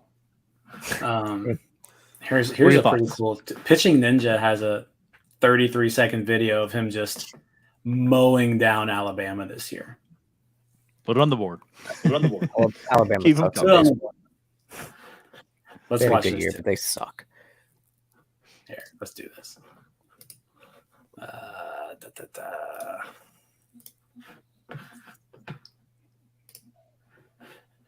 him. You just focus on being a head coach. Alabama going to beat. You're wrong. He's worked his tail off as downs. Got him. Boy, he was feel.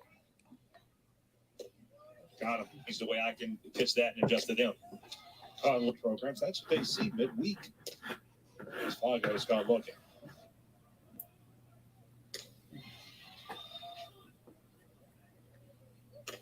Maz strikes out. There we go.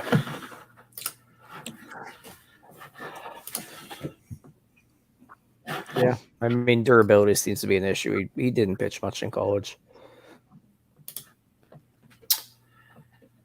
But yeah, I mean, as long as recovery goes well, which Tommy John surgery at this point is a pretty easily recoverable surgery. Like pitchers usually bounce back from it better than they were before, to be honest. Right. Yeah, I mean, not a bad Practically pick. one Like it's not pitcher like the coming. high. It's not like the huge high upside pick, like like we could have gotten. But that seems like a solid pick. They got Termarr Johnson. I mean, whatever. They got Would've Termarr liked to have Johnson. Brock Porter there. It is what it is. They got 2 solid pitching prospects. And you gotta realize that it's a long draft, and there has to be a strategy that plays out over 3 days. Right. The other thing too, I'm not saying this is going to happen, right? But the Lonnie White and Bubba Chandler didn't happen until day 2 anyways too. I mean, Yeah. I'm not saying Brock Porter is going to sign. They're going to But there might be another guy of that caliber because there are still hanging around. They got to a point where you just thought they weren't going to sign. It's too late now. And then Ben made miracles happen. Yeah, I mean, they still have some picks to make tonight, so we'll see how he goes. Is there another pick tonight? I think there is. Yeah, I'll be sleeping for it. Some people have to work. Let's see.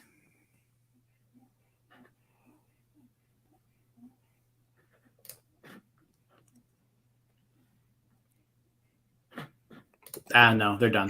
That was it.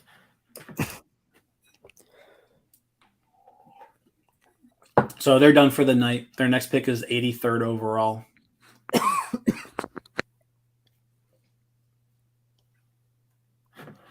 We will not be live for the rest of the draft. Yeah, we're done for the night. Good there. And I'm talking for tomorrow and the day after as well. We're not covering those. Yeah. We're gonna take a little vacay. It's our all-star break as well. No, I think, but overall, it was a solid first 3 picks. I mean, I'm really happy with Termarr Johnson. I like the Harrington. I like the Harrington pick. This one kind of seems like they could have gone another route if they wanted to, but they must have really liked this guy. But no, I'm good with it so far. Like I have no complaints. Right. I really just care about that first round pick. Don't screw that one up. Yeah. And yep. Like we said, we talked about Harrington pretty early in this draft, and he's the guy that I was okay with, so I'm good with him. I mean, Great pitchability. Yeah. Fastball might not play, but he's got stuff. Sweet, sweet. All right. Well, Let's go to bed. Yeah, let's. It's 11:05. I'm We've tired. been on for a while. for 4 hours and 15 minutes. Listen, everyone who came out, showed up tonight, watch us. We appreciate it. Thank you. And again, if you haven't, subscribe, like to the video, do all the good stuff. If it's the first time you're watching us because of the draft, we do post games after every game, pretty much after every game. So yeah, tune in. We'll see you then, though. We're getting out of here. Thanks for watching. Bye-bye. Peace out, Scouts. See you guys.